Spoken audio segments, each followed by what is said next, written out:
conversation and join our GB News community. You can even talk to me, Bev Turner, or any of the members of the GB News family. Mornings don't have to be tiresome, especially if you have the right company. Wake up to news as it happens, opinion and debate, and of course, a little bit of entertainment too. Because when the kettle's on, we're on. That's Breakfast on GB News, a show worth waking up for. Every morning from 6 a.m. Only on the People's Channel, Britain's news channel. We'll spread the news, you spread the word. Good Afternoon Britain isn't just about us. The wonderful thing about this programme is it's about everyone watching. It's an interactive programme. Well, there absolutely is something to see here, and we're going to be talking about it more. Whether it's breaking royal news, Will, please bring us up to date. or indeed a particularly punchy speech in the House of Commons, Very, very curious. we bring it to you live, and then we bring you live reaction as well. That's Good Afternoon Britain, weekdays from midday. Only on GB News, the People's Channel, Britain's news channel. If you want your news to be straight talking, This is a nightmare for the Conservatives again. down to earth, It's not just Nottingham where this is happening, is it? and most importantly, honest, Hard-working, middle-class taxpayers, they'll get their book thrown at them. then catch me, Martin Daubney, Monday to Friday, 3 till 6 p.m. on GB News, Britain's news channel. Join me, Camilla Tominey, for a frank and honest discussion with those in power that cuts through the spin and gets to the heart of the issues shaping our nation. You haven't confirmed that you want to stand as leader, but you haven't ruled it out either. This report basically says that he's not fit to stand trial. Is he indecisive? Incompetent? I deliver the dose of reality Westminster needs. That's the Camilla Tominey Show at 9:30 every Sunday on GB News, the People's Channel, Britain's news channel. In the GB newsroom, we bring you the news as it happens. With our team of dedicated journalists across the UK, we're ready to keep you up to date with what's happening every half an hour, every single day. Bulletins here on GB News, the People's Channel, Britain's news channel.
Good morning. Is the government on track to pay slavery reparations? Yes, the Foreign Office opens the door to talks that could result in £1 trillion payout. But did this all start back in 2018 when the now Foreign Secretary David Lammy said this?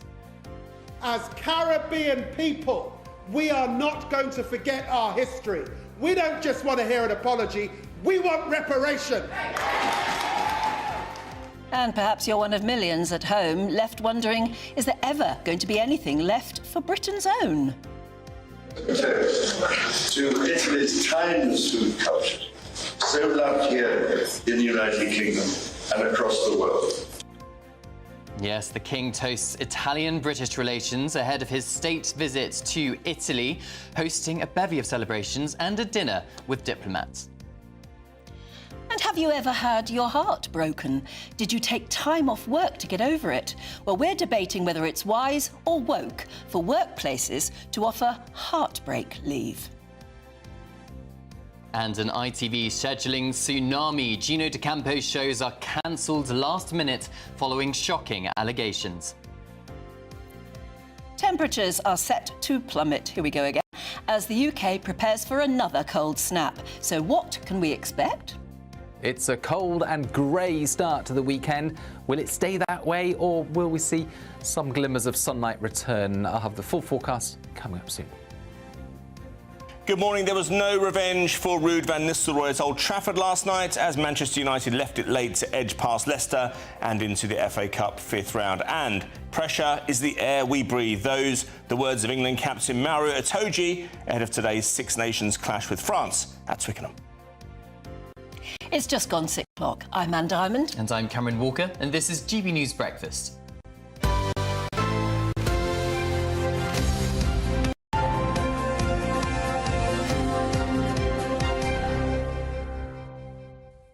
Yes, interesting. We're talking about a cold snap coming. I was in Edinburgh during the week. I just got home sort of last night. And it was a lovely, lovely day in Edinburgh. Cold, but the sun was out and everything looked wonderful. I came home to snow. Really? Snow in my village. I mean, it didn't last, but it was snowing. Well, that's the complete opposite. 'Cause usually Scotland is much colder than down south here. Yeah. I was there on Thursday, actually. Very similar weather to what you had. It was beautiful sun. Really lovely. Yeah. Did you have your sunglasses on? It was almost like that. It was blinding. Because I had mine on, you see. I went to Stoke-on-Trent, which is not quite as far up the country. It's not known for sunshine. Not really, no, not necessarily. I think didn't you say you did panto there, when you? Panto, yes, I did.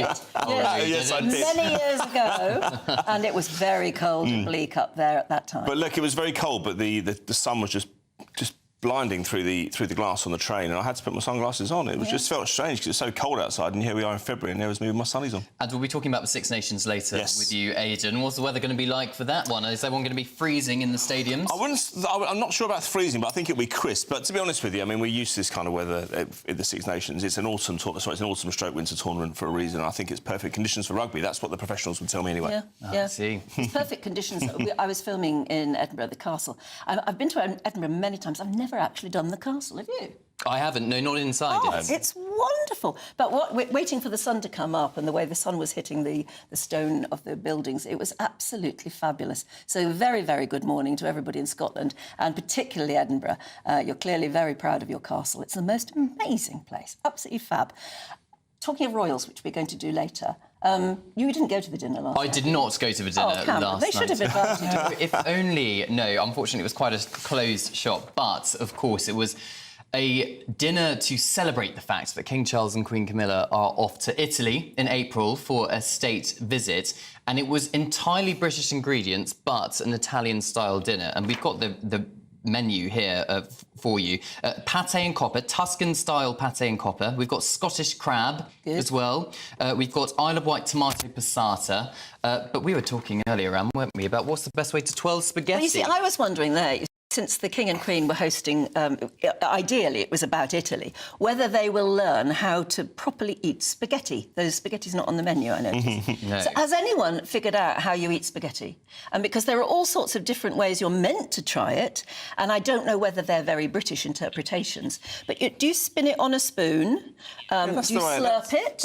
What do you do? The first one's the proper way. I'm more likely to do the second. I don't think it is the proper way. No? What's the proper way to eat spaghetti? Have you ever figured it out? do get in touch. We might have a go later. Yeah. Yes. Anyway, we better get on, I suppose, to our top story. And the Foreign Office is reportedly considering holding talks with Caribbean officials over slavery reparations. That's according to today's Telegraph. Yes, a meeting could be held as soon as April after Barbados's Prime Minister Mia Mottley previously demanded almost £4 trillion from Britain. Where are they going to find that, for instance? The Foreign Office insists that the government's position remains unchanged, but, of course, the Foreign Secretary, David Lammy, has previously been very vocal in his support of reparations. Take a listen to what he said back in 2018. As Caribbean people, we are not going to forget our history. We don't just want to hear an apology, we want reparation. Well, at an estimated cost of something like £18 trillion, roughly 5 times our GDP, what exactly is the government thinking? Indeed. Well, let's get the thoughts now of former Conservative advisor James Price, who joins us in the studio. James, good morning to you. I mean, I suppose the question is it if we did pay reparations, is it just going to open a can of worms? I'm not often left speechless when you see stories come up, but this is really just extraordinary. I know it's hard for people, I don't really understand how big $1 trillion is. It's hard for us to get our heads around that. That's basically what the British state pays in a whole year for everything. And as you say, it's 5 times the whole GDP of the country. We don't have that kind of money. No one has that kind of money. The Americans wouldn't be able to pay that kind of money. It's impossible. These are fantasy numbers just on the surface of it. And that is the weakest argument for saying why we shouldn't pay it. We shouldn't pay these things because these are events that happened hundreds of years ago. And if anybody is going to have any kind of pride in any kind of action that's basically ever happened, it should be the fact that the people of this island, the then British Empire, the first people in history to say slavery is bad, slavery is wrong, and not just to say it, but to spend huge amounts of money, expend thousands of lives of British people to end the slave trade. You'll notice that no holy book has ever really said even that slavery was wrong, although it was a few people on these islands using interpretations from the Bible to say that all human life was equal, that said, no, we're going to go and end this. And yet we today, in 2025, should feel so bad about things that happened in the past that we should bankrupt ourselves for it? It's complete madness. Surely then, the argument then is that this meeting, or even discussing it, is tokenism, which is going to cost, by the way. I mean, it's not going to be cheap to host people over here, to have some sort of conference, to start a talk going, when everybody, all of the parties involved will know that this is pie in the sky. Yeah, I mean, a good job the Labour Party have run the country so well already, and they've already in 8 months fixed every single problem that we see in the UK, that they can waste their time on this kind of rot, right? As you say, it's complete tokenism, it's ridiculous waste of time. The thing that really scares me about it, that clip you just showed of the Foreign Secretary David Lammy there, he keeps saying, us as Caribbean people, we want this. He's the British Foreign Secretary. Why is he talking as if he's not? Why is he talking? Well, he wasn't when he was talking then. Yes, but he's still a British parliamentarian then. And in a week where you had Layla Moran, who's a Liberal Democrat MP, saying we are the people of Gaza and Gaza is our home, why do we have so many British parliamentarians who are either not considering themselves as actually being British, or I suspect in Lammy's case, because he definitely is British, he's using this as some kind of tokenistic format, as you say, to try and puff himself up and get some popularity with people. Deeply cynical. The Foreign Office says there is no plans for a ministerial meeting, and they do double down on the fact that they say that the UK does not pay reparations and the government's position has not changed. But the question has to be, James, if they're open to the fact that the Caribbean delegation is coming across to the UK for this meeting, what is their motivation? What do they hope to achieve from this meeting if it isn't to open talks for reparations? Well, it's either a waste of taxpayers' money, as you say, and just a complete jolly, and let's all go and have a good laugh and a nice booze up on the taxpayers' expense, or, as you say, it opens up all these deeply cynical other routes. I think part of the problem is you've got a very bloated civil service now, right? Let's take the Department for Education that I used to work for a long time. You've got a couple of political advisors, you've got a couple of ministers, and 8,500 civil servants. There's a couple of Foreign Office ministers and thousands of civil servants. And it's hard for the political people to even keep track of some of the mad, increasingly leftist things that go on there. But the bit that really scares me, if we've got King Charles doing a state visit to Italy, maybe he could go to the Prime Minister Giorgia Meloni of Italy and start demanding reparations for the Roman invasion of Britain. Absolutely. Right? Where does this end? Well, where does it end? You could go back further and further into history.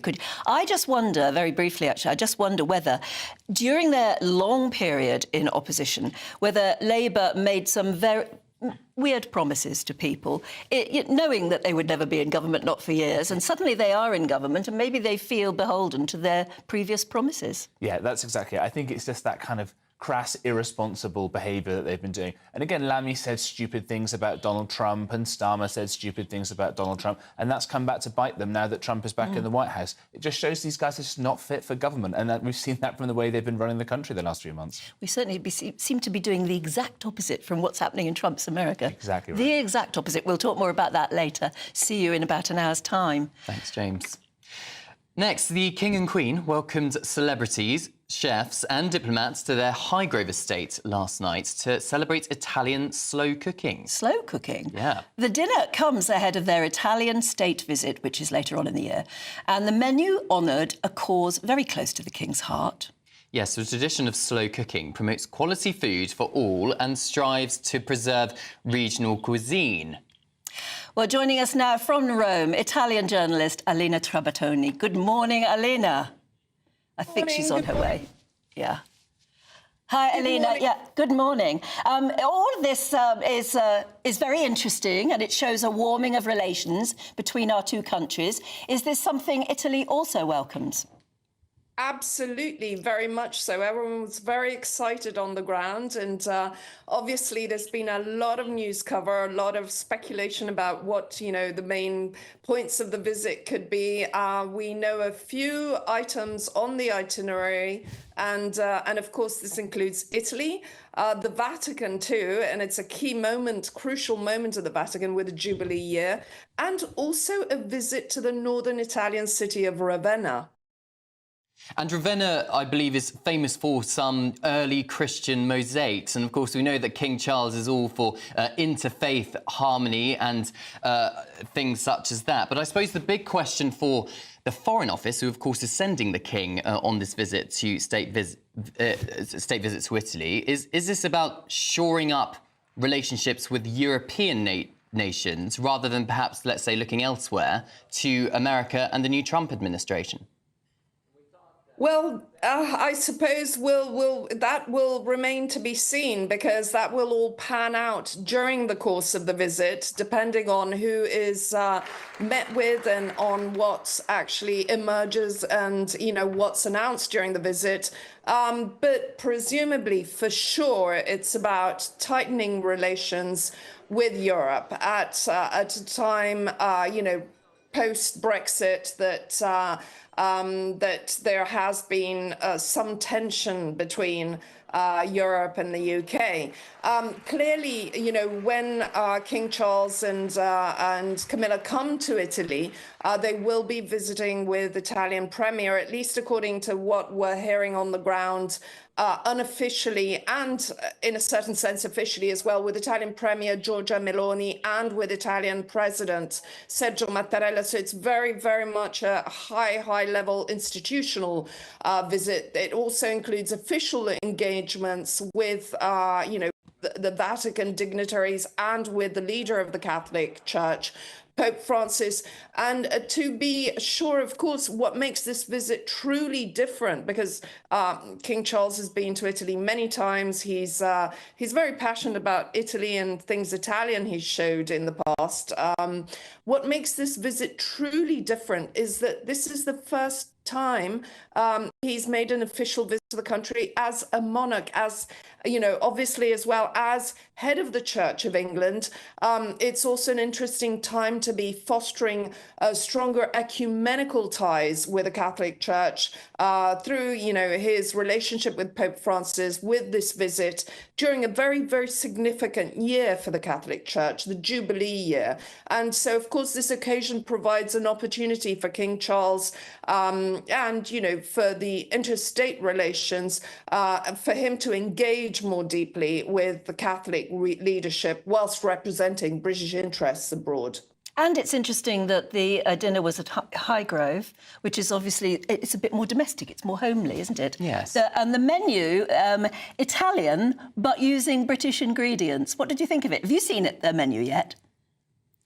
I took a very quick look. I found it wonderful. And of course, the slow food movement is a very, very strong grassroots movement. It's very, very much felt in Italy. So I think that's being very much welcomed as a true sign of support for Italian gastronomy and European and British and UK passion for, Italian food and wine and so forth. Of course, it was a very, very domestic moment.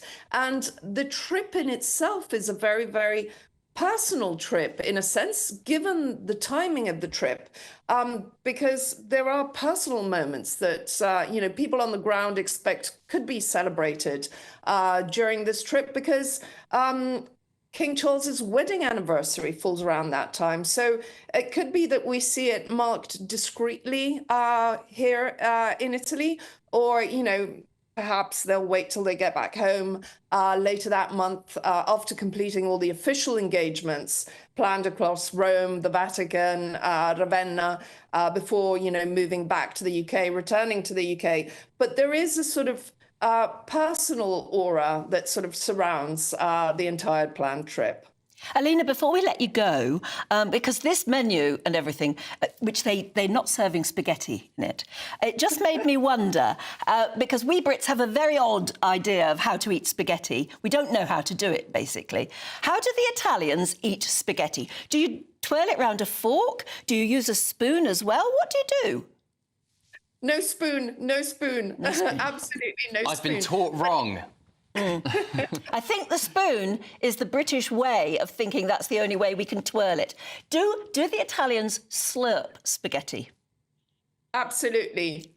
Swirling is obligatory. Swirling is obligatory, but you have to sort of measure the right amount of spaghetti to set aside to swirl, because otherwise it gets quite unwieldy and very difficult to eat. You can say and that probably again. quite messy as well. Which is probably why it's not on the royal menu. Yes, I can imagine. You don't want to dirty the black ties, Anne, do you? No. It's lovely to talk to you, Alina. Thank you very much, and buongiorno. Buongiorno. Buongiorno. Yeah. How do you eat spaghetti at home? I did wonder whether using the spoon was just a sort of British add-on. Yes. Because we're embarrassed about just doing it, well, not knowing how to do it properly. Yeah, quite possibly. But slow food, for example, that all stems back to 1986, where there was absolute outrage, and that a McDonald's was going to be built in one of the sacred squares in Rome. So slow food was all about back to Italian roots, family traditional recipes. That's what King Charles was championing last night. Is there ice cream on the desserts? No, there's biscotti. There should be ice cream in an Italian menu, shouldn't there? Maybe that was on the side, but it's just not on the official menu. I'll try and find out. Yeah. Anyway, we'll talk more about that later, but do let us know how you manage to eat spaghetti, or whether you never eat it when you're out, because it's just too embarrassing. Shall we have a look at some of the other stories coming into the newsroom now? And TV chef Gino D'Acampo's upcoming ITV shows will no longer air following allegations of inappropriate behaviour on set. The Italian cook has been a regular on the channel since the early 2000s. His spokesperson has since firmly denied all allegations. President Donald Trump is set to revoke Joe Biden's security clearances, as well as stopping his daily intelligence briefings. In a post on Truth Social, Trump said, "Joe, you're fired," as he referenced a report by special counsel Robert Hur that described Biden as a well-meaning elderly man with a poor memory. A spokesperson for former President Biden declined to comment. And a cold snap is sweeping in, with temperatures set to plummet as low as -7 degrees in Scotland. A yellow weather warning is in place across much of the UK, with snow expected in northern England and Wales. The Met Office says demand for healthcare is likely to rise, but a return of the dreaded beast from the east is unlikely.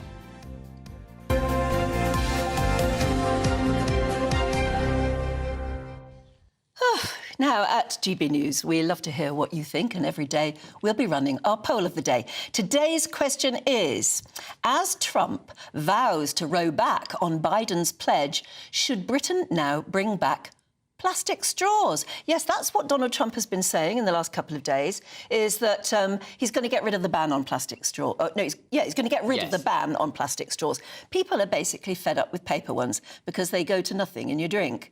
Anyway, they don't drink fast enough, I say. We'll be bringing you the live results throughout the day, so do stay tuned, because the final result will be announced later in Nana's show. Yes, and for all our latest polls and news and how to vote, just go to gbnews.com/poll.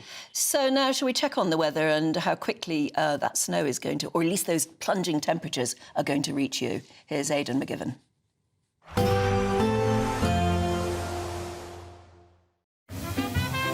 Heavy showers first thing will be followed by a warm, cosy day.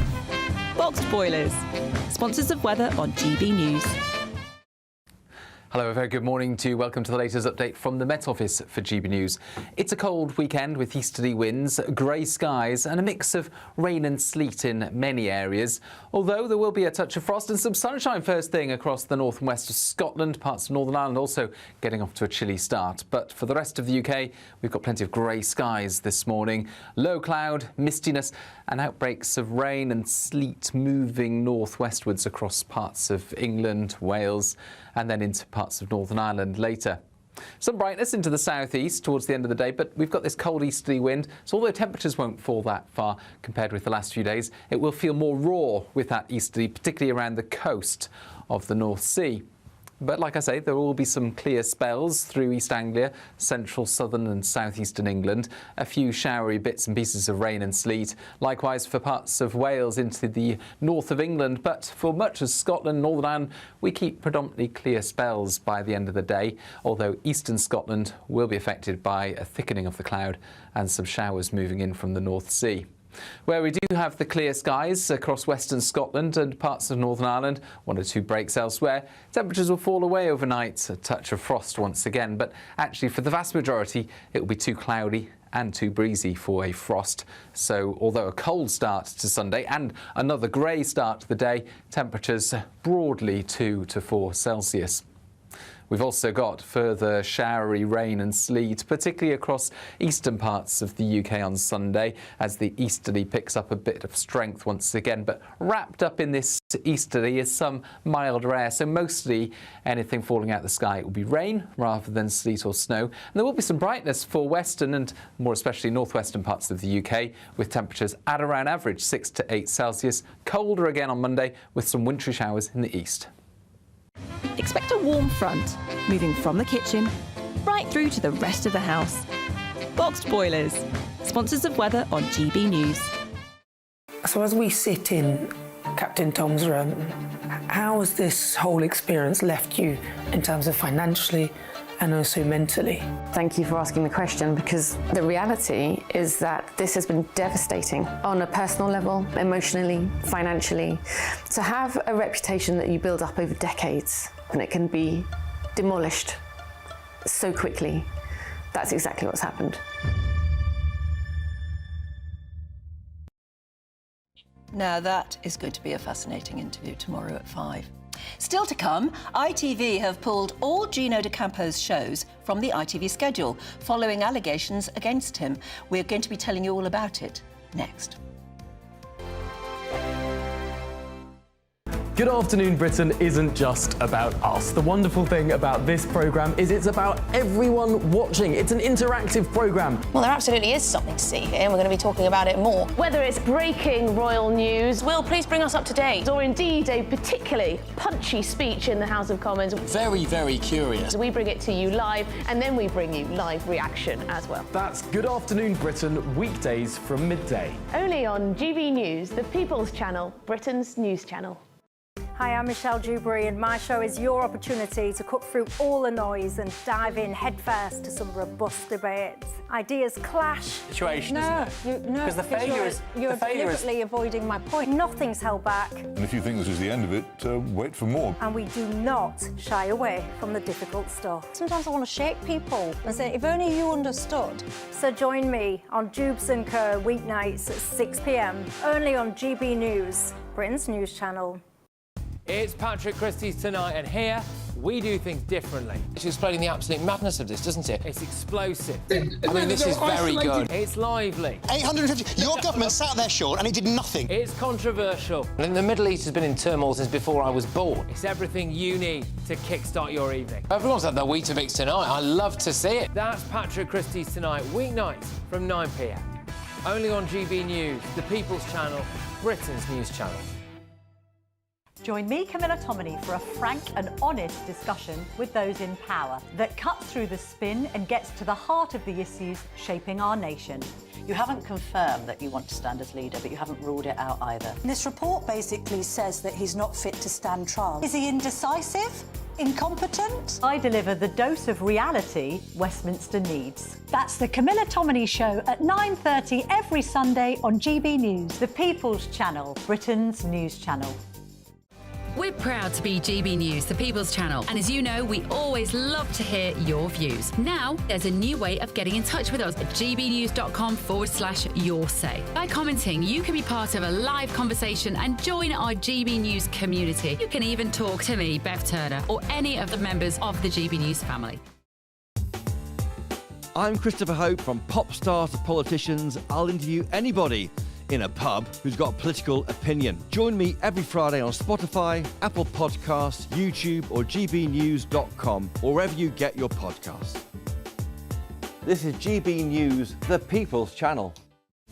This is Britain's Newsroom, where your voice matters. It's just astonishing. With expert analysis and honest opinion, we don't just keep you informed. We bring you unique perspectives you won't see anywhere else. Can't argue with any of that. When the news happens, it happens here. On Britain's Newsroom, weekdays from 9:30 a.m. Only on GB News.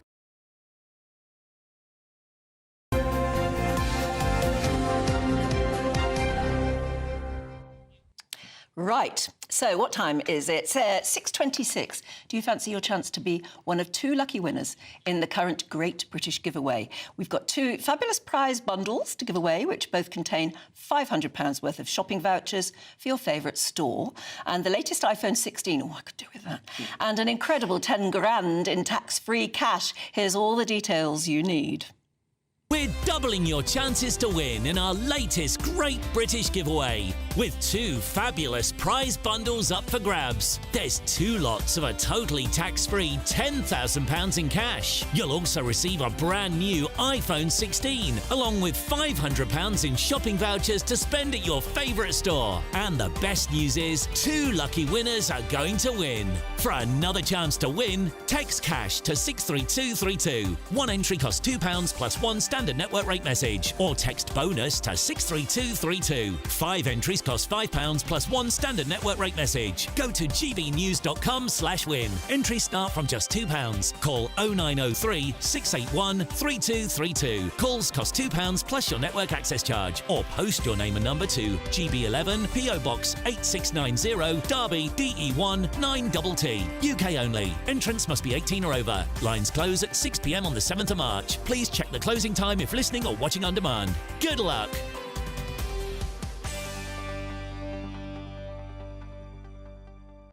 Good luck with that. Lots of you getting in touch on how to eat spaghetti. We've been talking Italian food this morning. Richard says, I just cut it up and use a fork to eat it. Yeah, and Brian says the same thing. I must be a barbarian. I chop my spaghetti into small pieces on my plate and use a fork to slurp it up. Oh, no. And Frank says I eat it from a tin. Pixie... OK. Fair enough. Pixie says, some Italians slurp, some use a spoon. I've watched them when on holiday. Well, maybe there isn't a standard way to do so. I was taught by my mum and dad to have a fork in my left hand, spoon in the right hand, and put a little bit of spaghetti on the spoon and then twirl it around Are you the left-handed? spoon. I'm left-handed, Oh, yes. So it would be the other way around if you were right-handed, because that's what I've always played, the idea of twirling it. Yes. Aidan knows his food stuff. He's here to do the sport, but never mind. Yeah. Yeah. How would you eat spaghetti? I would probably, if I've got time on my hands, I would get the spoon and twirl it around properly. That's how I was taught to do it at the age of probably 6 or 7. But, you know, if you're hungry and time is of the essence, I'm with the guy who reckons he's a barbarian. I would cut it up. Don't cut I am. spaghetti. But I'll tell you a story. I was in Stamford Services back in 2008 on the A1, and I was on the way back from Newcastle. I was hungry, and I chose spaghetti bolognese off the menu, and one of those roadside cafe-type places, a major one, I won't mention who. And it was clearly from a tin. It was disgusting. And it was about 15 quid. And Daffy, this is £15 for yes. a tin. Yeah. It doesn't say. Well, it they doesn't don't say advertise. it's from a tin, No, do of course they? not. But when I complained to the waitress, I said, this is horrible, absolutely horrible. And she goes, well, what did you expect? It's all horrible. Charming. Lauren That's the says joke. there's only one way to eat spaghetti with a bib on. Yes, You're that's right, true. actually, because no matter how posh you think you are, and whether you're twirling it in a spoon or not, you can't control it, can you? It's to do with the width of the spaghetti as well, I would have thought. I don't want to get too technical No, about you're it. getting a bit nerdy now. Yeah, sorry, yeah, OK, I'll move on. How big the noodles It are. may well be that accounts for the popular ism of popularity, that's the word. Yes. Sorry, I'm a bit slow this morning. Of other sort of forms of pasta. Yes, exactly. Because they're much more easy to find. Some of it, yeah, but it's the wrong size for a fork, though, don't you think? You'd have to really dig into it, then it moves around over the place. I know how the Italians It's like trying to really catch do it. slippery fish or something, you know? You almost need to put something over you and just get on with it underneath the cover. I know, I'm a little bit worried because I think we're going to be trying spaghetti on how to eat it a little bit later on this morning. And this is a pristine shirts We'll that get I'm you a wearing. bib. We'll get you a bib. Yes, yeah, we may well have to. OK. I suppose we ought to get on with the sport. Yeah. Aidan, what's up? Well, look, we had Manchester United in action last night. It's an FA Cup weekend, Friday, Saturday, Sunday. Big weekend of sport, by the way. We'll come to the rugby later on. There's a Super Bowl, there's boxing tonight as well, Derek Chisora. But for now, Manchester United, a hugely controversial result last night. They were drawing going into added time against Leicester City at Old Trafford, and this is the fourth round of the FA Cup, and they're awarded a winner by Harry Maguire, the former Leicester player, of course, and there were 5 players, Anne, offside, and there was no VAR. Five players offside by about half a metre. That's what Ruud van Nistelrooy. Ruud van Nistelrooy, of course, managed Manchester United earlier in the season. He was discarded by the club. And sorry, go on. So I was going to say, why is there no VAR in the third and fourth round? Because in the third and fourth round, you're more likely to get clubs who are lower down the league. So you could get non-league sides coming into it. You frequently do. I mean, there's still, even looking at today's games, I mean, there are Leyton Orient in action. They're in League One. You've got Wigan in League One as well. These clubs don't have the facility to do VAR at their stadiums. Now, if you get, because it's very much a Premier League thing. So in the domestic league, the Premier League has VAR, the other leagues don't. A lot of supporters actually like football without VAR, but it does throw up the odd controversy now and again. Last night, that goal would have been chalked off in a matter of seconds. Now, yes, look, the rules are the same for everyone. Everyone knew beforehand there was no VAR, but it shows up the incapability of some of the officials, quite frankly, and it kind of strengthens the argument for VAR, because you say, well, if you can't even spot a basic decision like that, 5 players offside, some of them by half a metre, that's the estimate by Ruud van Nistelrooy, and he's obviously very sour after the game because his side lost late on. But nonetheless, I mean, you know, people criticise VAR week in, week out, but last night we saw an example of why it's there in the first place, because it was an obvious error and it was completely missed. There were 76,000 people in the stadium, they could all see it was offside, but the officials missed it, and that kind of heightens the argument for VAR. But nonetheless, Man United were through. They played poorly, very poorly in the first half. A couple of tactical substitutions at half-time turned it round for them, but 2 very poor sides. But listen, United will just care for now that they're in the next round. And we've got some interesting ties today as well. Leyton Orient against Manchester City at 12:15. Leeds versus Millwall at 12:15 as well. Brighton versus Chelsea at 8 o'clock, and we've got Plymouth v Liverpool tomorrow. So that's why we don't have VAR. Everton v Bournemouth. Yes, that's right. Well, this is if you don't know, that's Cameron. Another 3 o'clock one. Yes, it is. But if you don't know, Cameron, Bournemouth have become Anne's favourites in the last. They've been doing so well until last week. Well, but they're still in the FA Cup as well. I mean, that's a winnable game at Everton, I would think. But they won there earlier in the season by 3-2. And meanwhile, we've got 2 Six Nations rugby matches going on today, don't we? Yes, we have Italy versus Wales at 2:15. Huge game for Wales. Yes, they've lost 13 matches in a row. They won the wooden spoon last year rather dubiously. Now, if they lose today, I would suggest that they're on the way to winning that as well, and that's something they want to really avoid. Is they're a really low ebb, and something has to change today. Some are saying it's their biggest match in 20 years. As for England, again, I think a similar, well, not quite as bad. I don't think England are going to take the wooden spoon, but they could easily end tonight's play with 2 defeats out of 2, albeit against the 2 best sides in the event. France, they're playing at 4:45 today at Twickenham. Look, I mean, they played very well in the first half against Ireland last week. As I say, Ireland are elite opponents, but they faded late on. Steve Borthwick, the coach, said that that's just inexperience.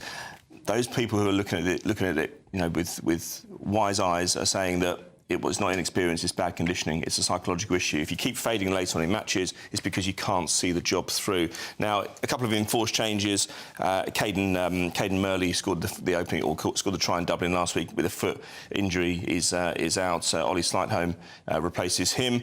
And Maro Itoje made a very pointed quote yesterday on TV when he was interviewed. He said, "Pressure is the air we breathe." I think he understands that England are in the last chance saloon now in terms of the future of their coach. One win in 7 matches, 13 matches, 8 defeats in the last 13, as I say, 15 in 29 matches. Something's got to give in the end, and I think they might, if they lose badly today. I don't think we'll see any decision tonight, but I think we might see a decision at the end of this tournament on the future of Steve Borthwick. OK, Aidan, thanks so much for joining us. See you a bit later. And in a couple of moments, we're going to be talking about this name, who is one of the biggest names in ITV at the moment, or he has been for quite a while, and that's Gino D'Acampo, who suddenly looks as though his career has come crashing to an end following allegations against him. What the heck is going on? We'll find out in a few minutes.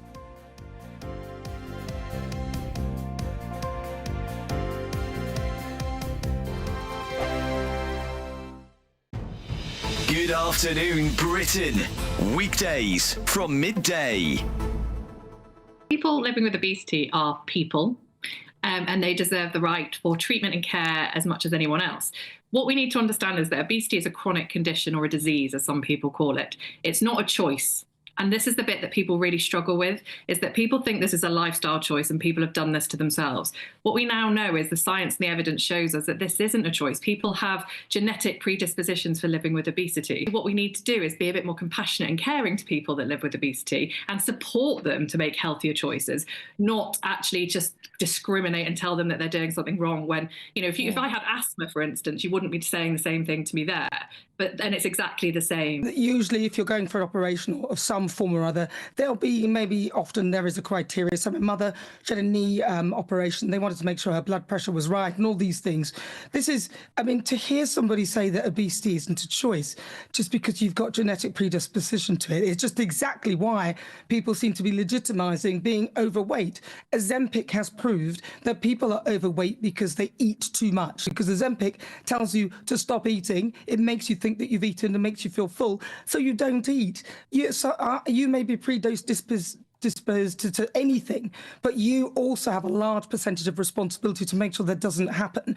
So absolutely, it is in the patient's best interests, because if you're overweight, it'll take you longer to heal. You're more likely to have complications, the same if you smoke, and also the outcomes are usually better.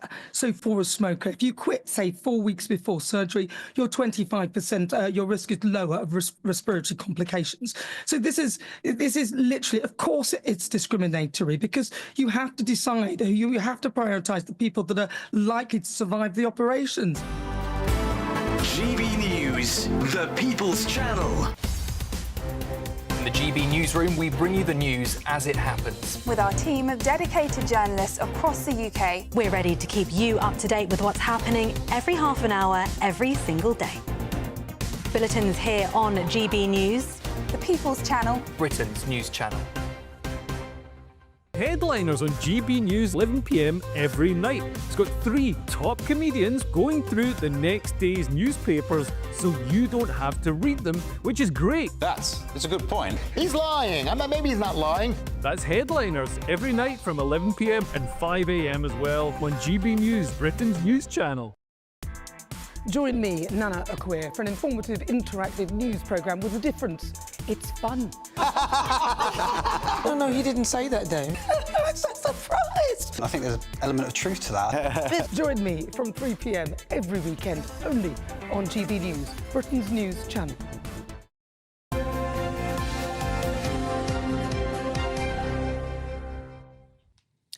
Now, all reruns of Gino D'Acampo shows have been pulled from ITV's schedule following those allegations, which you've probably heard about by now, of inappropriate behaviour against the TV chef. Yes, a new series of Family Fortunes, of which D'Acampo is the host, will now never see the light of day. Now, of course, he has denied utterly any of those accusations. Well, we're joined now by showbiz journalist Julie Ann Traynor. Julie, good morning to you. I mean, there have been dozens of allegations against the 48-year-old presenter. It's not a good look for him, even though he has denied the allegations. Yes, it's not a good time at all for Gino. And as you say, all his shows have been axed, including reruns. Over 40 people have filed complaints against him. And yes, he's one of ITV's biggest stars. He's been on TV for 2 decades. He's been the face of several TV shows. He has urged him to push his personality is risque, and then to suddenly, uncover allegations that he was risque and maybe took it too far is possibly hypocritical. What do you think? I don't think it's hypocritical. I just think they possibly don't want another Philip Schofield case on their hands, or even a Greg Wallace case. And they want to weed out this kind of behaviour and set an example. And of course, it's a sign of the times that are changing. These kind of sexual innuendos and cheeky choppy remarks are no longer accepted in the workplace, and people deserve to be treated with professionalism. Gino's written his own statement to ITV News, who launched the investigation, saying that these allegations simply not in my nature, and described them as deeply upsetting. And of course, it's not just ITV Gino D'Acampo has worked with, it's a number of independent production companies who make programmes for ITV. Yes, well, I mean, over 40 people so far have complained who have worked with him. And also a new story is broke this morning from Kim Woodburn, who is a TV personality, and he was in the jungle with him. And she also says that he again made sexual remarks in there, and that filming had to be stopped at one point and he had to be escorted off set. So I imagine there will be possibly more stories like this to come forward. So it will be interesting to see how the next few days develop. It will. It's amazing to see how somebody's career can end so quickly, isn't it? When he seemed to be flying so high. Yeah. But as you say, these allegations, I guess, have to be taken very seriously. Thanks very much indeed. And let me just tell you that his legal team have issued this sort of statement. Mr. De Campo categorically denies these allegations of inappropriate sexual behaviour. A separate response from ITV said the broadcaster was not made aware of the original concerns in 2018, and they say that ITV is completely committed to creating an environment where everyone is treated with respect and feels able to give of their best. We can categorically confirm, they go on, that this kind of behaviour is not tolerated by ITV. Right, we're going to take a very quick break right now, and we'll be back with you with the papers in just a moment.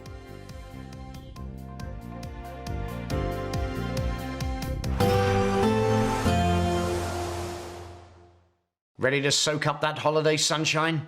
Won't we need some cover? No worries. All sorted. All Clear Travel Insurance sponsors GB News Travel Destinations Forecast. If you're looking for some winter sun, Spain wouldn't be a bad shout. Fine, at least for Sunday. Unsettled in Italy and reasonably breezy in Greece. We've seen that quite frequently recently, and with some showers to boot. But across Italy, well, that's where some more unsettled weather is heading, especially in the west, the north, and then Sicily through Sunday and into Monday. Iberia, fine for now, but it will turn more showery from the west as the week begins. All Clear Travel Insurance sponsors GB News Travel Destinations Forecast. This is Britain's Newsroom, where your voice matters. It's just astonishing. With expert analysis and honest opinion, we don't just keep you informed. We bring you unique perspectives you won't see anywhere else. Can't argue with any of that. When the news happens, it happens here. On Britain's Newsroom, weekdays from 9:30 a.m. Only on GB News. Lee Anderson's Real World, Fridays from 7 p.m. That's football. Well, you know, it's the hope that kills you. It does. It gives you highs, it gives you lows. I mean, if you're an Everton fan at the moment, you probably had far too many lows. But as you know, I'm a Nottingham Forest fan. Well, you must be having a huge high. But you know, you had one of the greatest footballers ever to grace the game, Mike, and that was Dixie Dean. Yeah, absolutely. William Ralph Dean. Didn't like being called Dixie, but that was his nickname. And he was born in 1907. He was my grandfather's best mate. I'm an Everton shareholder. I've been, you know, attached to the club all my life, and so was my father, so was my grandfather, our greatest ever player. So back in the day when players like Dixie Dean were playing football for big crowds in, you know, a proper... 72,000. Yeah, a proper working class sport back in the day, weren't it, football? Not like it is today. You've got to be pretty wealthy to afford a ticket. Even in the 70s, right, and I've seen some, you know, I do like looking back on the football that I watched as a kid. Even in the 70s now, I've seen pictures of the turnstiles, as we used to call them, with a sign at the top, 5 shillings for the Eastern Terrace. 5 shillings. Yeah. Last time I turned down a ticket to go to a football match was Arsenal, who wanted me to pay £830 for a seat in an executive lounge. And though I could have afforded it, because I've worked all my life like you, I just thought at that point, that's ridiculous. Well, you know? you should have told him you were Keir Starmer's security man. You'd have probably got him for nothing. Yeah, well, that's a good idea. Yeah. But you know, you go back to the the 1930s and 1940s, even the 1960s and 70s. You know, the footballers would walk to the ground and play a game, and then walk back and go for a few beers in the pub. GB News, the People's Channel. If you want your news to be straight talking... This is a nightmare for the Conservatives again. Down to earth. It's not just Nottingham where this is happening, is it? And most importantly, honest. Hard-working, middle-class taxpayers, they'll get their book thrown at them. Then catch me, Martin Daubney, Monday to Friday, 3 till 6 p.m. on GB News, Britain's news channel. I'm Christopher Hope. From pop stars to politicians, I'll interview anybody in a pub who's got a political opinion. Join me every Friday on Spotify, Apple Podcasts, YouTube or gbnews.com, or wherever you get your podcasts. This is GB News, the People's Channel.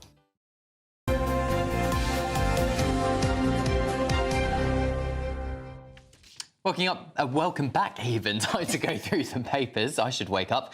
With writer and journalist Emma Wolf and political commentator Matthew Stadlen. Good morning to you both. Emma, let's start with you with this story in The Telegraph about Labour government potentially being open to talks with Caribbean nations over reparations. Yeah, well, it's being reported that David Lammy, our Foreign Secretary, is going to be meeting with CARICOM, which is the Caribbean Reparations Committee of the Caribbean colonies, that he's going to be meeting with them in April, apparently to talk about Caribbean officials demanding trillions of pounds in reparations from the UK. Interestingly, this group, the CARICOM, it's a sort of group of 15 states of the Caribbean former colonies. They never had these meetings. They never attempted to have these kind of summits or discussions with reparations during 14 years of of the Conservative government, because any attempts to do so were rebuffed, basically, by successive prime ministers. Nope, we're not talking about reparations, is what they said. Barbados, for example, is asking for £3.9 trillion in reparations from us. Overall, the Caribbean colonies want, or the former colonies want, £18 trillion.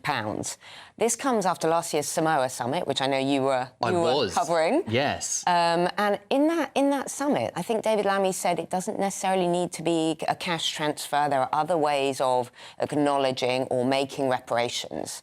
Yeah. But now it looks like there's very much a lot of interest in trillions of pounds. Well, I think it was very telling that either the King or the Prime Minister have not actually apologised for Britain's historical role in the slave trade, because, of course, Matthew, that could lead them liable for the UK having to pay out money. This is a clickbait story in The Telegraph, and if you look at the end of the story, it's quite clear that there isn't even a ministerial meeting planned, and the government says our position remains unchanged. We are not paying reparations. And Keir Starmer last year could not have been clearer himself about this. We are not paying reparations. Now, in the space of 2 minutes, we can't do justice to both sides of this argument, and there is a debate to be had, and I respect people who think that there is a moral case for reparations. I think it would get very messy if we went down that road. We did commit terrible crimes in our history. We've done a lot of great things in our history as well, but we were involved in the transportation of 3 million people as slaves, and that is on our conscience as a nation. 200 years on or so, 10 generations on, should we be paying reparations to particular countries in the Caribbean? I don't think we should, but as I say, I have respect for those who make the morally pure argument that that would be the right way forward. Yes, you can understand where they're coming from. Could you also understand that maybe during a time when, for instance, David Lammy was in opposition, it was much easier for them to meet with people and say, oh, if we ever get into government, don't worry, we'll listen to your arguments. Labour are finding that out, and yes. Generally, that opposition is much easier than government, and you can say all sorts of things without actually necessarily thinking through the consequences. But David Lammy seems to have shot himself in the foot. We did have a clip earlier. Maybe we can have a listen again to what he said in 2018 about this issue, saying Britain should be paying money. It's similar to what he tweeted about President Trump back in 2017. And now, of course, he's Foreign Secretary. He has to be incredibly careful what he's saying. But these clips, you know, they don't lie. This is what he said. Let's have a listen to what David Lammy said. As Caribbean people, we are not going to forget our history. We don't just want to hear an apology, we want reparation. I genuinely don't see why how cash reparations. I mean, yes, an acknowledgement of the past, as Matthew has said, you know, wrong was done in the past, but on both sides, actually, and the Caribbean nations on so many sides. On so many sides. I don't see... Sides? Well, I mean, the Caribbean nations are not without stain either. I mean, in terms of what they did to their own people, it gets very, very complicated. There are people in Africa who were complicit in this. Yeah. Exactly. And then should Ghana or whichever country, should they start paying? Well, exactly. How far back in history do you go? How far back do you go? But you could also really question the issue of why are we responsible? With nothing to do with us. 200 years on. Nothing to do with our generation. Nothing to do with us. Personally, of course, but part of our wealth as a nation is indisputable, was built on the proceeds of the slave trade and indeed of the empire. I can't deny that. That would be denying history. The question is whether we should then pay any form of recompense now. Interesting, my grandmother's family, they had a portrait of Johann Strauss, the composer, the Blue Danube, who is my great-great-great-uncle. They had that stolen from them by the Nazis. And decades later, my grandmother got it back, and it now stands in our kitchen. My God, in your kitchen? And no one would argue that we shouldn't be entitled to that painting. So I think there is a That's question. completely There is a different. question. Completely different. There is a That's question of how restoring- far back this goes and But whether you that's can trace restoring- particular property. Matthew, that's completely different. That's restoring a family heirloom to its rightful owners. I mean, that's completely different to paying trillions of pounds in cash it's on an individual reparations level, yes. But if events of the past. If someone was trying to make the argument to pay reparations for slavery, it would be ballooned out, the lens would widen, it would become on a societal or on a state level. Reparations have to be about making sure that this kind of thing doesn't happen again, that we understand it, that we teach our children about it rather than whitewashing history. I mean, there are so many different ways of doing this. Cash is a completely ridiculous argument. Well, we couldn't afford it anyway. And That's just what to worries say, me. by the way, the Telegraph does report that members of David Lammy's department are meeting with CARICOM in April, just to correct you. No, see, that's no, what I worries said me. there's no ministerial... Ministerial. Let's see. So there's nothing to correct me on. There is no ministerial Let's see. meeting planned. But inviting them here and spending money on receptions and arguments and conferences and everything that would happen, isn't that just a waste of money when we know we're not going to pay them? Well, I hope we're not, and I don't trust. And you say, oh, the Prime Minister said this and that. He was very, very clear last year. Yes, I've seen clips in the last few days, him also saying, we will not raise your council tax by a penny. You will not pay a penny more than you did last year. And guess what? Council tax is going up. So, frankly, anyone who puts any faith in what Keir Starmer says during the election campaign or before is a fool. Let me reassure you. Let's see. Let me reassure you. It's true that he has backtracked on various things in his time as a politician, Keir Starmer. However, Labour understand, I would be astonished if they don't, that it would be political self-destruction to pay a penny. But it's fine to give away Chagos. Yeah. We could have a debate about Chagos. Yeah, well, no, we haven't got time. No. I was going to say, unfortunately, or fortunately, I don't know, we have run out of time. But I suppose we should acknowledge President Trump. All right, Emma, what do you think? President Trump saying that he's going to sign an executive order ending the ridiculous Biden push for paper straws. This is so hilarious and it's so American and it's so Trump as well. You've only got 20 seconds to sum it up. Well, plastic straws work. He says paper straws don't work. He wants people sucking their sodas out of proper plastic straws. Give it to him. Plastic. You can't drink out of a paper straw, that's for sure. They do go soggy. They do go soggy, yeah. unless you drink much more quickly. And steel is horrible. We'll leave it there. Yeah, straw. Please come back in an hour's time, and we'll try and cover a few other stories. Here's Aidan McGivern with the weather.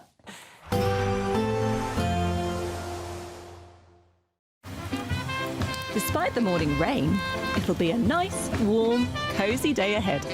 Boxed Heat Pumps, sponsors of weather on GB News. Hello, a very good morning to you. Welcome to the latest update from the Met Office for GB News. It's a cold weekend with easterly winds, grey skies and a mix of rain and sleet in many areas. Although there will be a touch of frost and some sunshine first thing across the north and west of Scotland, parts of Northern Ireland also getting off to a chilly start. But for the rest of the UK, we've got plenty of grey skies this morning. Low cloud, mistiness and outbreaks of rain and sleet moving northwestwards across parts of England, Wales and then into parts of Northern Ireland later. Some brightness into the southeast towards the end of the day, but we've got this cold easterly wind, so although temperatures won't fall that far compared with the last few days, it will feel more raw with that easterly, particularly around the coast of the North Sea. But like I say, there will be some clear spells through East Anglia, central, southern and southeastern England. A few showery bits and pieces of rain and sleet. Likewise for parts of Wales into the north of England. But for much of Scotland, Northern Ireland, we keep predominantly clear spells by the end of the day. Although eastern Scotland will be affected by a thickening of the cloud and some showers moving in from the North Sea. Where we do have the clear skies across western Scotland and parts of Northern Ireland, 1 or 2 breaks elsewhere, temperatures will fall away overnight, a touch of frost once again, but actually for the vast majority it will be too cloudy and too breezy for a frost. So although a cold start to Sunday and another grey start to the day, temperatures broadly 2 to 4 Celsius. We've also got further showery rain and sleet, particularly across eastern parts of the UK on Sunday, as the easterly picks up a bit of strength once again. But wrapped up in this easterly is some milder air, so mostly anything falling out the sky will be rain rather than sleet or snow. And there will be some brightness for western and more especially northwestern parts of the UK, with temperatures at around average 6 to 8 Celsius. Colder again on Monday with some wintry showers in the east. There will be a light breeze in the morning, leading to a warm front. Boxed heat pumps, sponsors of weather on GB News.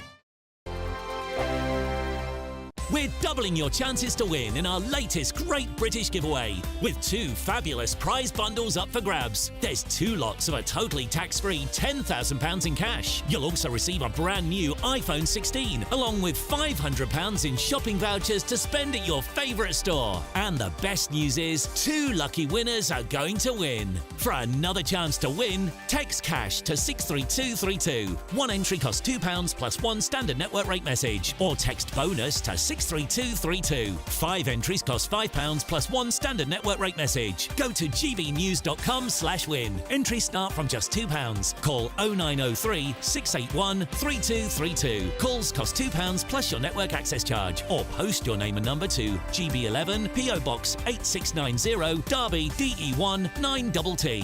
UK only. Entrants must be 18 or over. Lines close at 6 p.m. on the 7th of March. Please check the closing time if listening or watching on demand. Good luck. Headliners on GB News 11 p.m. every night. It's got 3 top comedians going through the next day's newspapers so you don't have to read them, which is great. That's a good point. He's lying. Maybe he's not lying. That's Headliners every night from 11 p.m. and 5 a.m. as well on GB News, Britain's news channel.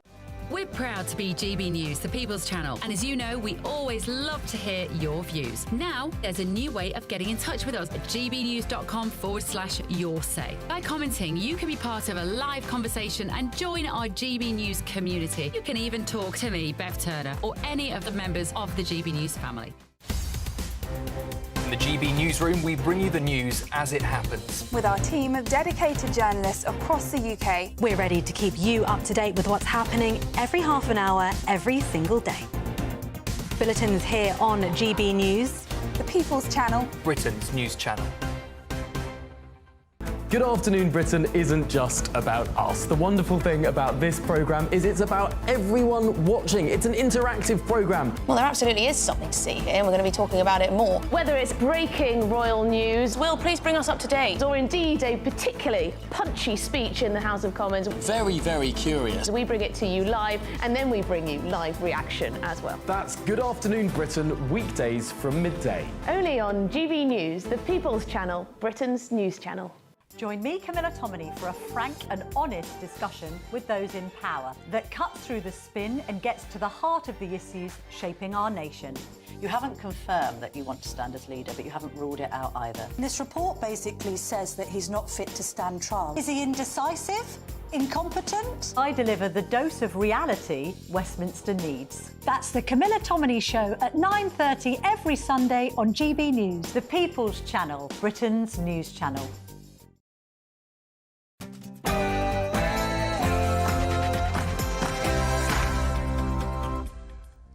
Good morning. Now we're asking, is the government on track to pay slavery reparations? Yes, the Foreign Office opens the door to talks that could result in a £1 trillion payout. Did this all start back in 2018 when the now Foreign Secretary David Lammy had this to say? As Caribbean people, we are not going to forget our history. We don't just want to hear an apology, we want reparation. So you might say millions then are left at home wondering if there will be anything left for Britain's own people. To Italy's timeless food culture, so loved here in the United Kingdom and across the world.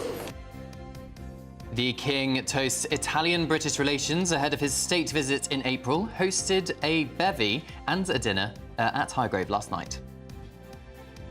ITV's scheduling tsunami. Gino D'Acampo's shows are cancelled last minute following shocking allegations. And have you ever had your heart broken? Did you take time off? work, we're debating whether it's wise or woke for workplaces to offer heartbreak leave. And what about all those finding love with AI? It turns out up to 1 million Brits are romancing chatbots. Is that a sign of our lonely times? And temperatures set to plummet as the UK prepares for another cold snap. So what can we expect? It's a cold and grey start to the weekend. Will it stay that way, or will we see some glimmers of sunlight return? I'll have the full forecast coming up soon. Good morning. Pressure is the air we breathe. Those the words of England captain Mauro Itoje ahead of today's Six Nations clash with France at Twickenham. We'll have all the build-up to a thrilling weekend of rugby throughout the morning. It's just gone 7 o'clock. I'm Anne Diamond. And I'm Cameron Walker, and this is GB News Breakfast.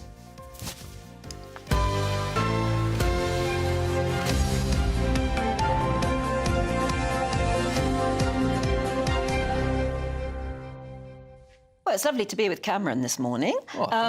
Yes, you went at the dinner last night. Have you ever been to Highgrove? Do you know, I haven't. It's one of the few royal residences I haven't been to. Hopefully at some point this year I will be able to go. But yes, it's one of the King's private properties. Very unusual, actually, for him to host an official dinner in his private property at Highgrove. I was expecting to hear that it had been in Buckingham Palace. I know. Whereabouts is Highgrove? Gloucestershire. Oh, right. Yeah. Yes, very close to David and Victoria Beckham's house. And guess who was there? David and Victoria Beckham last night. Now, what would be the official... I mean, they're pals, but what would be the official reason that the Beckhams would have been invited? Well, the official reason is because David Beckham is the King's Foundation ambassador, and that's one of the King's charities, which is based at Highgrove, all about sustainability and British traditional craftsmanship. So that's why they were there. And, of course, Victoria was very keen on the fashion, which was on display at the reception before the dinner too. And Stanley Tucci was there. Yes. Now, he's done... I mean, he's become very well known, obviously film star, and a very good one, I have to say. Usually, there isn't usually a bad Stanley Tucci movie, is there? No. But he's become very well known for travelling the world, particularly Italy, from a food point of view. He's quite a foodie, isn't he? Well, he's got a TV show, I think, and he's an Italian-American actor. There he is at the dinner last night at Highgrove with the King and Queen, and he was... I suppose it gives it a bit of Hollywood glamour, doesn't it, to an event such as this, because... The King and Queen hosting a dinner for the Italian ambassador, maybe not as big a headline as Stanley Tucci. No, Stanley Tucci being there would have been very thrilling for a lot of people there as well. But I haven't been to Highgrove either. Love to. I've seen the documentary features about it. What's the one in Norfolk? Sandringham. Sandringham, thought so. Yeah, but Highgrove is very much his personal project. It has been for years and years, and he does the most amazing things there with the gardens and with growing your own food and everything like that. And absolutely wonderful looking place. Well, I'll see if I can organise a feature for GB News for listeners and take you around Highgrove. Yes. We'll see what I can do. That would be a nice day out, wouldn't it? Yes. Let's move on to our top story now. The Foreign Office reportedly considering holding talks with Caribbean officials over slavery reparations. That's according to today's Telegraph. Yes, a meeting could be held as soon as April after Barbados' Prime Minister Mia Mottley previously demanded almost £4 trillion from Britain, which puts Rachel Reeves' £20 billion black hole into perspective. Yeah, get her scratching her head about where she's going to find all that money. The Foreign Office insists that the government's position remains unchanged. In other words, nobody is ever going to pay up. But the Foreign Secretary, David Lammy, has previously been very vocal in his support. Take a listen to what he said in 2018. As Caribbean people, we are not going to forget our history. We don't just want to hear an apology, we want reparation. But it's an estimated cost of £18 trillion, you see. That's roughly 5 times our GDP. So how can the government possibly seriously think of that? With us is former Conservative advisor James Price. It's all pie in the sky, isn't it? Yeah, I mean, it's just fantasy numbers coming out here. And I'm afraid you see this in some other areas as well. There are certain elements of the Indian National Party as well who want to talk about reparations of how much money was stolen from India during the time of the Raj. And the numbers they come up with are sort of more than the entire wealth of the world at that point. It's all kind of fantasy numbers designed to kind of push this sort of grievance politics to divide people. It's not real numbers. It's not based on, I don't think, any real moral foundation. Why are you or I or anybody at home culpable for actions that happened hundreds of years ago? And if we are, why are we also not culpable for the good things that we did hundreds of years ago, specifically ending the slave trade, right? The British Empire spent thousands of people's lives and huge amounts of money to end that awful practice of the transatlantic slave trade. About 50 years before the Americans even had their civil war about doing this. We're the first people in history to ever talk about slavery being an evil and doing something about it. And yet we're now being told we're some of the worst people in all of history. It's complete rot. Story front of the Times, James. Universities failing to promote diversity will face funding cuts from the government. What's this all about? It's wild, isn't it? I mean, it's, as you said earlier on, it's the complete opposite of what's happening in the United States, where they're stripping away a lot of this nonsense, this idea that we have to care about the colour of somebody's skin more than the content of their character. Who said that we should care about the content of your character more than the colour of your skin was Martin Luther King himself, who was a great advocate for equality on these sorts of things. On this particular issue, this is I think it's called the Research Excellence Framework, and it's working out where money should go in terms of investment into research. And this is research that could be being spent on curing cancer, that could be being spent on helping us get, with Elon Musk off to Mars and off into the stars. It could help us do wonderful things to fix the climate and all of this sort of stuff. But instead of all that research having to focus on that, they now have to spend about 15% of their time proving why this is good for diversity and equity and inclusion, which is to say anything other than merit. I don't think that's a good way that we should be conducting science. It's interesting, isn't it? I mean, you can see why it's very much Labour Party philosophy, or it certainly was when they were in opposition.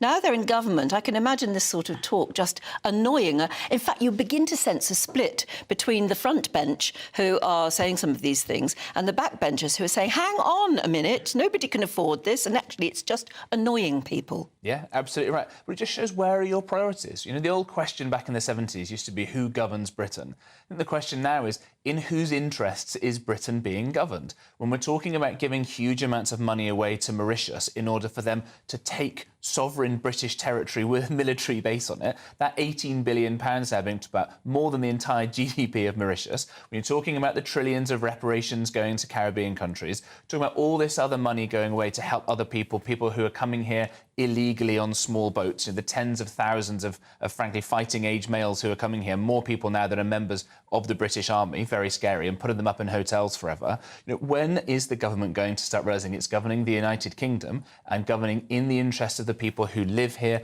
who have lived here, who pay taxes here, for whom England is not a project, it's not a member state, it's a home, and that's what the government needs to recognise. This diversity drive appears to me to be the exact opposite of what President Trump is doing in America. Yeah, 100%. And it's amazing to see the levels of waste that Elon Musk and his Department of Government Efficiency are uncovering for President Trump and Vice President Vance as well. Some of the stuff is absolutely extraordinary. I think my least favourite is in Peru. They spent $30,000. You know, that's about 2 average American families' worth of their annual taxes.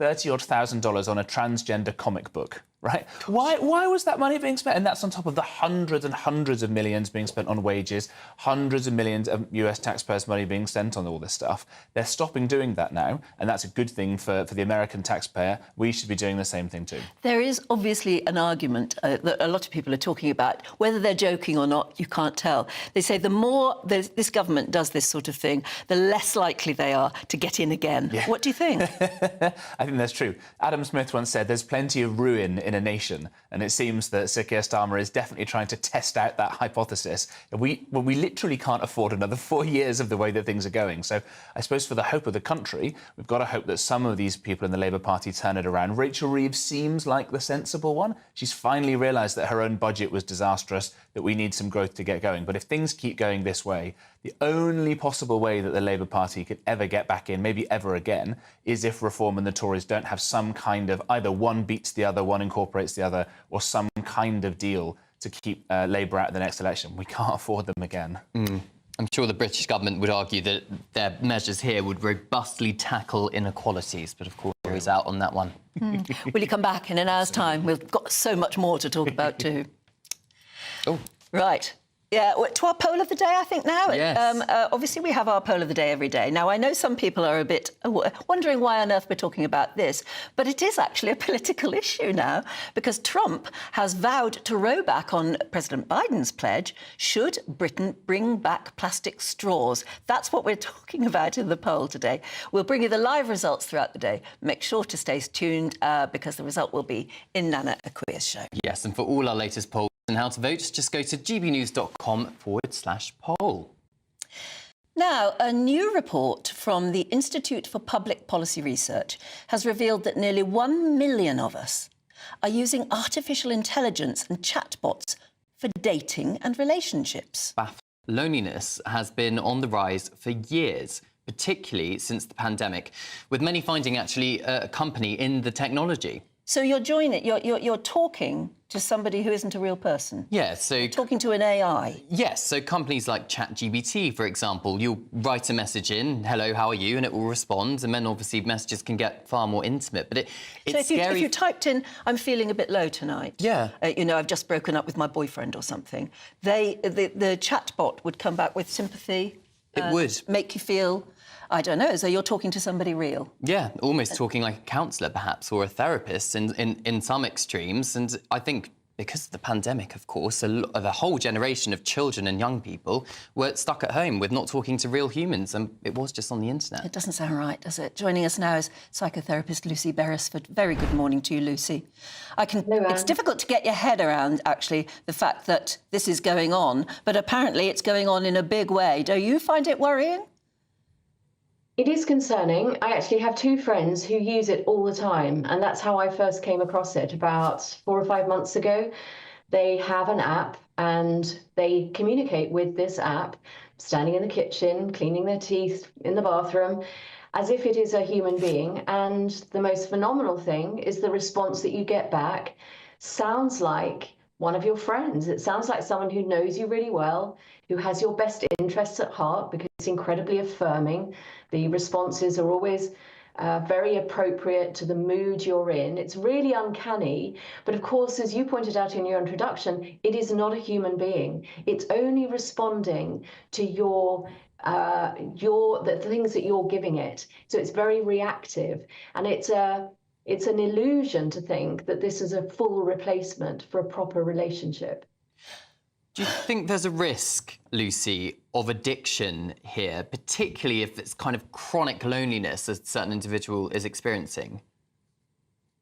Well, you could argue that all relationships run that risk, that you can become obsessed with real human beings as well.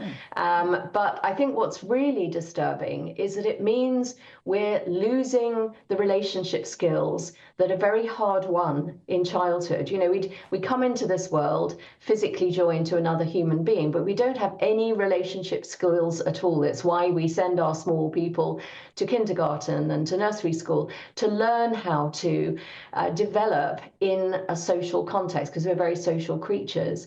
And there was a fascinating piece of research that came out from Ashley Madison, the married dating website people, and they identified that their biggest sign-ups, their biggest cohort of sign-ups were single men under the age of 30, which suggests that people are longing for connection, but they're trying to do it in a way that maybe protects themselves from actually getting fully into a real relationship. And the worrying thing about the ChatGPT and AI apps is it gives you the illusion of connection, but you're not having to deal with things like sharing, compassion, coming from yourself. You're not having to make compromises in your relationships, and therefore you're losing those skills. And one day, if you do want to go into a full-blown relationship, you might not be able to do that. So far better that you perhaps try a normal dating website to actually develop those skills,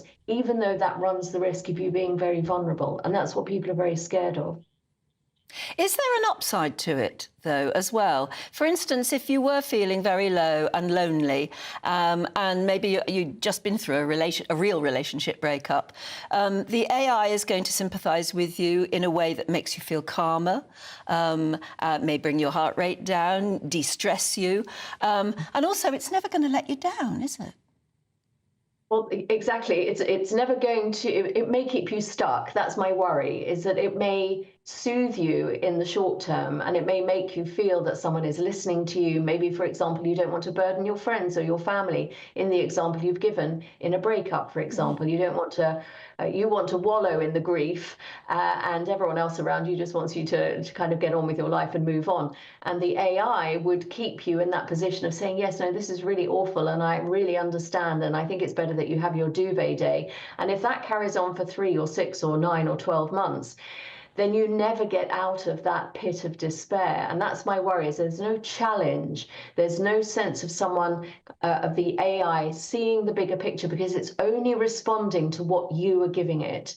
And as with all AI, it's only really as good as the people that program it, and it's only as good as the people that give it the material to work from. So far better, again, that you get out into the real world and you're dealing with real people who can support you, who can be compassionate, but who can then also gently guide you back into healthy living again and one-to-one in real life relationships. So in this report that says that it's up to 1 million people are using AI as that sort of friend, how can we help people wean themselves off it? Well, I think it's really good that you're talking about it, because it occurs to me that it's actually a bit of an underground thing at the moment, that people are perhaps ashamed of using it because they recognise that it might not be approved of by other people, and therefore it's not being spoken about, it's not really being talked about.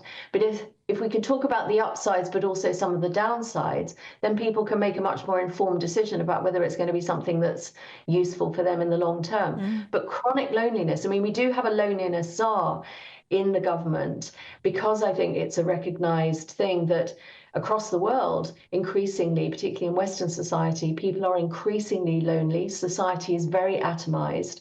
And we know from research from dating websites that people are very keen for connection, but they're very scared of vulnerability. And it's how to have that balance to encourage our friends, our family, to maybe test the water and get out there and meet real people. That's the only way that you can find the connection that you're really longing for, rather than a one-sided, automated relationship that doesn't really serve you in the long run. OK, psychotherapist Lucy Beresford, thank you very much for joining us. Right, at 18 minutes past 7, let's have a look now at some of the other stories coming into the newsroom. TV chef Gino D'Acampo's upcoming ITV shows will no longer air following allegations of inappropriate behaviour on set. The Italian cook has been a regular on the channel since the early 2000s. His spokesperson has since firmly denied all the allegations. Israel and Hamas are going to exchange more hostages and prisoners this morning, the 5th swap since the ceasefire began on January the 19th. The 3 Israeli hostages who are set to be released have been named: Eli Sharabi, Ohad Ben-Ami and Or Levy, while Israel will hand over 183 Palestinian prisoners. President Donald Trump is set to revoke Joe Biden's security clearances, as well as stopping his daily intelligence briefings. In a post on Truth Social, Trump said, "Joe, you're fired," as he referenced a report by special counsel Robert Hur that describes Biden as well-meaning, elderly man with a poor memory. A spokesperson for Biden has declined to comment. The wreckage of a small plane has been found in Alaska after suddenly losing altitude and crashing earlier this week. According to the Coast Guard, the wreckage was found atop frozen sea ice, and they also confirmed that all 10 passengers were killed in the crash.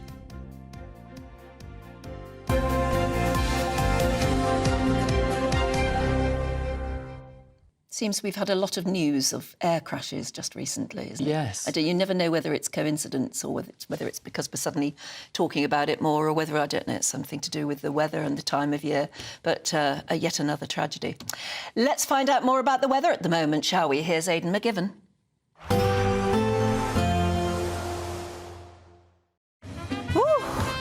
A chilly start will give way to a lovely, warm afternoon. Boxed Heat Pumps, sponsors of weather on GB News. Hello, a very good morning to you. Welcome to the latest update from the Met Office for GB News. It's a cold weekend with easterly winds, grey skies and a mix of rain and sleet in many areas. Although there will be a touch of frost and some sunshine first thing across the north and west of Scotland, parts of Northern Ireland also getting off to a chilly start. But for the rest of the UK, we've got plenty of grey skies this morning. Low cloud, mistiness and outbreaks of rain and sleet moving northwestwards across parts of England, Wales and then into parts of Northern Ireland later. Some brightness into the southeast towards the end of the day, but we've got this cold easterly wind, so although temperatures won't fall that far compared with the last few days, it will feel more raw with that easterly, particularly around the coast of the North Sea.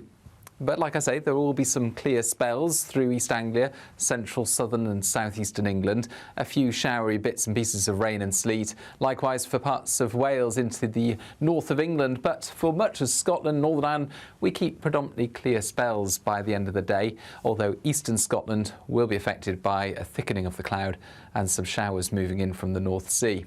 Where we do have the clear skies across western Scotland and parts of Northern Ireland, 1 or 2 breaks elsewhere, temperatures will fall away overnight, a touch of frost once again, but actually for the vast majority it will be too cloudy and too breezy for a frost. So although a cold start to Sunday and another grey start to the day, temperatures broadly 2 to 4 Celsius.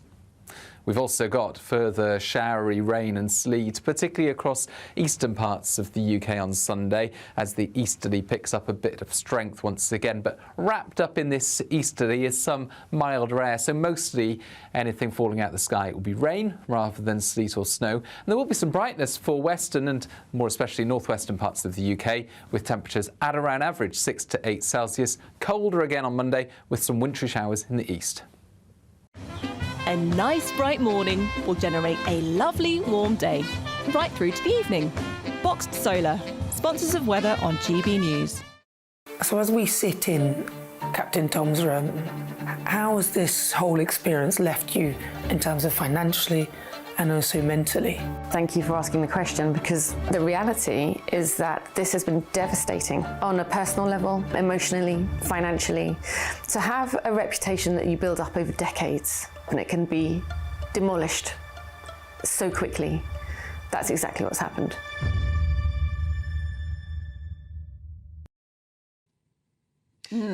Thank you for getting in touch. I know you're irritated by some of our paper straws arguments, but actually a lot of other people have got strong views on them. Yes, John, who's in Tenerife, and I'm very jealous of the warm weather you'll be having, John, says paper straws seem to be quite sturdy these days. I had a couple in my mojito yesterday at the Palapa Beach Club in Tenerife. Well, John, I'm very jealous, and I'm glad you've got straws that Me jealous work. too. I went very green and eco when they first started discussing this a while ago, and I bought myself a set of bamboo straws and lost them all almost immediately. And so then I went on to metal ones. Right. Metal straws, have you tried those? I don't like them. Make it taste They make weird. the drink taste very weird. And then glass straws I came across in a bar recently, and so I took a couple with me and thought they were very cool looking. They look great, but they're not. They don't feel right. The thing is, I get the argument that plastic straws clog up the ocean. I totally get that. But the problem with paper straws for me is that after 2-3 minutes, they just dissolve and then they don't work. But I do know there is some very innovative ideas to try and create fake plastic straws out of seaweed, which are more biodegradable, which, if they work, will be great. We've also been talking about loneliness this morning, epidemic of loneliness in the UK. Around 1 million people apparently use AI as a companion. Bill says, when I was a boy, we'd have a milkman call every day. We'd have a postman every day, sometimes twice. We'd have an Avon lady call once fortnight, and other people go on. He goes on, Fred for greengrocer, etc. And of course, you don't have that anymore. You're absolutely right. Our whole society has changed. And yes, people always used to watch out for people. You could tell if there was something wrong or they'd gone on holiday or something because the milk bottles had been left on the doorstep. Stuff like that. And those sort of things don't happen. We live more isolated lives, don't we? In fact, that's something we're going to be talking about a bit in the next few minutes. So do stay tuned, because we're talking about, would you call in sick to work if you'd broken up, if you'd sort of broken your heart. Is that snowflakey, or is it entirely human and understandable? Well, I suppose it's the mental health argument, isn't it? Because, you know, you are going to feel quite down, and would you take a day off work for mental health reasons rather than physical health reasons? I suspect most people don't take a day off work if they're feeling a bit low. I suppose perhaps Gen Z may well be more likely than, you know, a baby boomer, for example, but I don't know. Oh, I don't know about that. And, of course, it also depends how you get paid, doesn't it? Yes. If you're employed, then maybe you think you could take the occasional day off work just because you feel sad. On the other hand, you're a freelance and you don't get paid if you don't turn up. You probably turn up, don't you? Yeah, you certainly would. Anyway, talking of money, how about our great British giveaway? Because we've got two winners, or two options for winners at the moment, two prize bundles to give away. They contain £500 worth of shopping vouchers for your favourite store, the latest iPhone 16, and an incredible 10 grand in tax-free cash. Here's how to take part. Don't miss your chance to be one of two big winners in our latest Great British Giveaway, as we have two prize bundles that have to be won. First, you'll win a totally tax-free £10,000 in cash to spend however you like. You'll also receive the very latest iPhone 16, and we'll send you on a shopping spree with £500 to spend in your favourite store. For another chance to win, text cash to 63232. One entry costs £2 plus one standard network rate message, or text bonus to 63232. 5 entries cost £5 plus one standard network rate message. Go to gbnews.com/win. Entries start from just £2. Call 0903 681 3232. Calls cost £2 plus your network access charge, or post your name and number to GB11 PO Box 8690 Derby DE1 9TT. UK only. Entrants must be 18 or over. Lines close at 6 p.m. on the 7th of March. Please check the close time, listening or watching on demand. Good luck.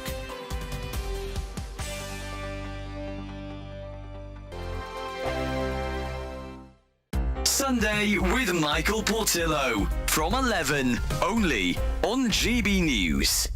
Estelle, welcome to the show. Thank you. This was thought to be a Ruskin. Ruskin was a very considerable polymath, an artist as well as many other things. So, do you know why it was submitted for reappraisal? Was there a bit of a suspicion that it had been misidentified? No, as you say, you know, it's a service that Christie's offer. You can submit an artwork that you have, so anyone can submit it and request an estimate, and then the auction house's appraisal service allows you space as well to describe it and ask for evaluation. And Christie's sort of looked at it behind the sheet of dirty old glass and recognised a sort of Turner-esque mood and feel and ambience about it. And because there was this close relationship between Ruskin and Turner, which is fascinating, we'll come on to that shortly, but they sort of felt, well, the brushstrokes are very strong, the line is very economic, and the colour of the palette seems to be rather Turner-esque. And then they called in a specialist paper historian who confirmed that actually the paper that was used was one that Turner favoured himself. So yes, it was originally considered to be by Ruskin, but then we discovered something more magnificent. And don't forget, what's really interesting, now it's for sale. The lucky buyer is not just buying a picture. The lucky buyer is buying a life story, a relationship that actually changed the course of art history because of the relationship between Ruskin and Turner themselves. GB News, the People's Channel.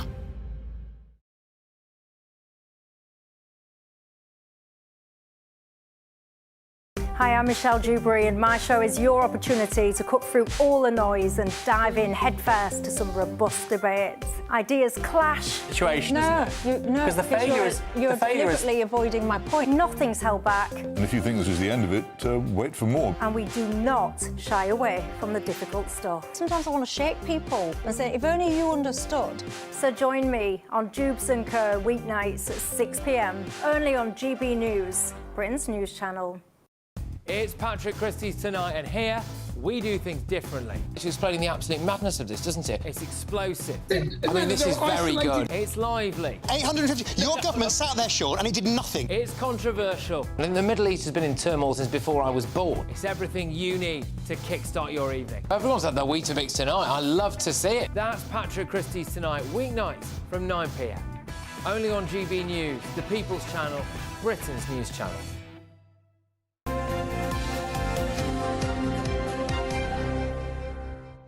Hello again, morning. It's 7:30 exactly. Just very briefly, let me say aloha to Anthony from Hawaii. He said, mainly all plastic straws over here.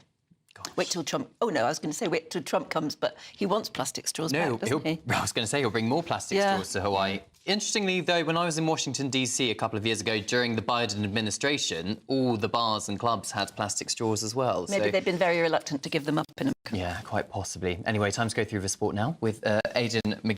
Let's start with the Six Nations. 2 matches on today. Italy v Wales, England v France. Yeah, I'll briefly touch on Wales first of all, because they want to run 13 consecutive defeats, and they travelled to Rome looking to reverse that today because they won the wooden spoon this tournament last year, which you really want to avoid, and you certainly want to avoid it 2 years running. Italy have gained some credibility in the last year or so because, you know, everyone has said for years that they shouldn't really be in this tournament. They're not anywhere near the level required, but if Wales are sinking even further below that, and so it's a question of pride today. Some people are saying it's Wales' biggest match in about 20 years. As for England, a similar pressure in some ways because their new captain, or recently appointed captain, Maro Itoje, said yesterday quite pointedly, pressure is the air that we breathe. He can feel there's a build-up around England, usually relating to the coach, I would suggest, because, look, the stats just don't look good. The optics, 1 win in 7, 8 defeats in the last 13.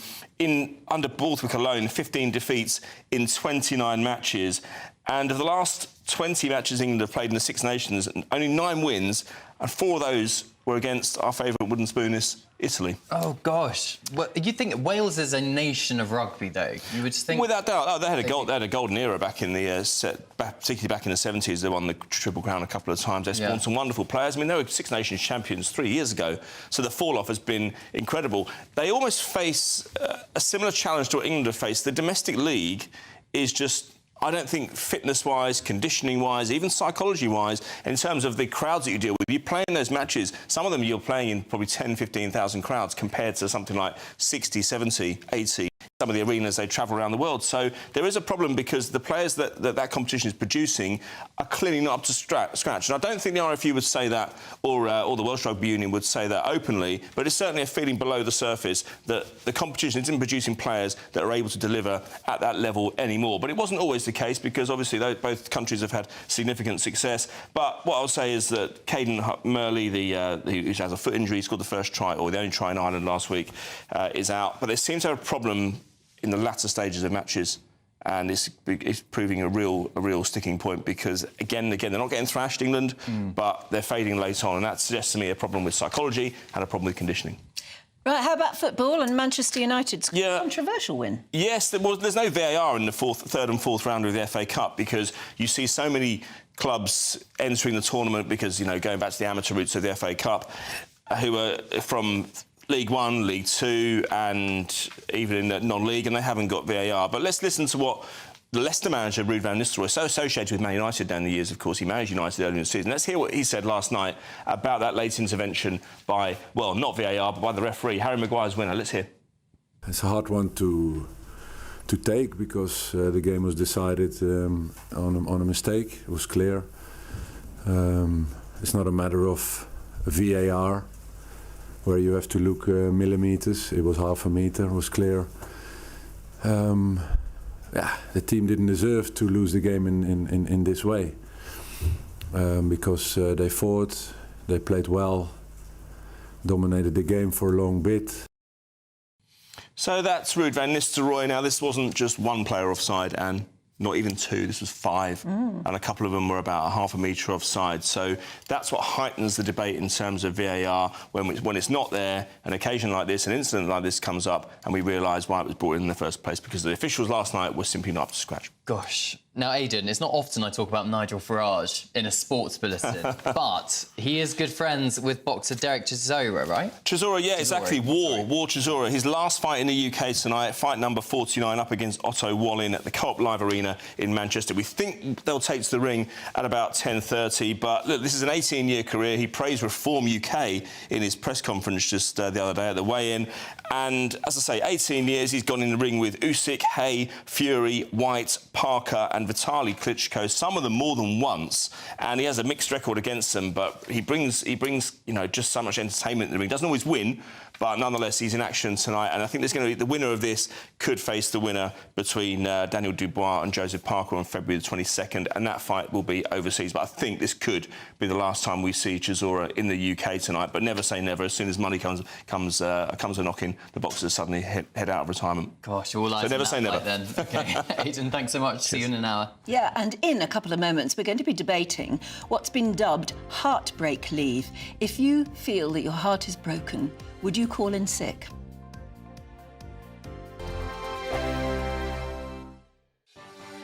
Martin Daubney, weekdays from 3 p.m. First, mate, we had lockdowns. Then we had soaring energy costs. Then we had a hike in national insurance for employers. Then we had soaring wage costs. And now the government expects people like you to monitor what people say in boozers. And if you don't, you might get sued. I bet you feel like saying cheers to them, don't you? Look, it just looks like another war on pubs, you know. Remember, they tried to stop smoking outside as well. Luckily, they rethought that. But look, we've got everything stacked against us, Martin, and the last thing I need to do is go and get in people's conversations. At the end of the day, a pub is like an extension to your home. You know, it's a public house. Friends go to speak. Friends go to meet, unwind after work. It's none of my business what you're talking about.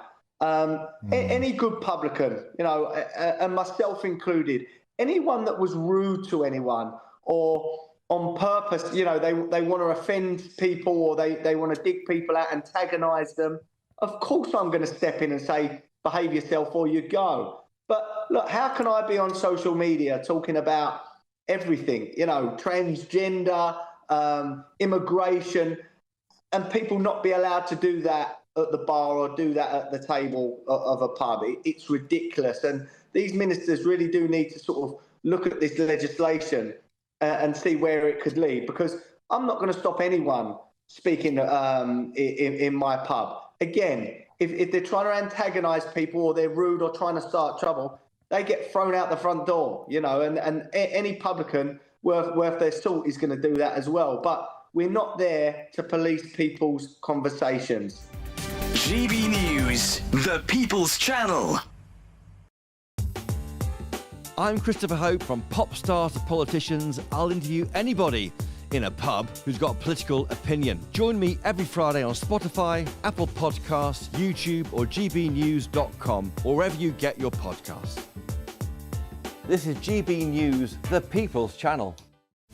This is Britain's Newsroom, where your voice matters. It's just astonishing. With expert analysis and honest opinion, we don't just keep you informed. We bring you unique perspectives you won't see anywhere else. Can't argue with any of that. When the news happens, it happens here. On Britain's Newsroom, weekdays from 9:30 a.m. Only on GB News. In the GB Newsroom, we bring you the news as it happens. With our team of dedicated journalists across the UK, We're ready to keep you up to date with what's happening every half an hour, every single day. Bulletins here on GB News, the People's Channel, Britain's news channel.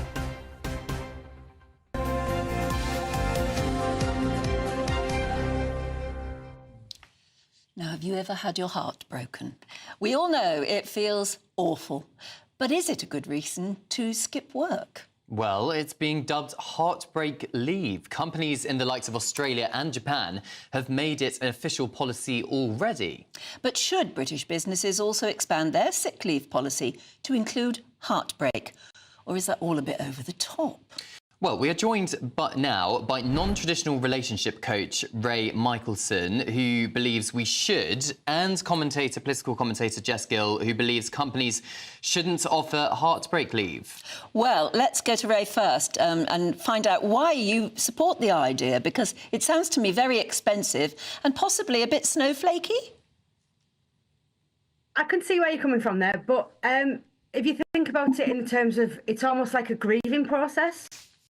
So you won't be focused on work. You know, I mean, obviously we've all lost relationships, and if it's a long-term relationship, it can be really heartbreaking, and you won't be focused, and you'll just want to basically curl up in a ball. Obviously, you'll need counselling sessions and things like that. But not everybody, obviously. Some people just crack on and move on with life and find a new relationship. But for a lot of people, it is likened to actually losing a loved one, as in they die or they lose a pet. It's a similar sort of grief process they need to go through. And Ray, Jess, even, you believe that people should just get on with it, keep calm and carry on, that kind of old British mentality. Yeah, I think it's absolutely insane that we're even considering this. What next? Are you going to take time off work when your football team loses? It's absolutely ridiculous.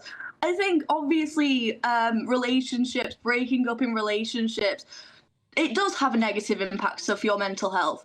But I don't think that's a justification of calling in sick. I think there's a lot of times where we face adversity, when we face challenges, and actually the best response is to push through instead of just sitting in your bedroom crying all day and watching your comfort movie like Bridget Jones or something. I think actually if you're in an environment where you can speak to your co-workers who hopefully you get along with, I think that would do you so much more good than just going to a counselling session and wallowing on your issues.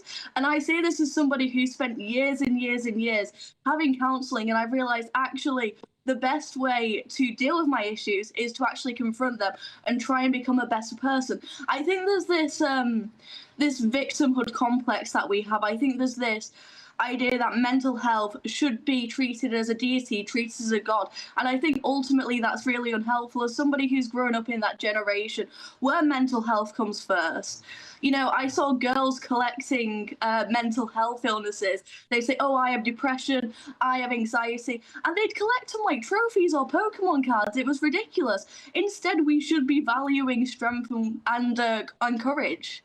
Yeah, I mean, Ray, a lot of our viewers are already getting in touch this morning saying, look, you know, a broken heart can be awful, can be very tragic in a way, but it's life, and life is hard. Okay, so in that case then, I'm just touching on a point that was made as well. Counselling does confront the problems. It doesn't sugarcoat them. It doesn't hide them away. Counselling can give you coping strategies to get you back into the workplace quicker. And another strategy I actually came up with when I was thinking about this is have counselling in work as well. So maybe give them a week to get over the initial heartbreak and then get them back in the workplace, but give them somewhere to go to talk to somebody if they need it. It's all well and good saying, just go back and talk to your co-workers. How many people do you know would go into workplaces and actually physically talk to somebody in the workplace? I don't know many, to be honest, because that's what society's bringing us up to be like. Let's not talk about things again. It's a flip side. We have the Let's Talk campaigns, and then we have people saying, don't talk about it, just crack on and man up and shut up type thing. And it's not a good thing. Not to talk. To lock it away is not a good thing. Just by manning up, shutting up, as Ray would put it, and just pushing on through, that does run the risk, doesn't it, of kind of crashing with burnout, and then you're not very productive in the workplace, and obviously you're not going to be very useful to an employer. I think most people can deal with a breakup. They have been doing since the dawn of time, since the beginning of history. And if we apply this mentality, imagine if it was just a really... imagine if there was like a doctor who just kept on being broken up with. We wouldn't have any healthcare. Like, this isn't the way to run a society. I'm not saying you should bottle up your emotions. I think that's also what friends are for. Maybe actually the workplace isn't the place to coddle you for your emotions. It shouldn't provide counselling. The point of work, yes, partially, you know, if it's beneficial to your employer, and also if it's the type of company to promote that type of environment. maybe they can promote some kind of welfare, stuff like that. But ultimately, it's your responsibility to take care of your mental health so you can continue as a functioning member of society. This is what friends are for.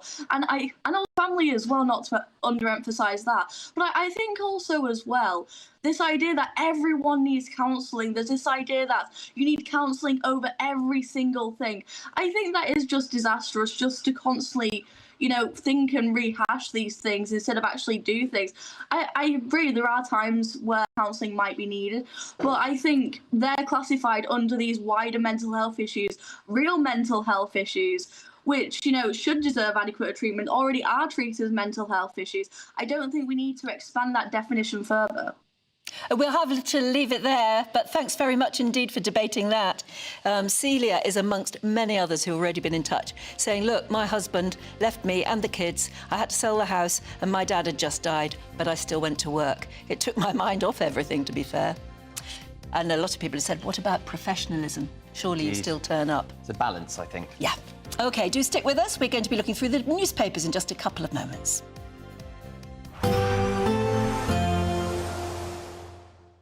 Ready to soak up that holiday sunshine? Won't we need some cover? No worries. All sorted. All Clear Travel Insurance sponsors GB News Travel Destinations Forecast. If you're looking for some winter sun, Spain wouldn't be a bad shout. Fine, at least for Sunday. Unsettled in Italy and reasonably breezy in Greece. We've seen that quite frequently recently, and with some showers to boot. But across Italy, well, that's where some more unsettled weather is heading, especially in the west, the north, and then Sicily through Sunday and into Monday. Iberia, fine for now, but it will turn more showery from the west as the week begins. All Clear Travel Insurance sponsors GB News Travel Destinations Forecast. Good afternoon, Britain. Weekdays from midday. Lisa, you got in touch with me and you flagged this survey because you were concerned as a parent that your child had been given this to fill out. Yeah, I mean, my daughter came home from school, she was very confused. She was asking why somebody would want to hurt themselves if they were feeling sad or worried about something. So that led to a conversation that we had, and I actually phoned the school and asked them to send me the survey, which with a lot of pushing, they eventually did send me the survey. And when I read through it, I was just completely shocked at the content. The survey says when I'm feeling worried that maybe I should try cutting or harming myself, because it's in the survey, so that must be an option. I've tried everything else, so why not try this? It is astonishing that some of these are young children who are perhaps being introduced to these, these abuses for the first time. Yeah, I mean, there's a list of 17 different types of drugs, some of which I've actually never heard of myself. I mean, the wording on here is, have you ever got high from taking drugs? I mean... And we know that some of these behaviours, self-harm, gender dysphoria, taking drugs, are psychologically contagious. Children do them because they see other children do them, or they find out about them from the internet or from surveys like this. So the idea that this is just information gathering and won't go any further than that is ridiculous. There was a similar survey in Scotland, I think, about 3 years ago, where children the same age, 11, 12, 13, were asked about their sex lives. How many times have you had sex in the last year? How did you have sex? Did you use contraception? Totally normalising underage sex. So the idea that children are just mini adults and we can confront them with all the same kind of ideas and dilemmas that adults have to face is just ridiculous. GB News, the People's Channel. Good Afternoon Britain isn't just about us. The wonderful thing about this programme is it's about everyone watching. It's an interactive programme. Well, there absolutely is something to see here, and we're going to be talking about it more. Whether it's breaking royal news, Will, please bring us up to date, or indeed a particularly punchy speech in the House of Commons. Very, very curious. We bring it to you live, and then we bring you live reaction as well. That's Good Afternoon Britain, weekdays from midday. Only on GB News, the People's Channel, Britain's news channel.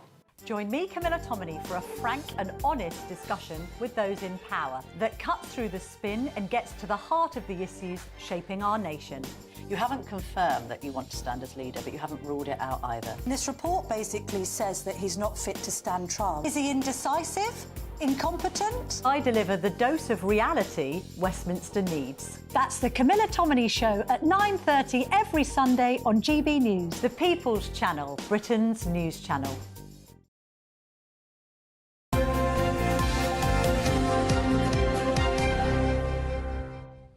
Welcome back. Joining us to go through the papers this morning, writer and journalist Emma Wolf and political commentator Matthew Stadlen. Emma, let's start with you. Labour Council bans any flowers on graves after just a week after the funeral. This really shocked me, actually. This is a story in The Telegraph. The Nottingham City Council has banned mourners from placing flowers or wreaths on the graves for any longer than 7 days. So after a funeral, you have 7 days to place your flowers, to go visit the grave or whatever. And after that, any memorials, any kind of trinket, flowers, anything like that are removed. They have said that they tell people this, that it's in the terms and conditions of the grave, you know, when you sign up for that plot in the grave. People in the area are also saying that council vehicles have been driving across the graveyards through the cemeteries and through the 13... They have 6 cemeteries and 13 closed churchyards. They've been driving big sort of tracks. They have the tracks going over the graves, basically making a real mess of the actual sites. And people are very upset. And look, we've all seen graveyards where people have left stuff on graves. They've left teddies and boxes with lights and all sorts of stuff on graves, which can look a bit messy and a bit dirty, a bit of a... And so dead flowers don't look good. Dead flowers don't look great. But people are grieving. People are commemorating their loved ones in whatever way. They've been really, really strict about this, and they're just removing, without any further notice, they're removing vases, plants. Someone planted a little bush on the grave. It does beg the question, who is a graveyard for? I mean, it's not just to look pristine, is it? Is that what we Surely want? it's for the people whose loved ones have been buried there and who are going back there to remember the people that they love. Yeah. Matthew? Yeah, I understand the sensibilities, of course, and it's a story that can impact all of us, can't it? But as you say, graveyards are for the relatives as well as those who have died. And some relatives who go to graveyards might not want to go to a graveyard where there are lots of dead flowers or trinkets on other graves. So it's a tricky one, I think. Well, but on your grave, on the grave that you're interested in, you look up the way you want to.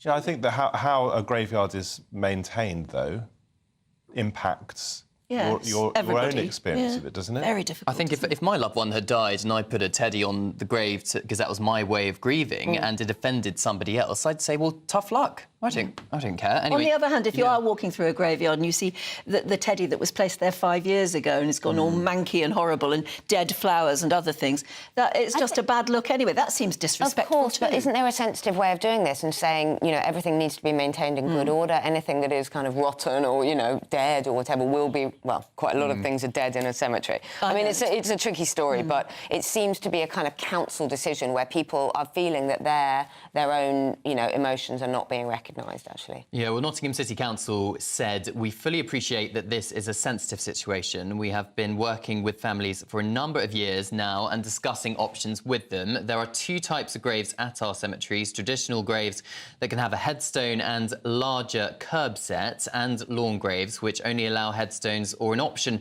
for a smaller curb set surround. All graves owners are made aware of the rules about unofficial memorials and trinkets. This information is in the deed pact, which is issued when a grave is purchased, but clearly still has some people upset. Gosh, absolutely. The red tape when it comes to dying. Very briefly, Matthew, because I don't think we've got much time. Wes Streeting, what's he been saying about the NHS is too keen to hire migrants? So I think Wes Streeting's got this right in terms of tone and probably also in terms of policy. It seems to be that we have been hiring a greater proportion than perhaps we should have been of foreign doctors at the expense of British-trained doctors. There aren't enough places for people who are doing well in their A-levels and might want to go on and become a doctor. I mean, the devil is in the detail here. But he's also, at the same time as saying we want to open up more spaces for British people, understandably, in Britain. And also, by the way, there are questions, according to the Telegraph, about whether people trained abroad are quite as qualified as people trained here. Again, I don't know the detail on that. Some of the tests are not as rigorous, apparently, for foreign doctors coming here but I think as they are for British right, doctors. While he wants to change this, you don't want to insult or slag off great swathes of our current doctors. And so he's been sensitive and said, thank you for doing the job you're doing. We can talk lots more about that next hour. we will. Time for your weather with Aidan McGibbon.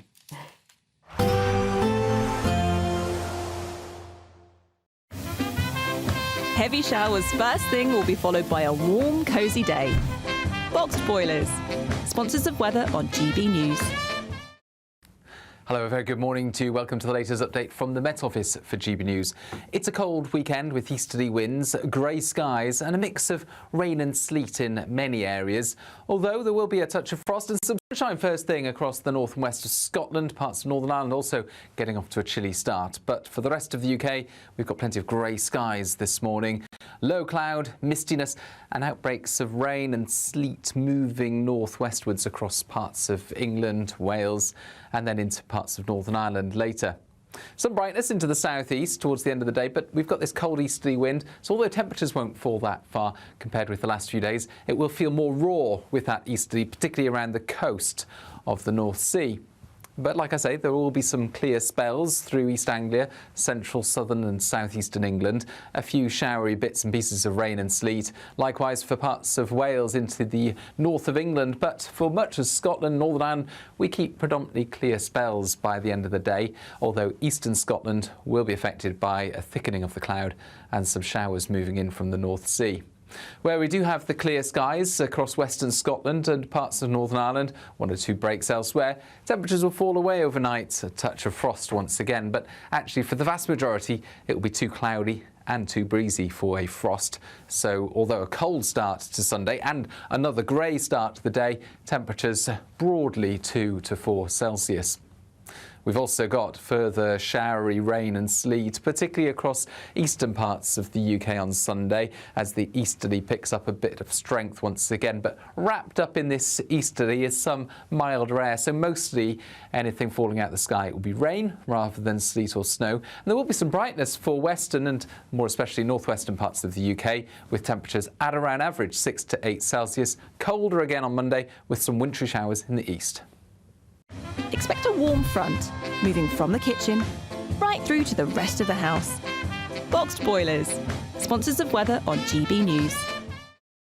Don't miss your chance to be one of 2 big winners in our latest Great British giveaway, as we have 2 prize bundles that have to be won. First, you'll win a totally tax-free £10,000 in cash to spend however you like. You'll also receive the very latest iPhone 16, and we'll send you on a shopping spree with £500 to spend in your favourite store. For another chance to win, text cash to 63232. One entry costs £2 plus 1 standard network rate message, or text bonus to 63232. 5 entries cost £5 plus 1 standard network rate message. Go to gbnews.com/win. Entries start from just £2.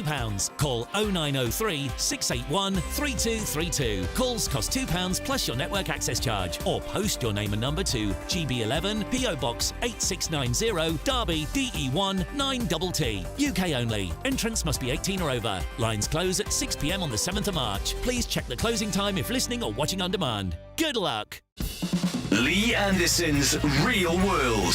Fridays from 7 p.m.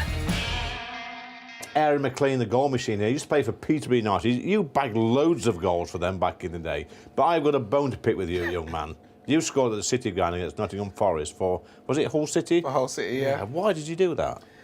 Well, that was my job, unfortunately. I must say, that was actually one of my favourite goals. Was it really? Because I remember, obviously, playing at the City ground, unbelievable stadium, historic. It is great. So, and we beat you 1-0. OK, no need to rubbish it. These sports clubs, whether it's football or rugby or whatever, should offer 2 alternatives, either a professional footballer, or if you don't quite make it, you can still go and play football at a lower level, but have a career as well, maybe be an electrician or a plumber. 100%. You know, listen, I've had multiple conversations with various different people, whether it's the PFA or whether it's clubs. Even players who do have careers, you know, there's so many that don't make it and don't quite make it to the level, or only play at a lower level. There's so many that do have long careers, but once you come to the end of that, you've spent, you know, for me, I spent 20 years as a professional footballer. Once I finished playing, what do you then do for the rest of your life? You know, at 35, once you retire, you still have to have a purpose in life. Yeah. But I'd almost be starting from ground zero. I'm fortunate that I went into coaching and then went into the media. That's good. But for every one of me, there's hundreds that don't. And I've got so many friends who, I've got to say, you know, have really, really struggled on the, you know, mental health side. Yeah, it's a good point, actually, because you go from, like, playing in stadiums, big stadiums, small stadiums, crowds, singing your name, and all that sort of stuff, that adulation, the buzz of winning games, and, you know, the downs of losing games, and you go from that to sort of nothing when you finish. I mean, that's a big come down area. It's a huge come down. GB News, the People's Channel.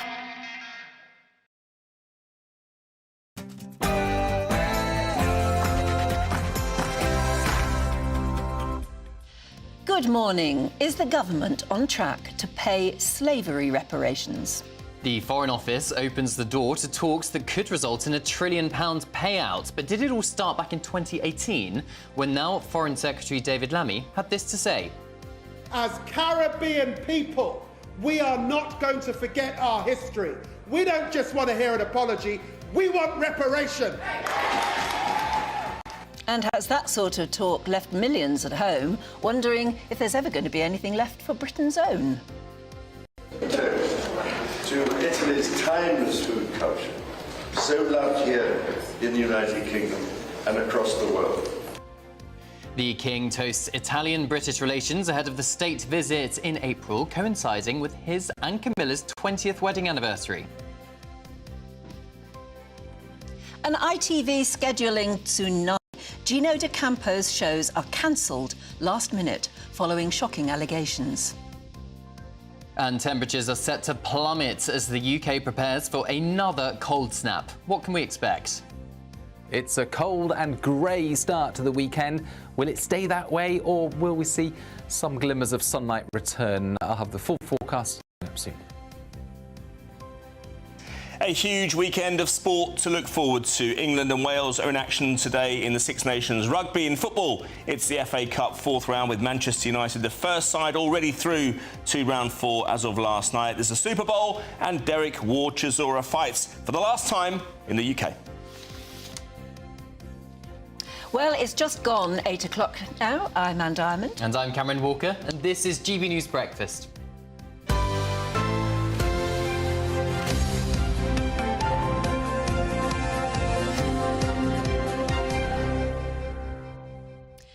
Now, there's a lot of political news around at the moment. If you just look at today's newspapers, you go from front page of The Guardian, Trump's aid cuts could be a big mistake. That says Lammy, and of course that's David Lammy, now Foreign Secretary. And then it goes right through to the Mail, for instance, hands off our cash ISAs, and that's the latest sort of anti-government headline there. There's a whole array of them, more or less. Yes. And then you hear that the Foreign Office is reportedly considering holding talks with Caribbean officials over slavery reparations. That's according to The Telegraph. Yes, and a meeting could be held as soon as April after Barbados's Prime Minister Mia Mottley previously demanded almost £4 trillion, yes, you heard that right, from Britain. Now, the Foreign Office insists that the government's position remains unchanged, but David Lammy has previously been very vocal in his support of it. Take a listen to what he said back in 2018. As Caribbean people, we are not going to forget our history. We don't just want to hear an apology, we want reparation. Try getting your head around just how much £18 trillion is. How many noughts does that have on it? Anyway, it's roughly 5 times our GDP. So what exactly is the government thinking? Well, joining us now is the former Conservative advisor, James Price. James, good morning to you. Do you think James Lammy regrets those comments in 2018, perhaps not thinking he'll be Foreign Secretary 7 years later? I hope he regrets them. And I hope that he sort of sits back and thinks, why is it that I was saying we as Caribbean people when he at the time was a British parliamentarian and is now the British Foreign Secretary? I don't actually think that Lammy thinks that he is a Caribbean person. I think he thinks that he's a Brit, and I think that he was being cynical about doing this. But it's come to something when you've got a lot of members of the British Parliament who keep saying that they are not British. Layla Moran, who's the Lib Dem MP for Oxford, West and Abingdon, said this week that we are Gazans, Gaza is our land, Gaza is our home, it's our territory and all this kind of stuff. No. You're a member of the British Parliament. David Lammy is now the British Foreign Secretary, and it's mad that we had parliamentarians who were able to get away with this kind of language, whether they were in opposition or not, and it's coming home to roost now. They're all having to choose their words so carefully, or in some cases, almost apologise for things they've said in the past, because they accept that they're living in a new world now, where they're in government. And it's astonishing. We are in a new world now. We can't go on saying sorry for things that happened 200 years ago, or let alone paying for them, when a lot has happened in the meantime. I mean, Britain has pushed an awful lot of business to the Caribbean in the meantime. Yeah, absolutely right. It's a complicated issue, but I think the one thing that we shouldn't do is accept blame for things that happened, as you say, hundreds of years ago. You know, you had Matthew Stadler, a friend of mine, on just now, who's saying that it's obvious that the UK, that the British Empire, was made rich because of this. It's actually not true. At the very least, that's a very contested term. Certain families were made rich by this, individuals, but actually the whole edifice of the empire was quite costly to Britain, and actually the Industrial Revolution that made us rich was more from things like textiles and technological changes and things like that. So the idea that we were made rich and therefore we should suffer from it, I think, is wrong. Just in the same way that we should accept, necessarily vast numbers of people coming over in terms of mass migration because people in the past went and conquered other places. That stuff doesn't follow at all. Well, the Foreign Office says that there's no plan for a ministerial meeting where this delegation comes over in April, and also insists that the UK does not pay reparations and the government's position has not changed. So what is this meeting all about? Well, it's either, as you said, I think it's a waste of taxpayers' money, it's a fun junket for people to come over. Not as fun as when often it goes the other way around. I mean, I'm sure that ministers and civil servants wouldn't mind a nice trip to the Caribbean and escape the cold snap that we're being plunged into right now. It's virtue signalling. It's definitely a bit of that, but there is also a more pernicious way that this might come through. You have official meetings that are in the diary and readouts come and all this sort of stuff, but you can also have what's known inside government as a brush-by. So this idea that, the sort of ministerial meeting, but if the Foreign Secretary happens to be walking down that corridor as the Prime Minister of Barbados comes out or whatever, and they brush by and they have a 5-minute chat and go, oh, this is very important, oh, yes, it's very important, and then the Caribbean delegation can go home and say, yeah, we met the Foreign Secretary, and the government can get away with saying, oh, no, it was just a brush by on the corridor. So there's a weasel way of doing this kind of stuff, and we won't have seen the end of this issue yet, unfortunately. And then there's Chagos.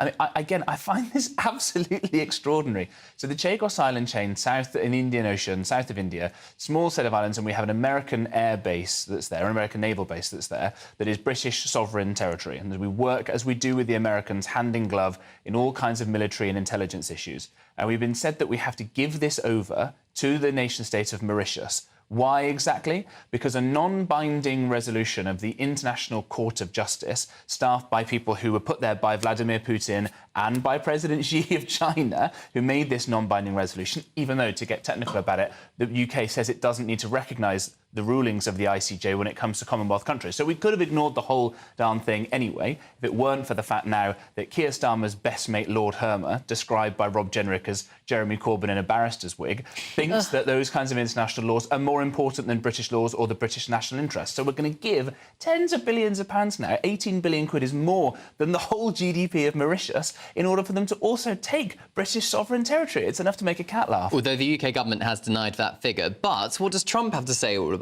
about this? Yeah, well, it's an American airbase. Right, at the same... Well, we're also now hearing that Mauritius may go on, if they do get it, and go and sell the islands on to America itself anyway. So they're going to make an absolute killing off of this, and we're going to look like complete fools. The worst thing about it, again, as you say, at the time when Trump is being, let's say, pretty territory hungry, talking about the Panama Canal, talking about Greenland, and at the very least, demonstrating that American hard power on the world stage is really what matters. We're hiding behind all this nonsense of international law that is just to the detriment of ourselves here. And it won't stop with Chagos. What about the RAF base in Akrotiri in Cyprus? Yeah. What about Gibraltar? What about all these others? What about the Falkland Islands? It's rot because we're being led by people that don't care about the interests of this country.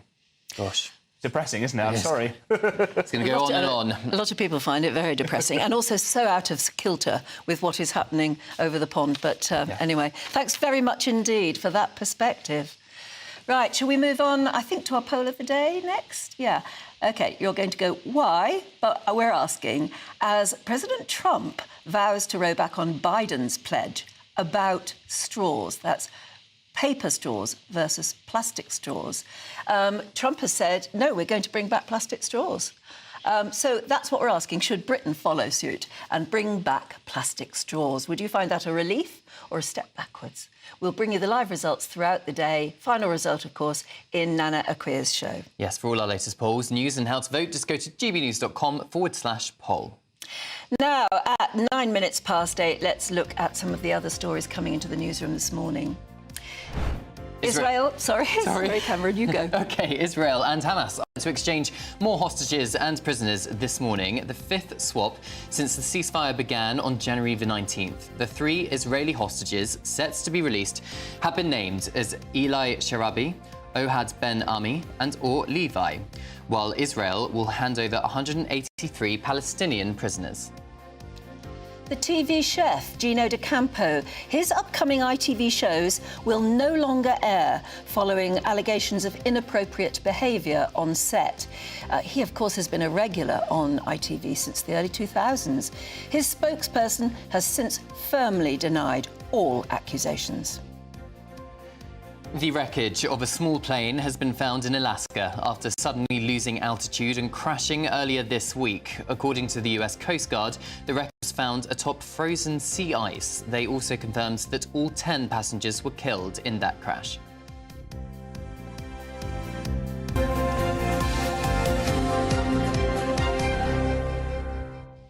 Let's move on to our great British giveaway. We've got 2 fabulous prize bundles to give away. They both contain £500 worth of shopping vouchers, the latest iPhone 16 and an incredible £10,000 in tax-free cash. Here's how to take part. We're doubling your chances to win in our latest Great British Giveaway with 2 fabulous prize bundles up for grabs. There's 2 lots of a totally tax-free £10,000 in cash. You'll also receive a brand new iPhone 16 along with £500 in shopping vouchers to spend at your favourite store. And the best news is 2 lucky winners are going to win. For another chance to win, text cash to 63232. One entry costs £2 plus 1 standard network rate message, or text It's just coming up to 12 minutes past 8. Have you looked outside the window yet? Is it cold where you are? Has the temperature plummeted? Maybe you're one of many people waking up this morning to sub-zero temperatures. Yes, and the Met Office has issued a yellow cold weather warning for many areas with snow and ice forecast until Tuesday. Let's find out what the weather's like in Glasgow with our reporter Tony Maguire, who's usually dressed well for that sort of weather. Morning, Tony. How cold is it where you are?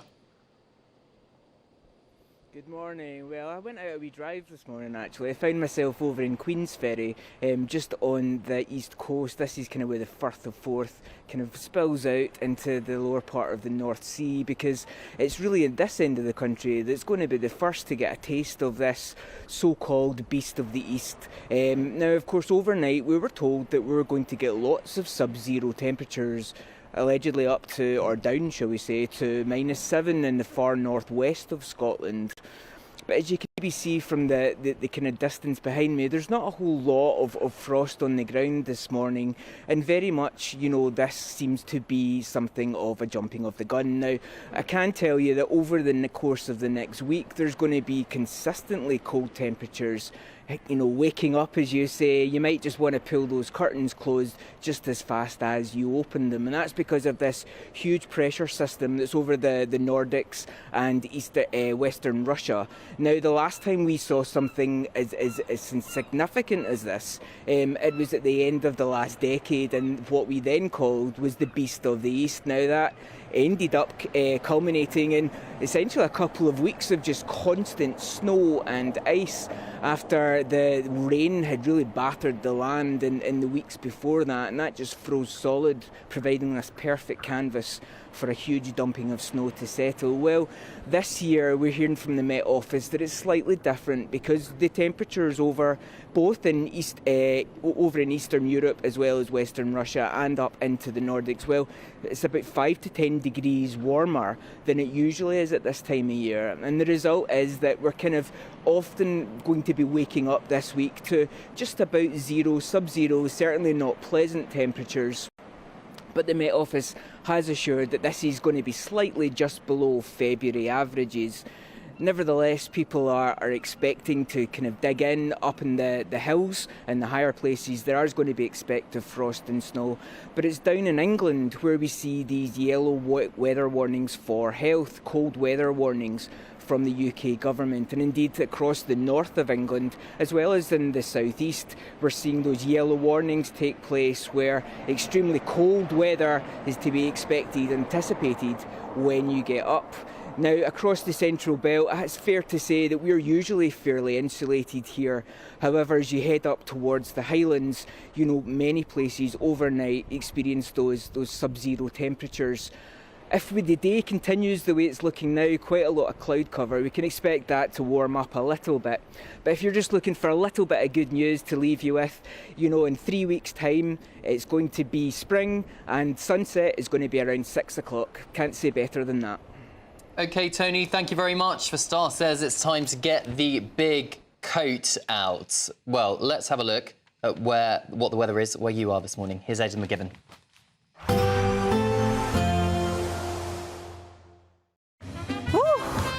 A chilly start will give way to a lovely, warm afternoon. Boxed heat pumps, sponsors of weather on GB News. Hello, a very good morning to you. Welcome to the latest update from the Met Office for GB News. It's a cold weekend with easterly winds, grey skies and a mix of rain and sleet in many areas. Although there will be a touch of frost and some sunshine first thing across the north and west of Scotland, parts of Northern Ireland also getting off to a chilly start. But for the rest of the UK, we've got plenty of grey skies this morning. Low cloud, mistiness and outbreaks of rain and sleet moving northwestwards across parts of England, Wales and then into parts of Northern Ireland later. Some brightness into the southeast towards the end of the day, but we've got this cold easterly wind, so although temperatures won't fall that far compared with the last few days, it will feel more raw with that easterly, particularly around the coast of the North Sea.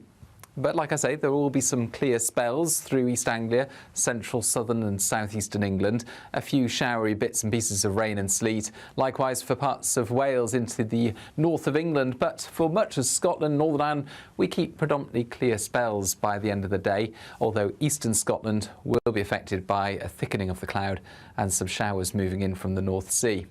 Where we do have the clear skies across western Scotland and parts of Northern Ireland, 1 or 2 breaks elsewhere, temperatures will fall away overnight, a touch of frost once again, but actually for the vast majority it will be too cloudy and too breezy for a frost. So although a cold start to Sunday and another grey start to the day, temperatures broadly 2 to 4 Celsius.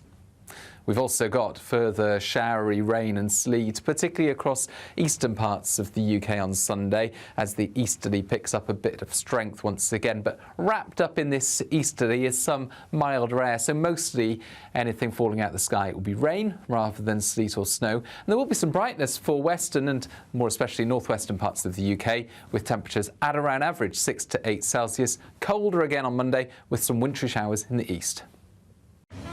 A nice bright morning will generate a lovely warm day, right through to the evening.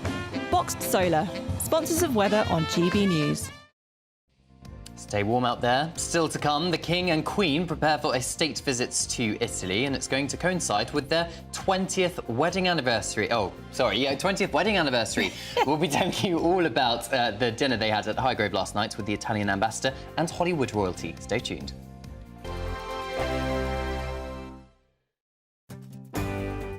I'm Michael Portillo. This is GB News, the People's Channel, Britain's news channel. Headliners on GB News 11 p.m. every night. It's got 3 top comedians going through the next day's newspapers so you don't have to read them, which is great. That's a good point. He's lying. Maybe he's not lying. That's Headliners every night from 11 p.m. and 5 a.m. as well on GB News, Britain's news channel. Sunday with Michael Portillo from 11, only on GB News. Well, specialist from Woolly & Wallace Auction House, Alexandra Aguilar, joins me now. Alexandra, how lovely to see you. And I wondered whether you were going to bring the jewellery in. You're actually wearing the jewellery. So shall we begin with the bracelet? Right, so it's a diamond line bracelet, as you can see. It's really a beautiful thing. It's made of 27 diamonds with a yellow tint, and they are mounted on yellow gold, and it's really a beautiful, beautiful piece. But there's more to it, and as you mentioned, it's the provenance. It comes from the collection of Elizabeth Taylor, really one of the queens of Hollywood, and it was given to her by Michael Jackson. Have you any idea why Michael Jackson gave her such a magnificent gift? They were very, very good friends. They were friends for over 20 years, and he knew her love for diamonds, for jewelry, and we know that they exchanged many presents, including this fantastic bracelet. Would that have been made new at that time? Yes, I believe so. We're talking, what, about the 1970s or something like that? Oh, maybe a little bit later. Later, 80s? Yes, that's right. But what's particularly interesting about this one is all the 27 diamonds have the same colour. And it's very difficult to find stones with the same colour, with the same yellow tint. So it makes it particularly beautiful and particularly special. Why do you think it will go for about £70,000? It's... well, it is a beautiful piece. It's very wearable, as you can see, and there is the provenance is amazing. Jewelry from the collection of Elizabeth Taylor is very sought after, of course. GB News, the People's Channel. Join me, Nana Akwe, for an informative, interactive news programme with a difference. It's fun. No, you didn't say that, though. I'm so surprised. I think there's an element of truth to that. Join me from 3 p.m. every weekend, only on GB News, Britain's news channel.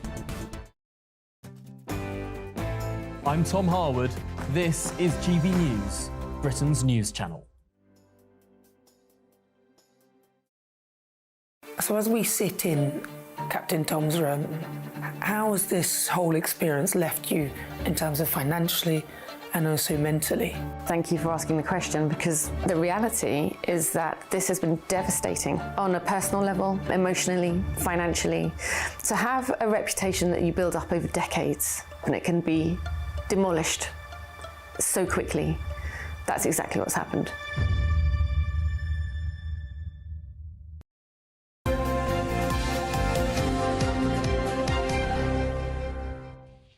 Morning again. Welcome back. It's very nearly 22 minutes past 8. And we're going to be talking all things Italian at the moment, particularly food. Yes, the King and Queen have welcomed celebrities, chefs and diplomats to their Highgrove estate. This happened last night to celebrate Italian slow cooking. Can you tell us what is slow cooking? Slow cooking it all dates back to 1986, where there was absolute uproar in Italy because a McDonald's restaurant, fast food restaurant, was going to be put in one of the sacred squares in Rome, the capital, Plaza de España, I believe, and widespread protests happened, and then the slow food movement started, which is it the sort of opposite to fast food? It's the opposite to fast food, so it's taking your time, using traditional methods, using family recipes, all about prioritising the flavours of proper home-cooked food. And this is apparently something that the King is very, very keen on. He is. He's always very keen on tradition, and as well as slow food, slow fashion was a big theme of the dinner last night. It's all because he's going to Italy for a state visit alongside the Queen in April, and just being a bit more sustainable, which we know King Charles loves. The dinner, I mean, we've got the menu here. Rare and pasture salumi, Tuscan-style pate and copper, which is a type of Italian pork, Yorkshire pecorino cheese puffs, Scottish crab panzanella. Yeah, Westcombe ricotta and Highgrove fine herbs ravioli, Isle of Wight tomato passata. Then there's Suffolk red porchetta, pumpkin and sage mash, that would be nice. Tuscan kale, zuppa inglese and biscotti. So the whole point was it was 99% British ingredients, but Italian food. And joining us now is the editor-in-chief of Majesty magazine, Ingrid Seward. Ingrid, good morning to you. Hopefully we can join you shortly. Hello, Ingrid. How are you? Hi. So first of all, it's quite unusual, isn't it, that King Charles would be hosting an official dinner at Highgrove, one of his private residences? It is Well, it's not that unusual because the dinner it wasn't actually inside Highgrove House because there wouldn't be room. It's in the Orchard Room, which is their entertainment space. And there was a marquee in the garden for the when they sort of had drinks and those wonderful hors d'oeuvres that you were reading out, which I won't attempt to pronounce. But they had these amazing hors d'oeuvres in a marquee. Then they went into the Orchard Room for the main dinner, which was cooked by a chef called Francesco Mazzi.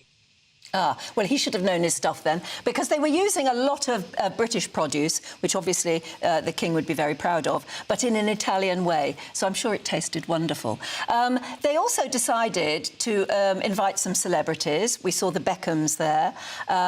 We saw... Who else was there? Stanley Tucci was Stanley there. Tucci, absolutely, who, of course, is a Hollywood actor, but very well known as an Italian-American, but also an enormous foodie. And also Helen Mirren was there. Helen Mirren, which was yes. Helen Mirren, of course, and she famously played the Queen, not only on stage, but in the movie. So that would have been an interesting moment, her meeting. She's probably met him before. In fact, I'm sure she has. But that would have been quite fun. So it sounds a very glitzy evening, but it was also about slow fashion, which Cameron has described slow food beautifully, but apparently slow fashion is like re-wearing your clothes and being sustainable with material, which is something that King Charles is very into. Because he always wears his clothes until they fall apart, but because he's got valets and everyone to look after him, they don't fall apart. But so it was all about, I suppose the whole evening was really about sustainability. And we see these garments on display on your screens at the moment for those watching on television, made by apprentices of the King's Foundation, the King's charity. David Beckham, of course, is a patron of that charity. He's getting very close to King Charles, isn't he, David Beckham? Yes, he is. Apparently, they bonded over their love of bees. Bees? Oh, wow. Bees, buzzy bees. Yes, they're both apiarists, aren't they? Ah, yes, I didn't know that one. But so that's how they bonded. But I think that Beckham has always been quite. He's close to the Prince of Wales because of the football, and so he's always been around the peripheries of royalty. But now he's right in there. But it's very interesting, isn't it? Last night, obviously a demonstration to a certain extent of Britain's soft power at work. And it seems to be very effective. I mean, in this case, sort of chummying up to the Italians. But we're probably going to see it more and more, aren't we?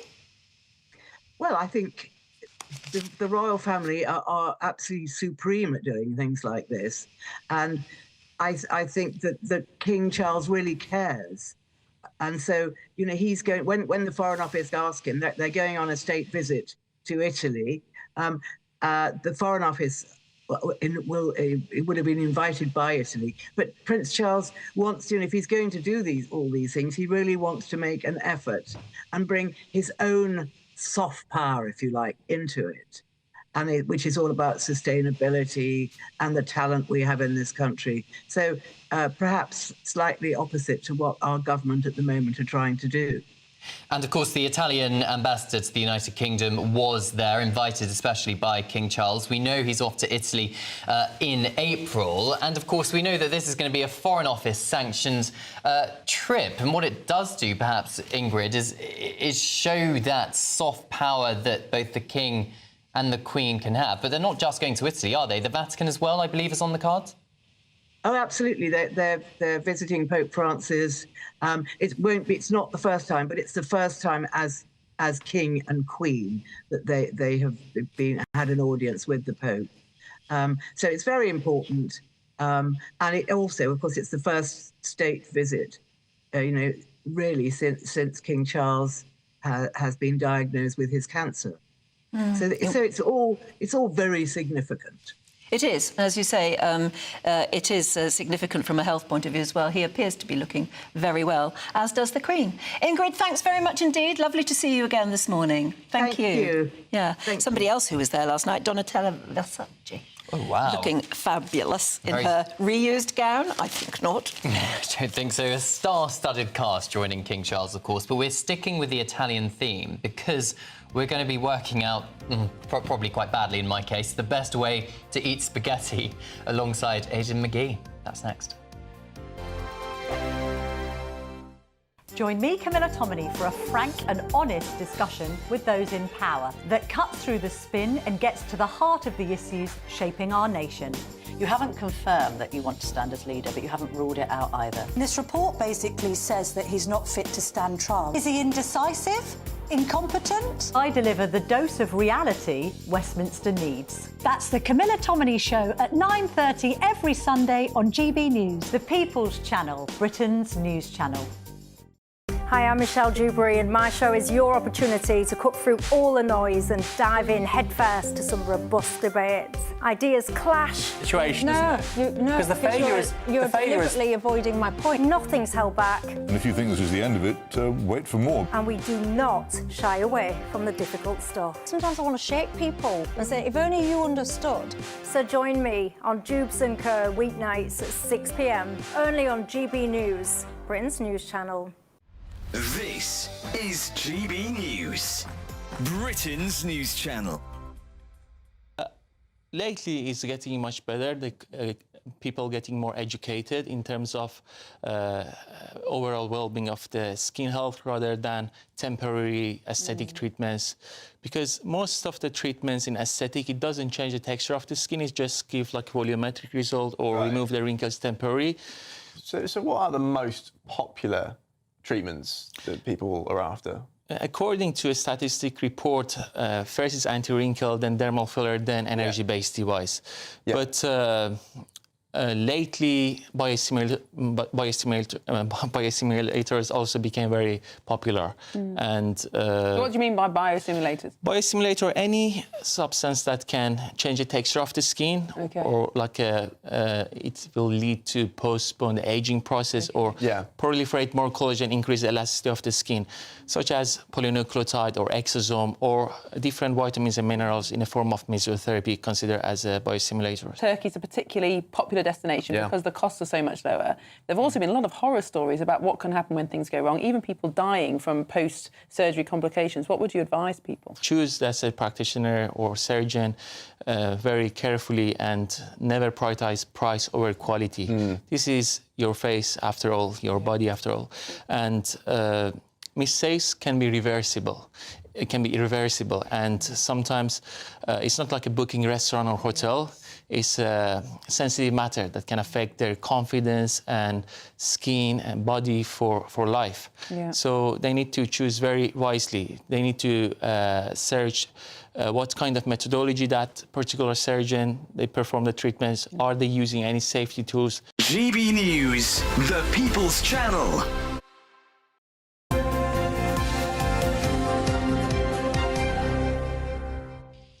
Hello again, 8:32. Now, we were talking about the menu at Highgrove last night, celebrating Italian foods with British ingredients, actually. But it was very noticeable. The first thing you'd think of would be spaghetti. Aidan McGee is with us, wouldn't you? But clearly spaghetti wasn't on the menu because I think at a posh banquet it would be such an embarrassing thing to eat because nobody knows how to eat spaghetti properly. But that's why I've got a bib on. Yeah. Because I'm not even confident myself. That's not going to cover much. But the controversy is, I mean, how do the Italians eat spaghetti? Now, our Italian guest earlier said you just slurp it. No spoon. She said no spoon.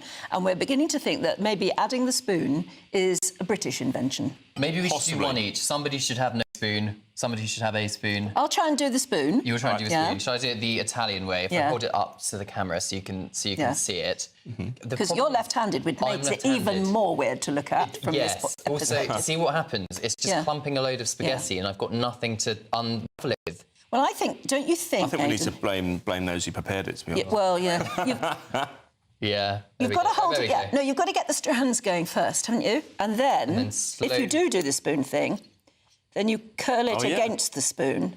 Yeah, but it's nowhere near as foolproof as you think. But you don't necessarily need... There, you end up with a curly-whirly bit. That is a huge mouthful, though, Anne. Yeah, well, exactly, and I'm not going to, because that would bring it too near to a white blouse, and I'm sorry. I'm going to go for it. I'm just... Yeah, I'm quite fortunate with mine because I've just literally dug in the spoon and I've lifted, and that's not a bad... You're not going to shovel it in like that, Yeah, surely. probably. No. Probably. You But think I should go for it? you'd get to everywhere if you did that. So he's wearing a bib, so it's fine. Yeah. So is this the proper Italian way? We were Well, it is. I think the Italians would... Now, you see, look, I've done a very That's small very neat. twirl. Yeah. So maybe the spoon, after all, is the winner. Because if you just... that's literally like 2 long strands of spaghetti swirled against a spoon. And that seems to work. Try it. Do you want to try it? What, with the spoon? I think yours would have gone cold by now, though, Anne. Yes. Yes. Well, apologies if you are having your breakfast this morning and we're putting you off, because it is a bit weird eating spaghetti, isn't it, at 8:30 in the morning? No. But not for us, though, because No. we've been up since 3 o'clock. Exactly. It's our lunchtime. Right. I can't speak. Our apologies, you've now got 3 presenters who can't speak. Water. But and that's another thing, the wine they were drinking last night. Yes, so to start with their canapes, they were having Highgrove wine, Highgrove sparkling wine. I believe, I don't know where the grapes are made, but that's obviously the King's private estate. Yeah. And is that the appropriate accompaniment to a dish like this? Well, they didn't have spaghetti. I think that would have caused a few issues, particularly with the black tie attire, spilling it all down your front. I've done it again. I'm beginning to get good at this. Yeah. Well done. You're doing incredibly well. I think you've done it before. Yeah. But one of the wine bottles, I'll get it up for you, costs more than £300 per bottle. Highgrove wine? No, not a Highgrove wine. This was apologies for the pronunciation, Barbaresco Gaja. Barbaresco Gaja 2021. Vintage. That's bet what it was cost nice. over £300. I'm sure it cost. I'm sure it did taste very nice. Barbera is a well-known Italian wine, isn't it? So, look, we'll throw it out to you. If you are Italian or you're living and watching us from Italy at the moment, we'd love to know, how do Italians really plunge into their spaghetti? Do they do the spoony thing, which I don't think they do? Or they shovel it in like Aidan? Or they try very hard? No, Aidan, I'm not sure if we can get a close-up, but you have managed to get a bit on your bib rather than on the T-shirt. See, so there you go. Luckily, you're wearing one. Well, that's something that, don't you notice when you do go to Italian or French restaurants in Italy or France, the idea of the men having the bib is completely acceptable. It's acceptable? Yeah. Good. Is it acceptable in this programme? Well, I think from now on, if we're ever going to eat spaghetti at this time of the morning... Probably needs better coverage, doesn't it? Clearly necessary. Acceptable for us. I think I've come out unscathed. Brilliant. All right, well done. right. Well done. Love the top and tie, by the way. Thank you. I bought it in Edinburgh. Where Of you course, were. Yes, absolutely, jolly good. OK, well, we'll finish our spaghetti in a couple of seconds. Do stay with us, though, because still to come, we'll be looking through the newspapers. First of all, though, here's the weather for top European holiday destinations. Ready to soak up that holiday sunshine? Won't we need some cover? No worries. All sorted. All Clear Travel Insurance sponsors GB News Travel Destinations Forecast. If you're looking for some winter sun, Spain wouldn't be a bad shout. Fine, at least for Sunday. Unsettled in Italy and reasonably breezy in Greece. We've seen that quite frequently recently, and with some showers to boot. But across Italy, well, that's where some more unsettled weather is heading, especially in the west, the north, and then Sicily through Sunday and into Monday. Iberia, fine for now, but it will turn more showery from the west as the week begins. All Clear Travel Insurance sponsors GB News Travel Destinations Forecast. This is GB News, Britain's news channel. And fashionistas are keen to see which new trends are set to hit the catwalk. Well, our next guest is very well placed to share her predictions with us after being a contestant on hit ITV series Dress the Nation, as well as being an upcycling and sewing consultant. Wow. Joining us now is Tendai Murewe. I want to go back to you appearing on the ITV Dress the Nation. Right. Tell us about that experience. What was that like? Oh, that was one of my highlights as an upcycling consultant. I learned to sew in my kitchen 5 years ago. And then, during COVID, just making masks. Then the next thing I was on a Dress the Nation, making dresses in front of TV. Yeah, it was just incredible. I think we all had all these clothes that we have, but we don't know what to do with them. So mainly I started with men's jackets, taking off the sleeves and putting it like a print on. I've tried this. I've tried taking off my sleeves before. I now have about 3 jackets with no sleeves. I never managed to put them back on. You need to come to a workshop. You need to come to a workshop. I need an upcycling consultant. 2025. What can we expect, fashion-wise? I think bold prints are back. People are loving. I think you walk on the streets in frollals and oversized men's jackets. So the exact opposite. We have drastically underperformed this morning. You're just saying not like us. We just woke up this morning and thought it's winter, it's cold, it's grey. Grey, miserable. Is that not the way to go? No, it is. It's still, I think because fashion is expressive. It's whatever you want to express yourself. You know? GB News, the People's Channel. Good Afternoon Britain isn't just about us. The wonderful thing about this programme is it's about everyone watching. It's an interactive programme. Well, there absolutely is something to see here, and we're going to be talking about it more. Whether it's breaking royal news, Will, please bring us up to date, or indeed a particularly punchy speech in the House of Commons. Very, very curious. We bring it to you live, and then we bring you live reaction as well. That's Good Afternoon Britain, weekdays from midday. Only on GB News, the People's Channel, Britain's news channel. It's Patrick Christie's Tonight, and here we do things differently. It's explaining the absolute madness of this, doesn't it? It's explosive. I mean, this is very good. It's lively. 850. Your government sat there, Sean, and it did nothing. It's controversial. The Middle East has been in turmoil since before I was born. It's everything you need to kickstart your evening. Everyone's had their Weetabix tonight. I love to see it. That's Patrick Christie's Tonight, weeknights from 9 p.m. Only on GB News, the People's Channel, Britain's news channel.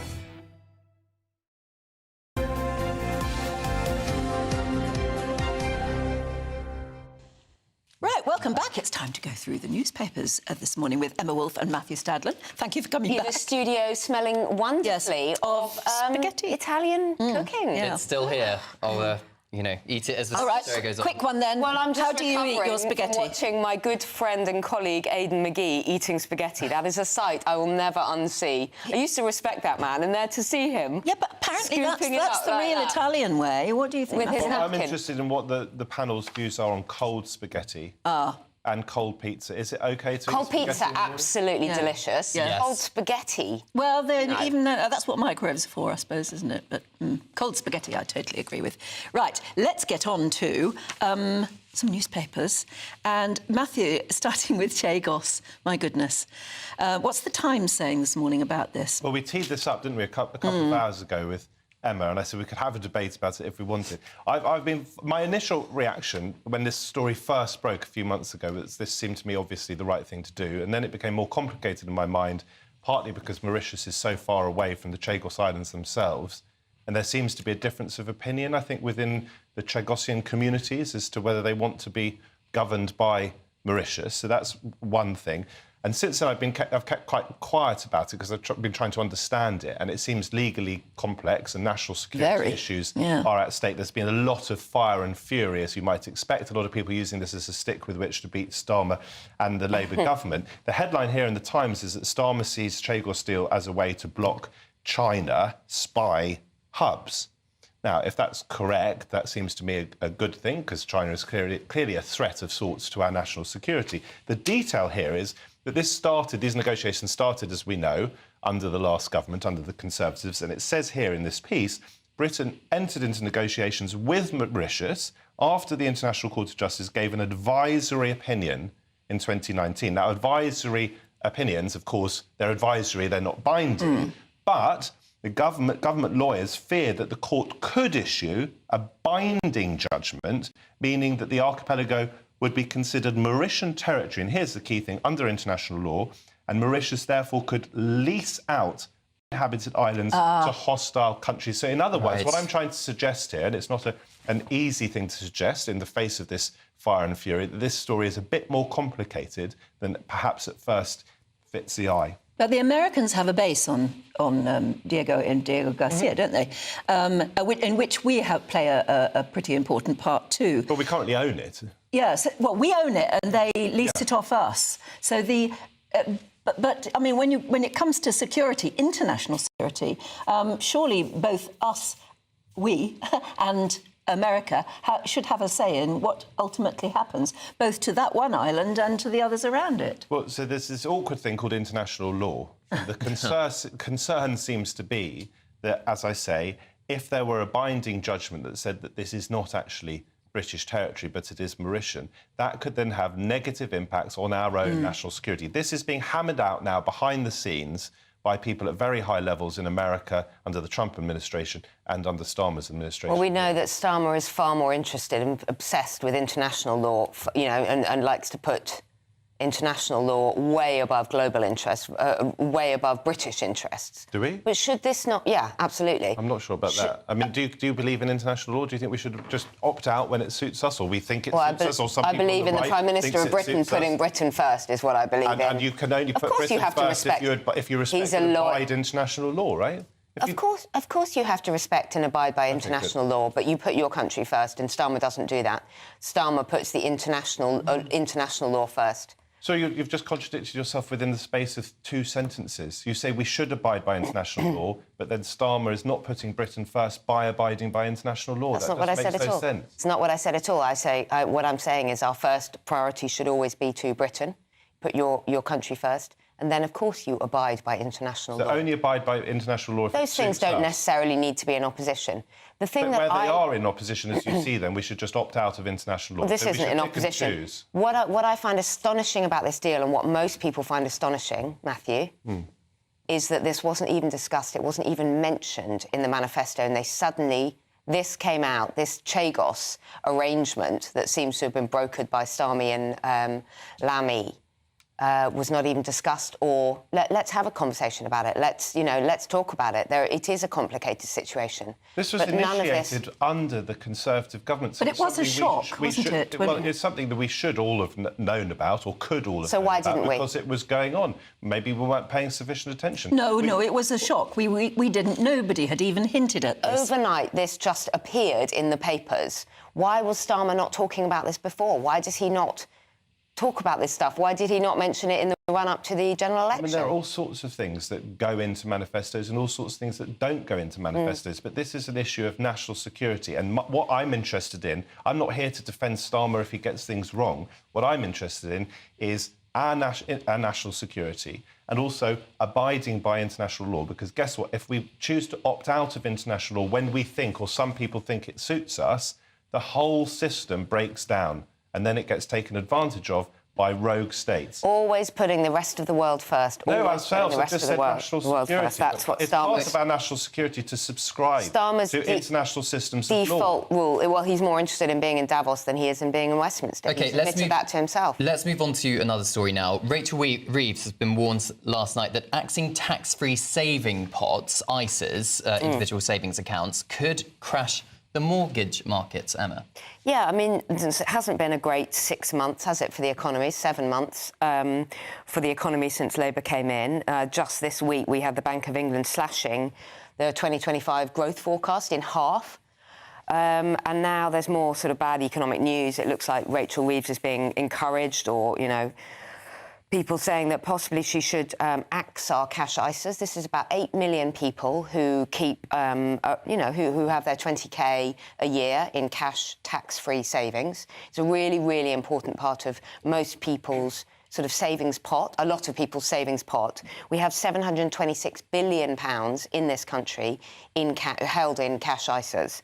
There would be a run on the banks, wouldn't there? If this happened, people would start cashing in their ISAs really as fast as they possibly could. Of course they would, and building societies, UK building societies, are very worried about this. They say this forms a really, really important part of people's savings pot.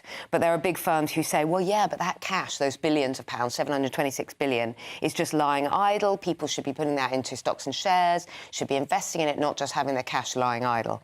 So, this is one of those things. But, building societies are saying this could cause mortgage rates to rise. It could even, cause the housing market to crash. It's a real problem. And for young people as well, if they are saving for a house deposit, for example, Labour said during the election campaign that they want to get young people on the housing ladder, etc., etc. If they're then taxing the ISAs, which gives them that saving pot, that's a bit contradictory, isn't it? When you're coming up with economic policy, you have to look round the corners and you have to look at unintended consequences. So, for example, if you fiddle around with stamp duty, you have to understand what the possible implications are that you might not have anticipated. It's the sort of game of economic chess. And Reeves is going to have to be incredibly careful ahead of her next budget that we don't get unintended consequences. I agree it was bad news this week that the Bank of England halved the growth forecast for this year. I was feeling relatively upbeat, and I still am, I think, that PricewaterhouseCoopers, PwC, said that we are the second best place internationally. That was the funniest tweet. That when you tweeted that, I mean, that gave me the best laugh I've had all year. No, it's ludicrous to pretend that anyone wants to invest in this country when we have billionaires, millionaires leaving this country. So PwC, they're wrong. The country's falling apart, Are they Matthew. wrong? Look around you. Are they wrong, PwC? Well, I trust the Bank of England more than I trust PwC, OK, well, actually. that's why I said it was bad news what the Bank of England did, but good news whoopsie. what PwC. But good what they predicted. What is also good is that interest rates have come down, and a lot of people with mortgages will feel this in their pocket. How do you think Rachel Reeves has done so far? Well, she's being hammered, isn't she, by people who want to hammer her politically. Does she deserve to be hammered? I think she absolutely deserves to be scrutinised, and it was always going to be the big question: how does Labour clear up the mess that it inherited? Partly because of Conservative policy, partly because of the pandemic, partly because of the Ukraine war. Has she got it right? I think investing as much as she has invested immediately in the NHS is a good thing, because so many people watching this programme are desperate to get off waiting lists. And if you have loads of people on waiting lists, it's harder for the economy to grow. The question was she right to tax in the way that she did small businesses? Never mind the rights and wrongs of whether it was or wasn't in the manifesto. Arguments can be made on both sides. Or should the wealthier people in this country be taxed more so that you, in fact, encourage the engine or one of the engines of growth, which are those small businesses? These are difficult decisions. Time will tell whether she's got it right or wrong. You said her job is to look round the corner, to anticipate what effect any decision now is going to have. For example, what about the farmers? What about pensioners? What about private schools? She doesn't seem to have looked around that corner at all. What's your question about the farmers? Well, I think it looks as though the Labour Party, the Labour government, thinks that farmers are rich, therefore tax them, not thinking any further into that. And the fact that it's not just rich farmers who are going to be hurt, it's ordinary family farmers who are going to be hurt. And I don't think she even anticipated that. And you then have to... She may well have not done, and I've always said I've got sympathy for individual farmers, although I remind everybody that anyone who earns a certain amount of money has to face inheritance tax, and farmers until now were not facing that. And it's a relatively small issue. It doesn't mean there aren't human beings involved. It's a relatively small issue. The much bigger picture is how you get the economy growing and how you fund public services, and how you fund public services before the economy is seriously growing. But a chancellor can't just think of facts and figures. They have to think of the human beings. I mean, the human beings are either going to vote or not vote for them at the end. Can I have my say as well? Please do. Economically illiterate. I'll answer you why. Because farmers are not earning that money. They have assets. Those assets, things like combine harvesters, tractors, whatever, which are very valuable. But that is not earnings. Most farmers don't have a lot of cash. Farms are food. We're going to have to import loads of food. It's the same thing with private schools. When you make it unaffordable for people who are just about managing to send their kids to private school. Do you know how much money it costs to send your children to private schools? 94% of the population, Emma, send their children to state schools. Why are we focusing on private schools? Let me just finish. When you withdraw people from private schools, you end up putting more pressure on state schools. My parents, for example, sent us all to private schools. They didn't have money. They didn't. They saved up. They didn't do foreign holidays. They didn't buy expensive cars. So, no, not everybody who goes to smaller private schools are Eton, Harrow levels of wealthy. If I were to send my child to my local private school for prep school, £30,000. Because we're in central London. Me too. £30,000 a year. And that's we're gone arguing up. about that instead of the quality of state education. From 24,000. We should be caring about the 94% of kids in It's this not country an who go either to or. state schools. You two, there's It's no not- point talking over each other, but I think it comes down to this, because if Labour's going to win the next election, realistically, the ordinary person on the streets, people watching our programme or listening to our programme this morning, they are going to be asking, can I get a doctor's appointment? Correct. Can I buy a house? Is my grandmother freezing cold in What's her my room? local state school like? What's Let me my just local say, state school like? another unintended consequence. When you withdraw the winter fuel allowance, you talk about investment in the NHS. No, you end up, look at the scenes this winter. I thought it was a poor policy. You can't keep blaming the Tory government. That was a poor policy. I thought it was a poor policy and bad politics, by the way. OK. And incredibly Very vindictive and interesting. cruel. These are people. Older people to focus on who are farmers cold when I'm afraid we a third of children in this country, guys. Yeah, we don't have time. We have actually run out of time. Giving more time so that we could debate means that we've run out of time in the end. So sorry about that. But thank you so much. Time for the weather.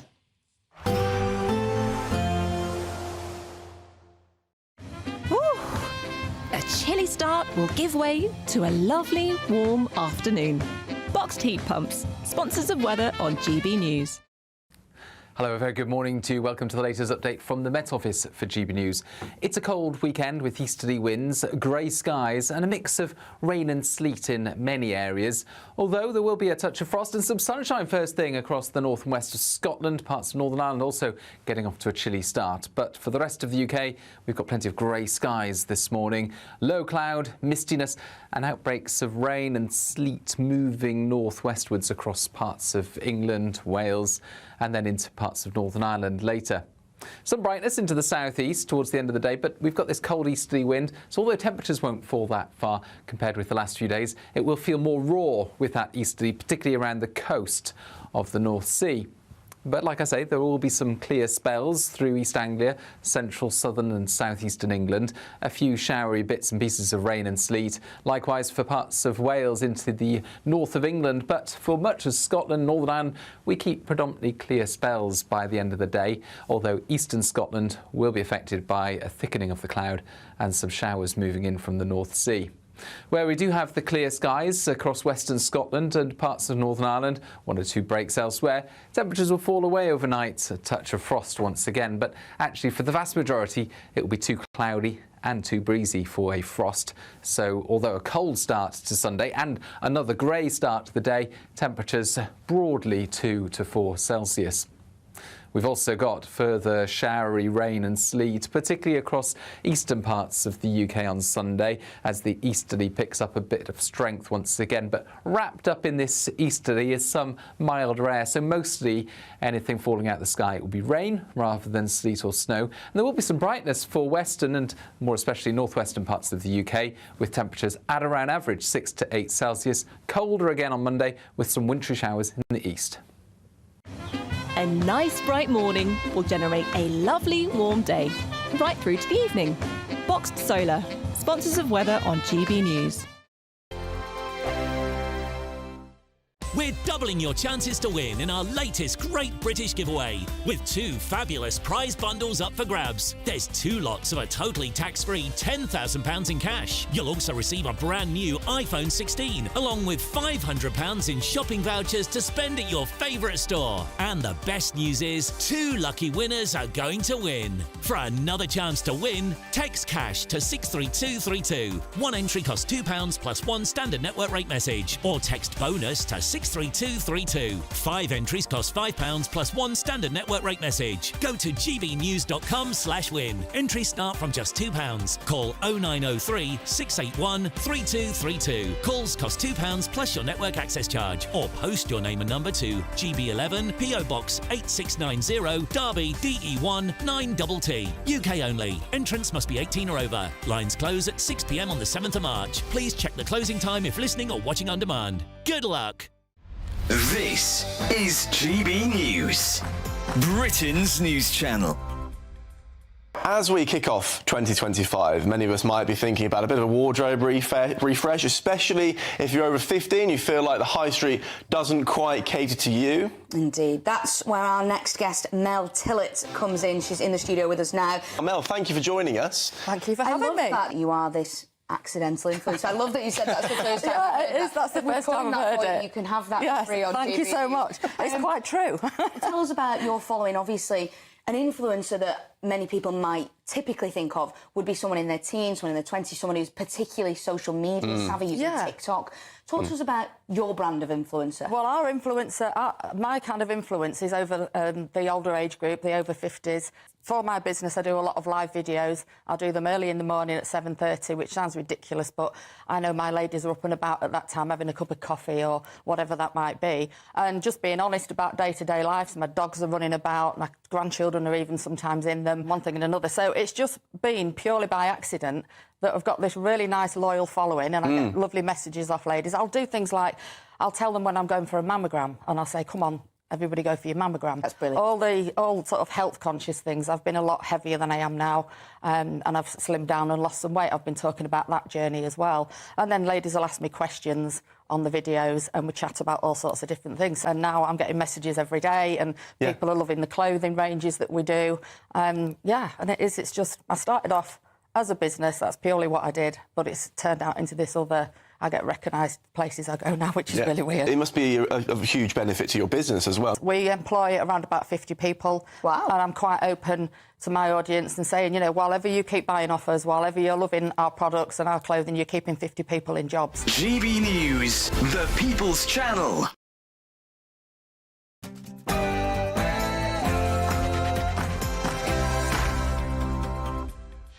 Good morning. Slavery reparations. The government now denies it's even considering them. It was previously reported a meeting with Caribbean leaders was on the cards. But, literally in the past hour, the Foreign Office has told GB News that there is nothing planned. To Italy's timeless food culture, so loved here in the United Kingdom and across the world. The King toasts Italian-British relations ahead of his state visit in April, hosting an array of celebs and top diplomats. ITV's scheduling tsunami. Gino D'Acampo's shows are cancelled at the last minute following shocking allegations, which he completely denies. Temperatures are set to plummet as the UK prepares for another cold snap. So what can we expect?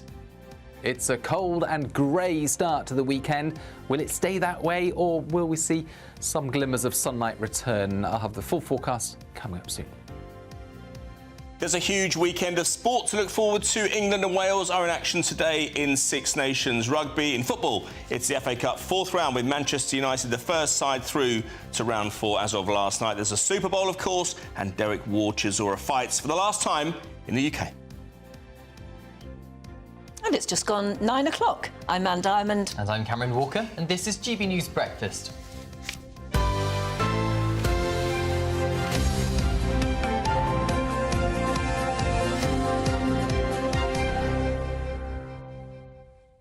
I fear we've started Spaghetti-gate. Oh, what's happening now? Well, we've had lots of viewers getting in touch. If you were watching us earlier, we were trying out the Italian way to eat spaghetti because, of course, King Charles hosted a number of Italian diplomats and celebrities last night. What about the South London way? Hi, great. The South London way, exactly. Well, Brian says he's had a house in Italy since 1980 and no Italians eat spaghetti with a spoon and twirl. That's the English way to do it, Yes, says you Brian. did say that, Anne. They simply eat it with a fork. The spoon thing is a typical English middle-class method. Yeah. Gosh. I like the person who said the easiest way to eat spaghetti is alphabetti.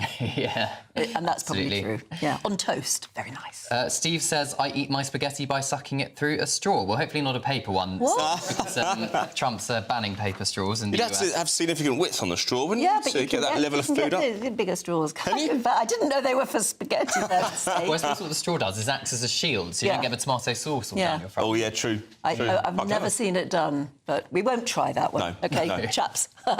Let's get go to our top story now, because this is really interesting. In the last half hour, the Foreign Office has been in touch and has strenuously denied claims that they were considering talks with Caribbean officials over slavery reparations. Yes, the Telegraph was reporting this morning that a meeting could have been held as soon as April after Barbados' Prime Minister Mia Mottley previously demanded almost £4 trillion from Britain. But they've been very quick to speak about it, and as I say, in the last hour, a spokesperson told GB News this story is false and misleading. There is no plan. That's probably just to make clear. It's about the story in the Telegraph. This story is false and misleading. There is no planned delegation of Caribbean leaders or officials in the spring, and our position remains that we do not pay reparations. Well, let's get the thoughts now of former Conservative advisor James Price, who joins us here in the studio. James, good morning. I mean, the Foreign Office, a very strong response from them, completely denying what's on the front of the Telegraph. I think this is a great victory for GB News, right? Before most people have had their full English this morning, you've saved the British taxpayer, what, £4 trillion? There we go. This is great. That's a huge relief, actually. That's about the amount of money that I think Rachel Reeves will be spending in the next 5 minutes otherwise. Very interesting. I mean, when you juxtapose it next to the clip we were showing earlier of David Lammy in 2018, I mean, yelling almost in the House of Commons that we needed to pay reparations. Now the Foreign Office coming out with this very, very stark and obvious statement saying, no, nothing planned, no meetings. So it's very, very good news that this is going to be kind of kiboshed by this. Unfortunately, we've seen the Foreign Secretary, back when he was a backbencher, but still a member of the British Parliament, saying, not only calling himself a Caribbean person rather than a Brit, which I don't think he actually believes. I think that was just a jump on the bandwagon. Well, he's at Tottenham, isn't he? Well, he's exactly right. I think a big Spurs Yeah, but fan, he meant he was of Caribbean descent, didn't well, he? but this... we sort of understand that, surely. I think so. But again, if you're saying we want our reparations, well, who are you talking about and whose interests are you talking there? It's straight from the horse's mouth. I think this is going to be the big problem for this Labour government over the next 4 sorry years that we have to put up with them, that we know that they're actually, by the words they've said in the past, deeply radical socialist people who don't really, in a lot of cases, have a lot of love for this country, believe in things like international law above the national British interest, and it's only going to be through huge amounts of pressure from people like GB News, from people at home writing in, saying, how dare you even countenance giving away our money for these sorts of things, that's going to stop them from doing this mad, radical stuff. It's going to be a long 4 years. I wonder if we can look out that clip. We must have it to hand, I think, because we were playing it earlier, because it's very interesting to see the change in David Lammy. Have we got that clip? I don't know if we can. We're just sort of finding it in the computer. But it begs the question, when you see it and now you consider that David... Well, let's see it first and then ask the question afterwards. This is David Lammy in the House of Commons in 2018. As Caribbean people, we are not going to forget our history. We don't just want to hear an apology, we want reparation. OK, so now he is Foreign Secretary, and the Foreign Office has just been in touch with us saying what is reported, that there's going to be meetings over reparations, is absolutely firmly denied. Doesn't that make David Lammy's position very tenuous at the moment? Isn't he a bit of an embarrassment? Poor David Lammy. I mean, he's been like this in a few cases. Well, was he on Mastermind or something? And he was asked who was it who came after Henry VIII. He said Henry VII. So he'll be used to this kind of embarrassment. But it is a big rebuke to have this kind of story come out. And I've no doubt that there will be people in the Foreign Office who will be wanting to push this kind of stuff. David Lammy there, by his own words, wants to push this kind of stuff. So it is a pretty humiliating climb down. And it's not the only issue that it's happened, right? Lammy has said all kinds of terrible things about President Trump and is having to eat humble pie and row those words back, just as Peter Mandelson, who's, I think, being sent off to be the new British ambassador to Washington, has had to publicly apologise and say, I was wrong for saying all these mean and nasty things about Trump. That was an extraordinary admission. Yeah. For him to say, I was wrong. Yeah. Well, great that a politician can say that, right? That is a rare talent, that someone can actually stand up and admit it. I don't think Mandelson actually does think he's wrong, by the way. I don't think Lammy thinks he's wrong on any of these things. It is, again, just the pressure that places like GB News, people writing into their MPs back home, which we should all do more of, to let these people know what we actually think out there in the British country. But it's going to be that kind of pressure that's going to have to stop all kinds of other horrible, horrendous things that are damaging to Britain, whether it's this, whether it's the economic damage from farmers or anybody else, whether it's this humiliating attempt to give money away, to give also territory away to Mauritius with the Chagos Islands. You know, hopefully we'll be able to stop that, because all the government's lies about that are falling apart as well. But we shouldn't have to fight so hard against our own government for the national British interest. It's insane. To be fair to David Lammy, he said those comments in 2018, where perhaps he was a bit more free to talk about his own moral judgments, whereas, of course, when you get into government and you are Foreign Secretary, there's lots of practicalities to think of, such as we don't have £8 trillion or £4 trillion to give away. Yeah, well, that's true. And even if we did have that kind of money to give away, we shouldn't be giving it away on these kinds of things, right? People should go and look, if they're not aware, of the proud history this country has of fighting the international slave trade. OK, we were part of it. Or I say we, people from hundreds of years ago were part of it, but we were the first country in the history of the earth to say, no, slavery is wrong, taking it on various British values, things taken from the Bible, and we fought against it for 50-odd years before the Americans even had their own civil war on this issue, let alone all the other European powers that didn't do this stuff, let alone African countries that were complicit in finding the slaves to give to the Europeans, all these sorts of issues as well. And we should have our politicians be more aware of that kind of history, rather than so reflexively wanting to say that Britain is evil all the time. First instinct. Can I just ask you then, you mentioned Chagos there, and you sort of almost implied that you didn't think it would actually happen. I mean, I really hope it will. I think the embarrassing thing is it will probably be President Trump, Secretary of State Marco Rubio, who's their sort of foreign secretary, who will come along and say, guys, you are not doing this. This is completely bonkers.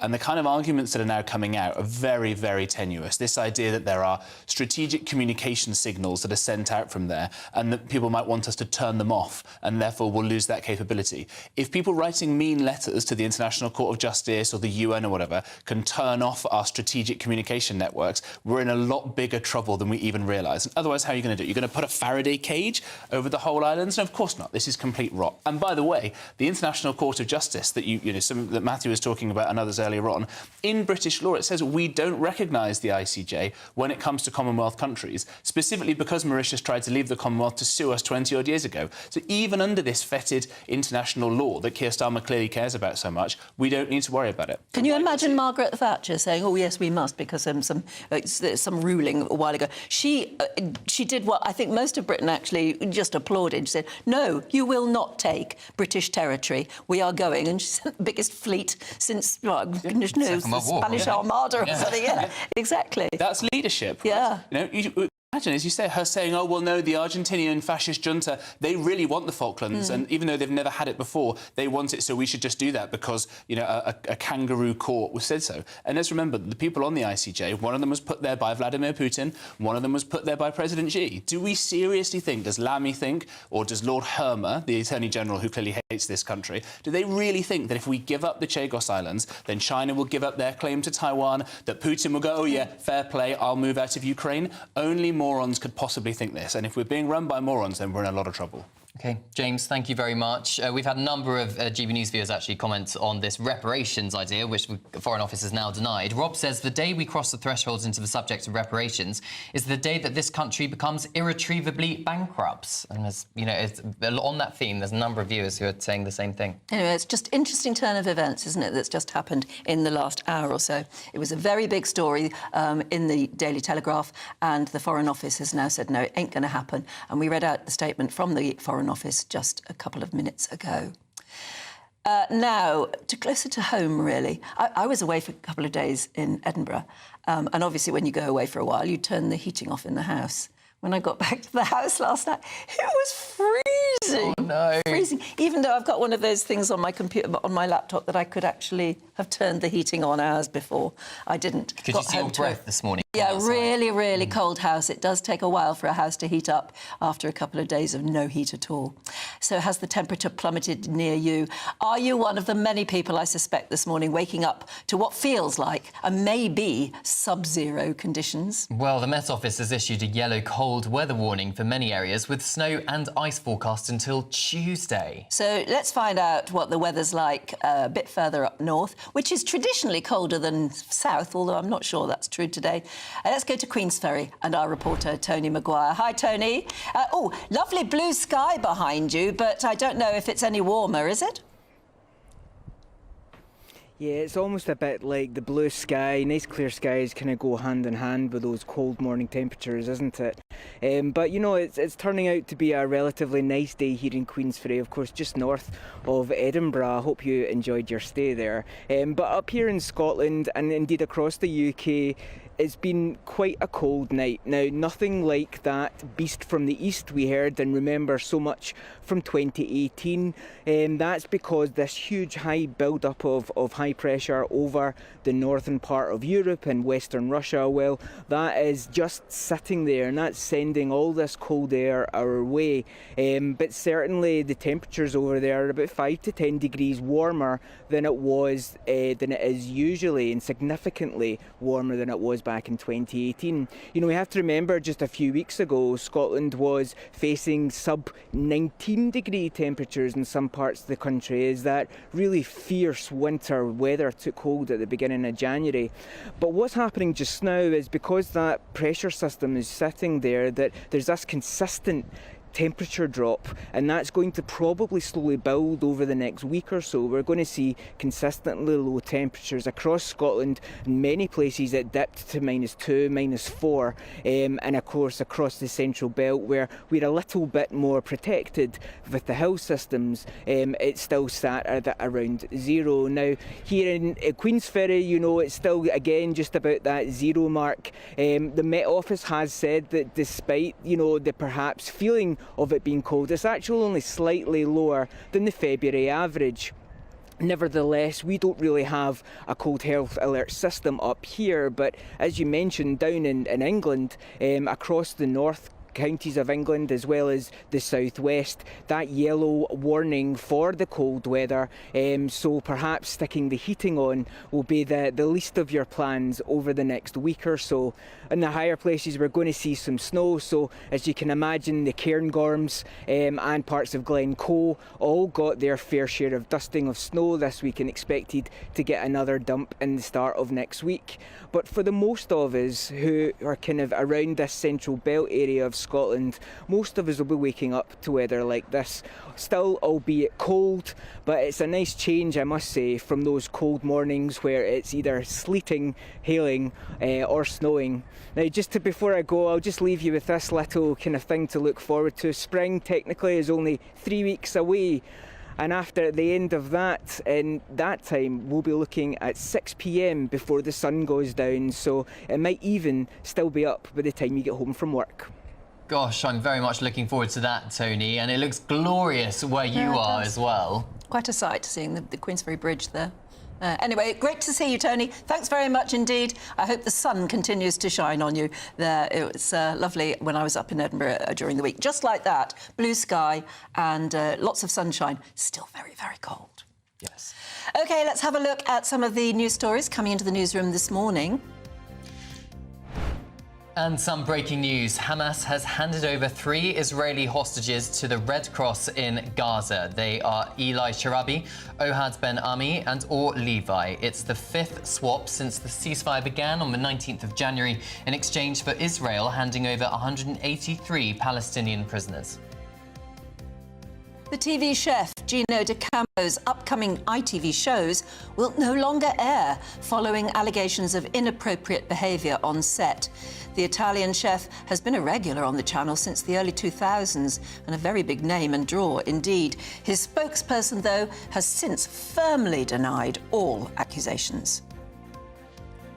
President Donald Trump is set to revoke Joe Biden's security clearances as well as stopping his daily intelligence briefings. In a post on Truth Social, Trump said, "Joe, you're fired," as he referenced a report by Special Counsel Robert Hur that described Biden as a well-meaning elderly man with a poor memory. A spokesperson for former President Biden has declined to comment.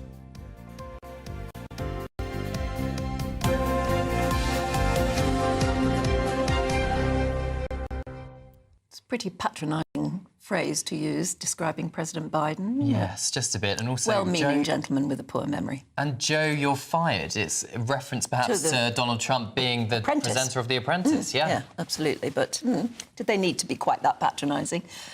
Maybe they feel that angry. Anyway, you don't have to feel angry. You feel lucky, I hope. We've got the Great British Giveaway here. 2 fabulous prize bundles to give away, both containing £500 worth of shopping vouchers and the latest iPhone 16 and an incredible £10,000 in tax-free cash. And that's for 2 people.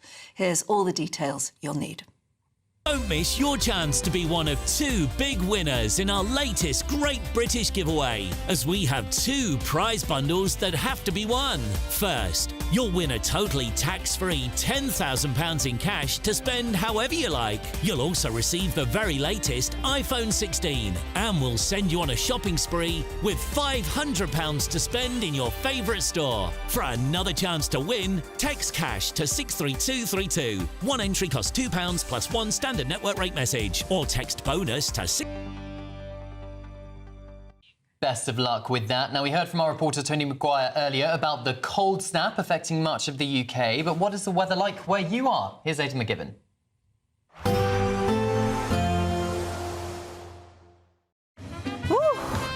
A chilly start will give way to a lovely, warm afternoon.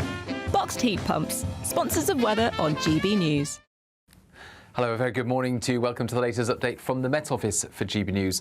It's a cold weekend with easterly winds, grey skies and a mix of rain and sleet in many areas. Although there will be a touch of frost and some sunshine first thing across the north and west of Scotland, parts of Northern Ireland also getting off to a chilly start. But for the rest of the UK, we've got plenty of grey skies this morning. Low cloud, mistiness and outbreaks of rain and sleet moving northwestwards across parts of England, Wales and then into parts of Northern Ireland later. Some brightness into the southeast towards the end of the day, but we've got this cold easterly wind, so although temperatures won't fall that far compared with the last few days, it will feel more raw with that easterly, particularly around the coast of the North Sea. But like I say, there will be some clear spells through East Anglia, central, southern and southeastern England. A few showery bits and pieces of rain and sleet. Likewise for parts of Wales into the north of England. But for much of Scotland, Northern Ireland, we keep predominantly clear spells by the end of the day. Although eastern Scotland will be affected by a thickening of the cloud and some showers moving in from the North Sea.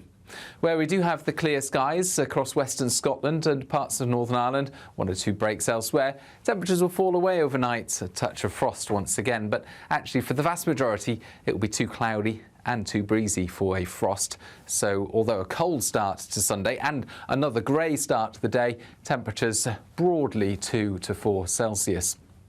We've also got further showery rain and sleet, particularly across eastern parts of the UK on Sunday, as the easterly picks up a bit of strength once again. But wrapped up in this easterly is some milder air, so mostly anything falling out of the sky will be rain rather than sleet or snow. And there will be some brightness for western and more especially northwestern parts of the UK, with temperatures at around average 6 to 8 Celsius. Colder again on Monday with some wintry showers in the east.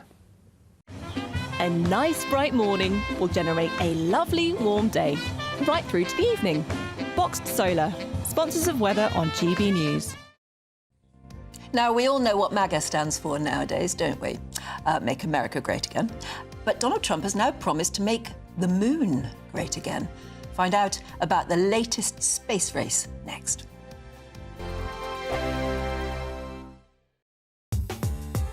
I'm Christopher Hope. From pop stars to politicians, I'll interview anybody in a pub who's got a political opinion. Join me every Friday on Spotify, Apple Podcasts, YouTube or gbnews.com, or wherever you get your podcasts. This is GB News, the People's Channel. This is GB News, Britain's news channel. Ironic article in The Guardian, Nick, caring about facts. Yeah, this is Meta is ushering in a world without facts, says Nobel Peace Prize winner. And they just seem to give these Nobel Peace Prizes to anyone these days. It's Maria Ressa. Not working. Zuckerberg came out, and it was very bold. He said a few things. We're going to use community notes instead of fact-checkers. Fact-checkers in inverted commas, because it just means people pushing usually a specific viewpoint. Community notes seems to be a great system that X uses, so why not do that? I think that's great. He's going to reduce restrictions on topics like immigration and gender. Good, because I'm against censorship.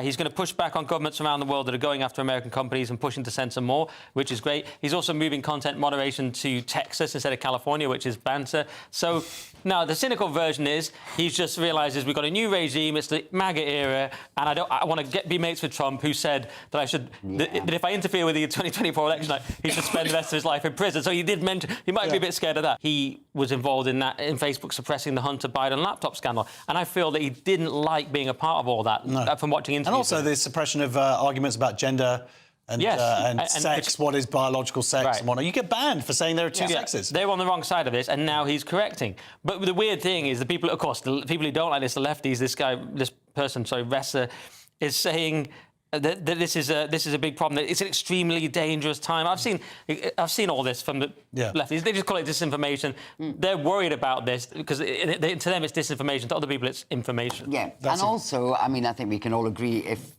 people think they're getting their facts just directly from Facebook, then something's horribly wrong. But we know that. The community notes thing, I think, is quite good because that sort of first-hand experience people are putting down, aren't they? Yeah. People have loads of different views come together, and it's an aggregate, so that's why it works. GB News, the People's Channel.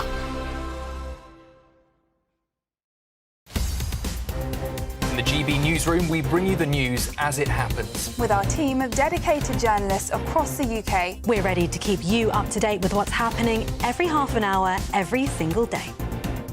Bulletins here on GB News, the People's Channel, Britain's news channel. This is Britain's Newsroom, where your voice matters. It's just astonishing. With expert analysis and honest opinion, we don't just keep you informed. We bring you unique perspectives you won't see anywhere else. Can't argue with any of that. When the news happens, it happens here. On Britain's Newsroom, weekdays from 9:30 a.m. Only on GB News. So as we sit in Captain Tom's room, how has this whole experience left you in terms of financially and also mentally? Thank you for asking the question, because the reality is that this is devastating on a personal level, emotionally, financially. To have a reputation that you build up over decades and it can be demolished so quickly, that's exactly what's happened.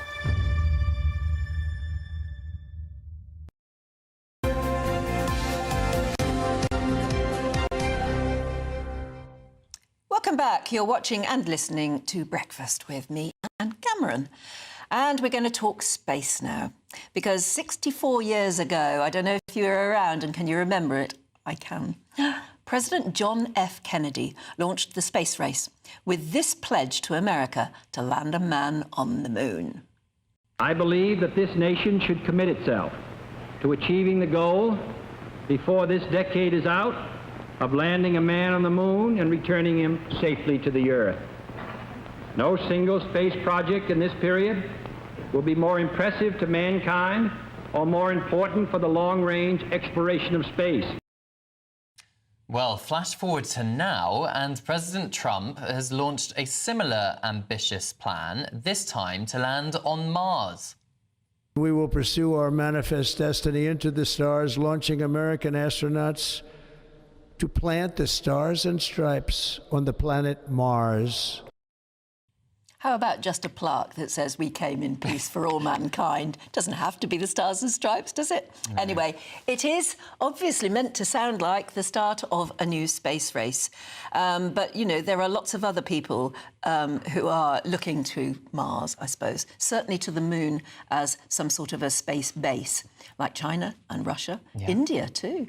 What can we expect from this sort of pledge? Let's talk to space and planetary scientist Andy Lound. A very good morning to you, Andy. Lovely to see you, as always. Good morning. Thank you for having me again. I mean, this is fascinating, and in a way, it's lovely to hear that at last somebody is going to take the next sort of space race seriously. What do you think? It's interesting. We've had many presidents make this. I mean, Kennedy's speech was spectacular. Richard Nixon decided he wanted to go for Earth orbital stuff, which was quite a successful idea, replanning it, which was good. But we also had people like George Bush, the two George Bushes make similar statements and didn't follow through. And we also had Obama, who didn't really understand science overtly well, again, make statements which didn't follow through. I think the difference with Trump is the people he's put around him. He wants to put Jared Isaacman in charge of NASA, who's a really, really interesting man, funded his own space project, first civilian to walk in space. He's got Elon Musk there too, of course, and also he's got Bezos there. So he's actually surrounded himself with smart people who are involved with this kind of projects, people who actually get things done as well. NASA's full of a vast amount of bureaucracy which needs to be sorted out. It's always the problem when you have government agencies running things. And he's got people around them who can actually get things done here. And of course, he wants to go to Mars, he wants to go to the moon as well. And there's going to be a revamp, I think, of the Artemis project, which needs to be done desperately, because the Artemis design program, which NASA have been doing, is way behind schedule. It's very, very expensive, and it's cost $25 billion to develop a non-reusable system. And while that's been going on, Musk has developed, for $5 billion development program, a fully reusable system. So you can actually see what's happening there, that there's going to be a think of everything, and it'll probably make it more effective. I think the difference now from Kennedy's point of view to here is a very big difference in that space is now becoming very much a commercial activity. And whereas going into space in the 60s was this adventure, beat the Russians there, this is now more a commercial exercise challenging China, because we're looking now to use the resources of the moon, for instance, and the asteroids for practical purposes. It's no longer simply just going into space for the sake of it. There are commercial incentives now. So, Andy, how long would it take an astronaut to leave planet Earth and travel all the way to Mars and then presumably back again as well? Depends how they want to do it. Elon Musk has suggested, of course, that the mission plan is six to 8 months usually travel time to actually get there. And because of the position of Mars to the Earth, it's a 2-year window to actually get there. And the idea is then you would stay there for a while, but he's looking at a possibility initially of going there and coming back quite quickly, not spending a lot of time there as a general mission. And then, of course, the future missions will be to launch spacecraft to land on Mars with resources and equipment. And of course, with SpaceX, the big spacecraft working, you could put a lot of resources there, say 3 spacecraft full of equipment, then send the astronauts to it. So you'd have a lot of facilities there to set up a small base where they could stay there then for perhaps 2 Earth years or so before the next crew goes and does a changeover. So it's a very different animal to going to the moon, whereas you can go backwards and forwards to the moon reasonably well. Mars is very different. You have 2-year windows at a time. But Elon Musk, for instance, and the others, they talk about it as though it is now possible. They can see how they could make it possible, which makes it exciting. And anyone who remembers the 60s, it was so exciting. Yes, money was spent that many people will argue should have been spent on human beings here on Earth who can't afford to live. But nevertheless, the sense of excitement meant such a lot. Don't you think it could happen again, that sense of excitement? It needs to, because we need something positive going on. And although people said, yes, the money was spent on, and it could have gone on Earth, you've got to remember that the material that we actually get, the technology we get from this actually comes back down here on Earth, especially for medical treatment when you have to look after astronauts in space. That came back down here as well for use here. New engineering techniques were needed to develop technologies down here. So actually, it's not just simply going into space and the technology is wasted. It actually feeds back into the public anyway. And the public don't often realise that a lot of the things they need for everyday life it actually came out of the space program. But that excitement, I think, is really, really exciting. I mean, I remember the 60s. I was a little boy, but remembered it. It's got me switched on, got me involved in science, which was really important. And I think that excitement is really here again. I end up with loads of models and things like that, which I can have to play with and utilise, which is good. Yes, we've always got our little models. There we go. That's the Artemis vehicle. So we've got those, we've got SpaceX. I mean, it's great. So when these things are really happening and you want to do your equivalent of the 1960s space program where they had the big models in the studio, give me a call. Yes. I'll drag them all down, have some fun. We will have you here, Andy. Don't you worry about that. In your expert opinion, what do you predict? When do you think we are actually going to get a man on the planet Mars? How long off are we? Well, it could be interesting. I think it certainly could happen with the Chinese possibly before 2030, would you believe? I mean, they're really pushing quite hard. But I think it'll probably slip times with it. So I think just after this decade, we might see the first footprints of a human on the surface of Mars. So it'll be a few, again, not far away. Remember, we have 2-year windows, so every 2 years is a possibly launch opportunity. So probably by 2030, 2032 time, we'll be looking at humans on the way to Mars. And I wonder whether it will be the Stars and Stripes on Mars or some other flag. Or the Chinese red flag, I know. Trump won't want that to happen. He'll be pushing as hard as he possibly can to make sure it's Stars and Stripes. Andy, I really look forward to the day. I'll be a bit old to be interviewing you, but I look forward to the day where you recreate those old studio programmes where they were talking about, well, this is going to separate from that and all the rest. It was wonderful, wasn't it? Absolutely brilliant. It was fantastic. Yeah, it got me really excited. You started to understand the engineering of it, and that's important. To explain to the public how it works. And that's really important. And to demonstrate how clever some of our cleverest people on this earth are. Lovely to talk to you, Andy, as ever. Thank you so much. Get very excited talking about that. Absolutely. Maybe we'll have some modern computer graphics rather than physical models now. Or maybe a mix of the two. Not the same. AI as well, that's another point. Yeah. And all those conspiracy theories about, we never really landed on Mars, it was all AI or something like that. That'll happen too. It's all very predictable. I'm sure. But exciting. Don't know if you're excited too. Let us know. Right, in a couple of moments, we're going to be talking to Aidan McGee about the sport. And then we've got lots more to come. So we'll see you in a couple of minutes. This is GB News, Britain's news channel. A woman of 53 has believed for 18 months she was in an online relationship with Brad Pitt. I think we're seeing pictures. So these are the pictures that she received that made her believe that she was in this relationship with Brad Pitt. And you'll see that some of it is in hospital because the scammer was claiming that he was suffering from cancer. This was playing very much on her emotion. So this is a divorcee who lived in Mauritius. She'd received a £700,000 divorce settlement, or £650,000 divorce settlement, I should say, and £700,000 has been taken from her through this scam. Yeah.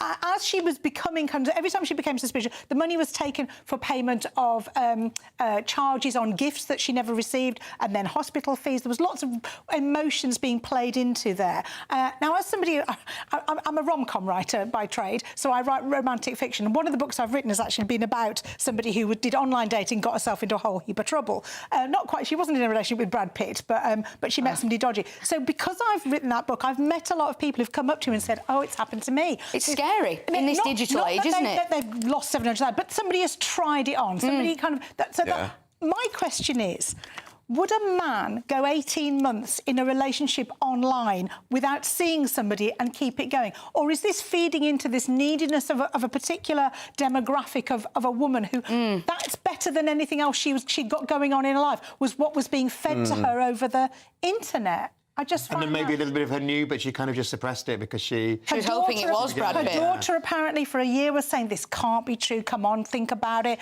But she just fell for it. But I just wonder, it's a very sad story. She's obviously now getting a lot of hate and ridicule as well. Because she's been on French TV and she's had a huge amount of pushback from it.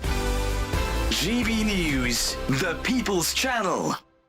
Good Afternoon Britain isn't just about us. The wonderful thing about this programme is it's about everyone watching. It's an interactive programme. Well, there absolutely is something to see here, and we're going to be talking about it more. Whether it's breaking royal news, Will, please bring us up to date, or indeed a particularly punchy speech in the House of Commons. Very, very curious. We bring it to you live, and then we bring you live reaction as well. That's Good Afternoon Britain, weekdays from midday. Only on GB News, the People's Channel, Britain's news channel. Join me, Camilla Tominey, for a frank and honest discussion with those in power that cuts through the spin and gets to the heart of the issues shaping our nation. You haven't confirmed that you want to stand as leader, but you haven't ruled it out either. This report basically says that he's not fit to stand trial. Is he indecisive? Incompetent? I deliver the dose of reality Westminster needs. That's the Camilla Tominey Show at 9:30 every Sunday on GB News, the People's Channel, Britain's news channel.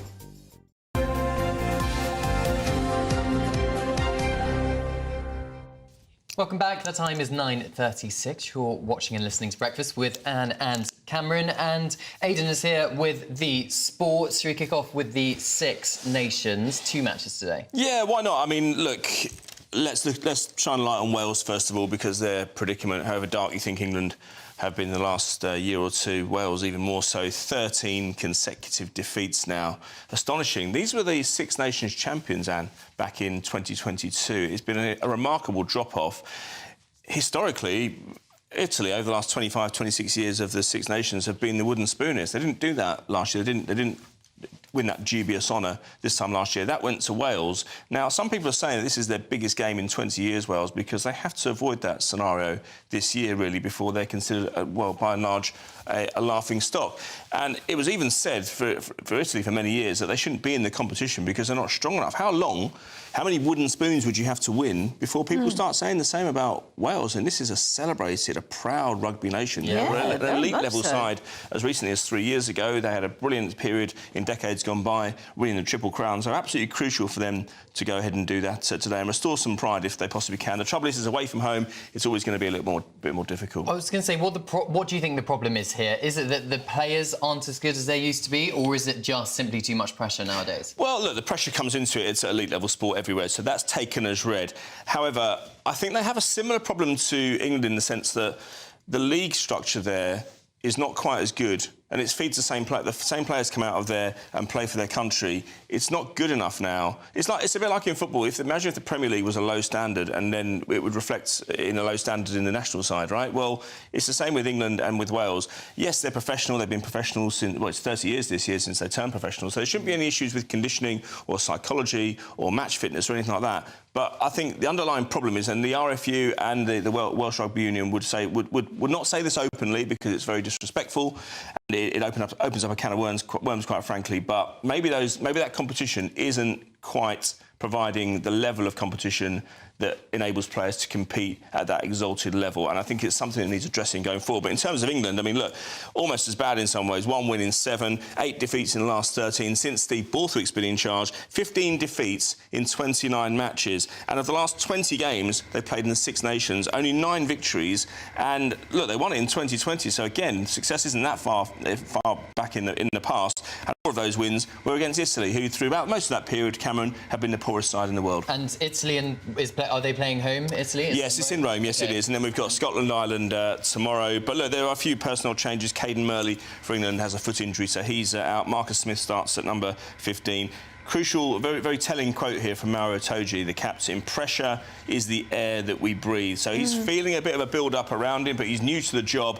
But if they lose badly today, then, look, it's very unfortunate that they had Ireland last week away, France at home this time. But nonetheless, I think they have to at least restore some pride and stop fading late in games as well, because that again tells you, or it belies a problem, or it conveys a problem that there's an issue with conditioning and there's possibly even psychology as well. Man United yesterday, bit of a controversial win. A number of players offside, but the ref didn't quite notice, and there's no VAR, is there? No, I mean, Ruud van Nistelrooy, as we hear in a minute, he was saying that the referee, irrespective of whether VAR is there or not, this is such a glaring error that you shouldn't need VAR to say what happened. Now, the issue is that Leicester were 1-0 up at half-time. He now manages Leicester. He managed Man United earlier in the season. He's a United legend, of course. And he was just frustrated because he conceded 2 goals in the second half. And let's have a word. Let's have a listen to what he had to say just now. It's a hard one to take because the game was decided on a mistake. It was clear. It's not a matter of VAR where you have to look millimeters. It was half a meter. It was clear. The team didn't deserve to lose the game in this way because they fought. They played well, dominated the game for a long bit.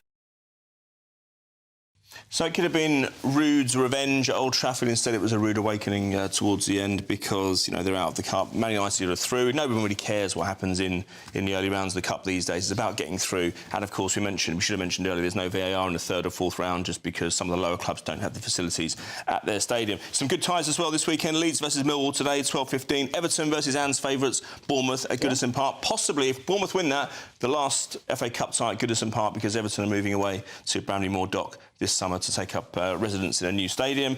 And then we have Liverpool versus Plymouth tomorrow, which is exciting, and Leyton Orient against Manchester City as well. So hopefully some interesting cup competitions or cup ties over the 3 days. And where's Brighton v Chelsea? Brighton v Chelsea, that's at 8 o'clock this evening at the Amex Stadium. Are you keeping an eye on that one? Well, Brighton's my family team. No, Chelsea's my family team. Oh, OK. I should say, yeah. Are you off to see anything today? No, not today. I've got a hospital appointment, actually. Oh, no, I'm all right. It's OK. It's OK. I'm a bit of an oversharer, as you know. But no, I was at QPR on Tuesday. I saw a brilliant match that night, and so I've got plenty of football coming up. I'm off to Coventry on Tuesday as well. Excellent. See you tomorrow? Absolutely. OK, thanks very much indeed.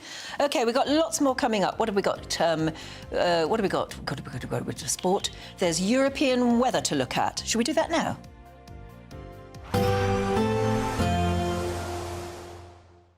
Ready to soak up that holiday sunshine?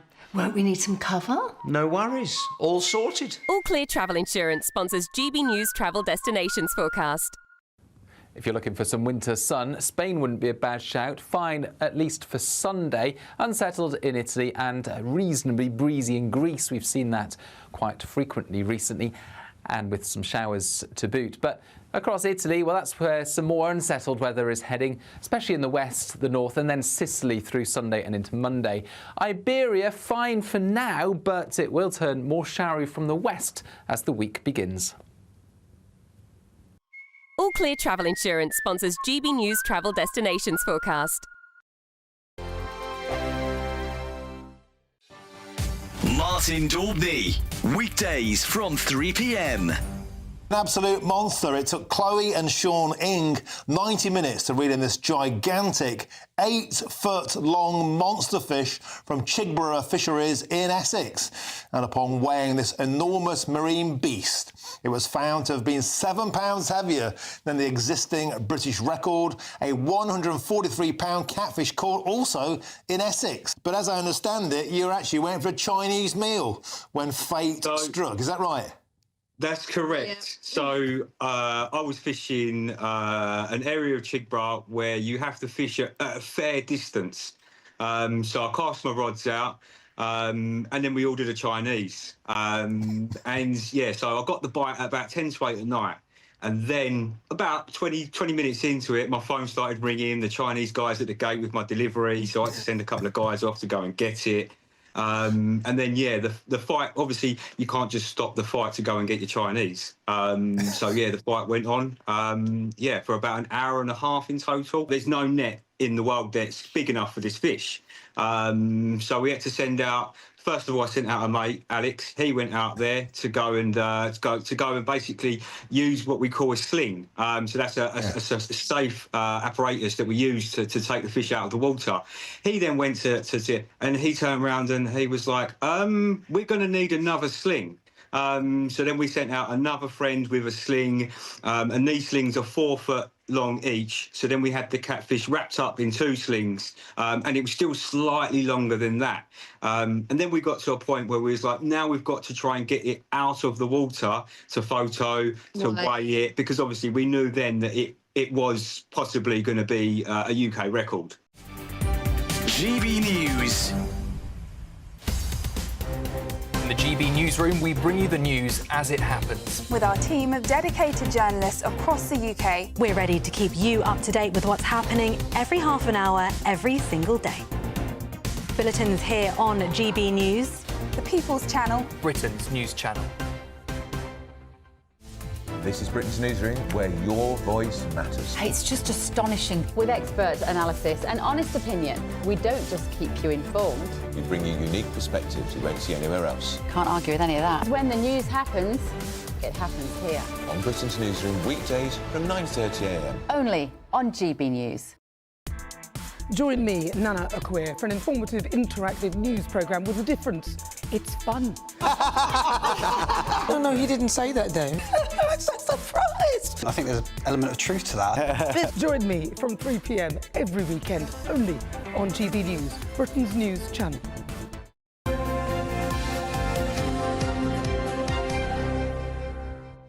Hello again. again, it's what they're all talking about at ITV, and if you're a fan of those ITV programmes, you're wondering and talking about it too. It's Gino D'Acampo. All reruns of his shows have been pulled from the ITV schedule after those allegations of inappropriate behaviour against the TV chef. Yes, a new series of Family Fortunes, of which D'Acampo is the host, will now never see the light of day. Can you imagine the expense there? Yeah. Well, Gino D'Acampo has absolutely denied any of the accusations, but earlier we spoke to showbiz journalist Julianne Traynor.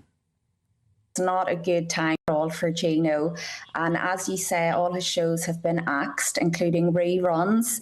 Over 40 people have filed complaints against him, and yes, he's one of ITV's biggest stars. He's been on TV for 2 decades. He's been the face of several TV shows. He encouraged him to push his personality is risque, and then to suddenly, uncover allegations that he was risque and maybe took it too far is possibly hypocritical. What do you think? I don't think it's hypocritical. I just think they possibly don't want another Philip Schofield case on their hands, or even a Greg Wallace case. And they want to weed out this kind of behaviour and set an example. And of course, it's a sign of the times that are changing. These kind of sexual innuendos and cheeky choppy remarks are no longer accepted in the workplace, and people deserve to be treated with professionalism. Well, there you go. That was Julianne Traynor. And in response to the claims against Gino D'Acampo, his legal team have said Mr. D'Acampo categorically denies these allegations of inappropriate sexual behaviour. Yes, a separate response from ITV said the broadcaster was not made aware of the original concerns back in 2018, and they said ITV is completely committed to creating an environment where everyone is treated with respect and feels able to give of their best. Yeah, they went on to say, we can categorically confirm that this kind of behaviour is not tolerated by ITV. I'll bet not anymore, because they have had their problems, haven't they? Indeed. Right, yes, poll of the day now. GB News, we like to hear what you think. And today, the controversial subject is, should Britain follow America and bring back plastic straws? Actually, everybody's been quite worked up about this morning, so let's have a look. So far, it's quite close. 52% of you say yes, bring back plastic straws. 48% say no. It's Brexit. That was the Brexit result, 52-48. Yeah. Well, it's that controversial, isn't it? Very divided, Absolutely. yes. Yeah. OK, the very final result will be in Nana Queer's show a bit later on. And, of course, if you want to know any more about how to vote, etc., go to gbnews.com/poll. Well, coming up next is Saturday Morning Live with Sophie and Adam. Good morning to you both. Good morning. So, nice to see you in the chair, Cameron. Thank you very much. Nice. Lovely to see you guys. How have you found it? It's been well. It's going well, going well. 3 a.m. was the alarm this morning. Yeah. I'm just about surviving so far. But the big question this morning, both, paper or plastic straws? Yeah, that is an interesting one because... tight in the poll so far. Yeah, the 52-48 Brexit. Dividing the nation. I'm team plastic straws. Because I went to America a few months ago, had a McDonald's, plastic straw, way better. Yeah. Way better. The same. I wouldn't mind having a paper straw if it works, and it doesn't work. Yeah, I think in terms of environmentally, I can see why, because I guess every little helps, but like it's McDonald's with the plastic straws, it's so much better. Like when you have a milkshake and that paper straw starts to disintegrate, it's just, I hate it. Yeah, that's terrible. But speaking of food, we saw you having your spaghetti bolognese earlier. Yes, 8 a.m. Spilt it all down my front at 8 o'clock. It was a bit early to eat. A little bit, maybe. Well, because Italians don't use a spoon, whereas I was taught to use a spoon when I was eating spaghetti. I knife and fork it. I chop it up. Oh, no. Oh, really? You would have really got the viewers going if you did that. Sorry, viewers. Yeah, sorry the reason about that. we were talking about it was because the King hosted an Italian dinner last night at Highgrove ahead of his state visit. But you're talking about pizza on your show, right? Yeah. Yeah, well, it's all big kind news. of come together, hasn't it? Because it's National Pizza Day tomorrow. It is. So we're doing it for that. But actually, with the King's visit to Italy, it's all kind of tied with a neat little Yeah, bow. but he didn't serve either pizza or pasta at his... well, he did have... It's on one of the bits of papers. Not tortellini, what do I mean? It was slightly more sophisticated. Ravioli. He did have ravioli, but they didn't do spaghetti. But obviously, you don't do spaghetti at a big banquet. No. Because Could that get a bit really messy. very messy. For the ladies in their nice posh frocks. And the men in their white shirts. Well, yeah, for of heaven's course. sake. Don't forget about us, yeah, exactly. Black tie, yeah. That's But the it's problem. a bit exciting. We've got twin brothers coming in. They've just been on Dragon's Den. They've got a pizza company. And they're going to be bringing in some pizza to try. Just before lunchtime. Yeah. I think we've timed it a little bit better than 8 a.m. That is much better. But to be honest, it's our lunchtime because we've been up. I was going to say. That's a good point, yeah. Well, Midday pizza or 8 a.m. spaghetti bolognese. That's the real poll. Yeah, that's what we really want to hear, right?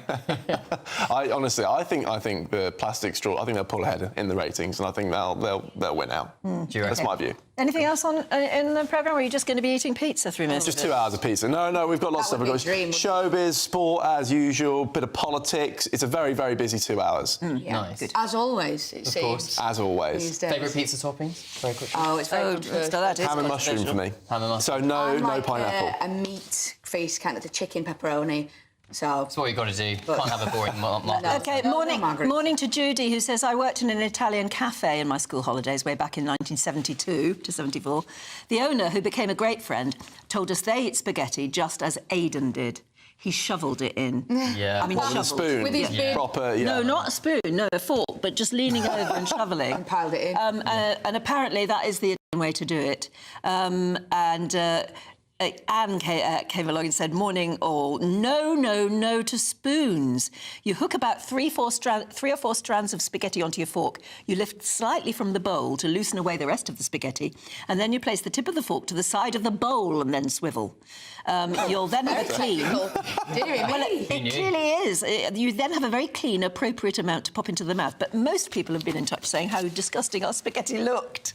Oh. We look forward to your show, guys. You want to Maybe our pizza will be less controversial. Well, let's hope so. Okay, that's a lovely suit. Watch it with pizza I know. toppings. Maybe I'll have a bib like it. I think you should. Just in case. OK, all right. Well, they're up in a couple of moments and we're off. Thank you very much for watching.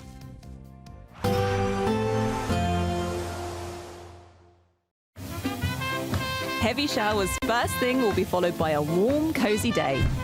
Boxed Boilers, sponsors of weather on GB News.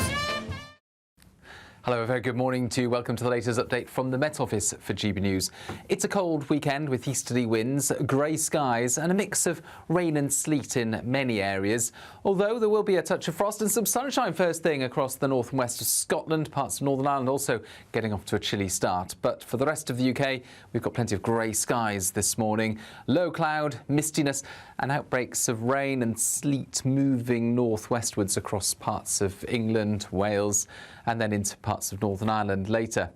Some brightness into the southeast towards the end of the day, but we've got this cold easterly wind, so although temperatures won't fall that far compared with the last few days, it will feel more raw with that easterly, particularly around the coast of the North Sea. But like I say, there will be some clear spells through East Anglia, central, southern and southeastern England. A few showery bits and pieces of rain and sleet. Likewise for parts of Wales into the north of England. But for much of Scotland, Northern Ireland, we keep predominantly clear spells by the end of the day. Although eastern Scotland will be affected by a thickening of the cloud and some showers moving in from the North Sea.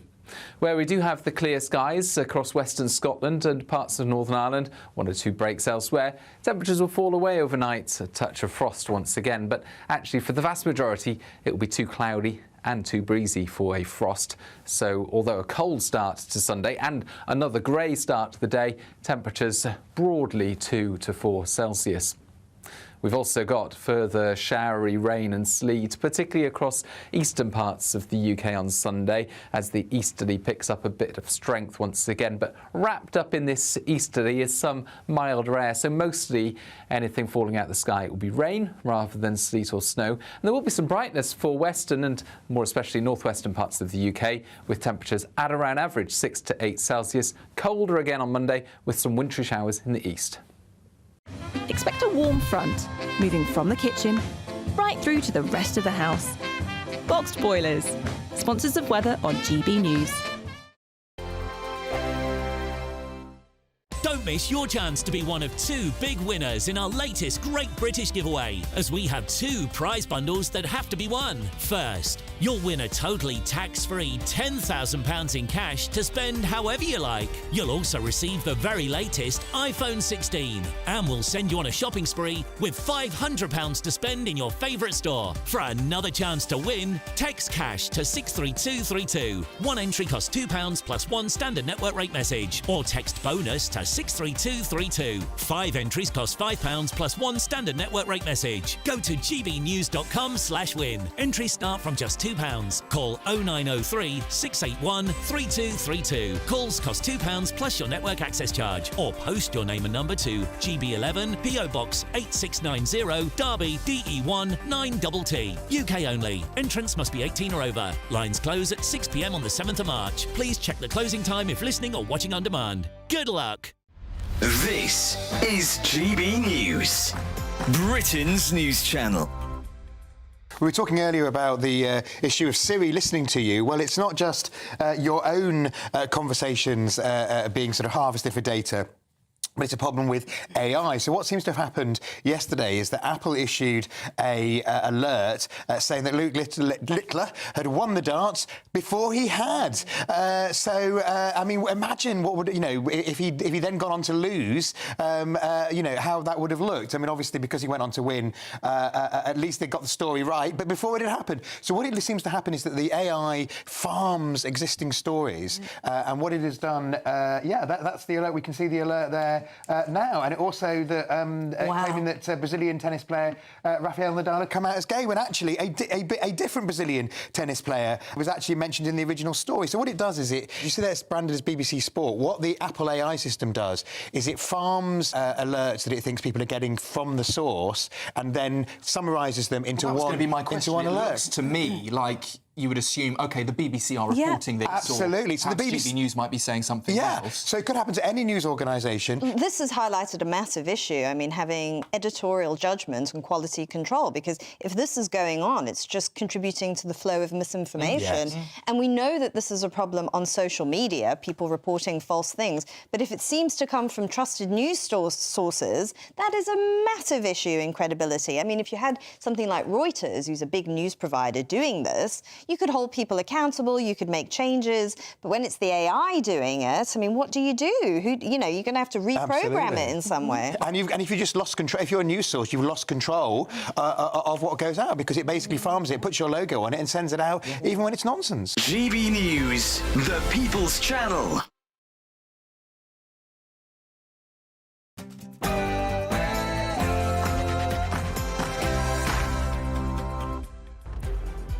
Very good morning to you. I'm Sophie Reaper alongside the fabulous Adam Cherry, and this is Saturday Morning Live. Good morning. Great to have your company as always this morning, and of course we've got a very action-packed show. Sorry, it's my fault. Sorry about that. Sorry. A mass is taking place to remember 15-year-old Harvey Wilgoose, who was stabbed at school in Sheffield on Monday. Our reporter Anna Riley is there for us. Hundreds of people have gathered here at St Joseph's Catholic Church in Handsworth to remember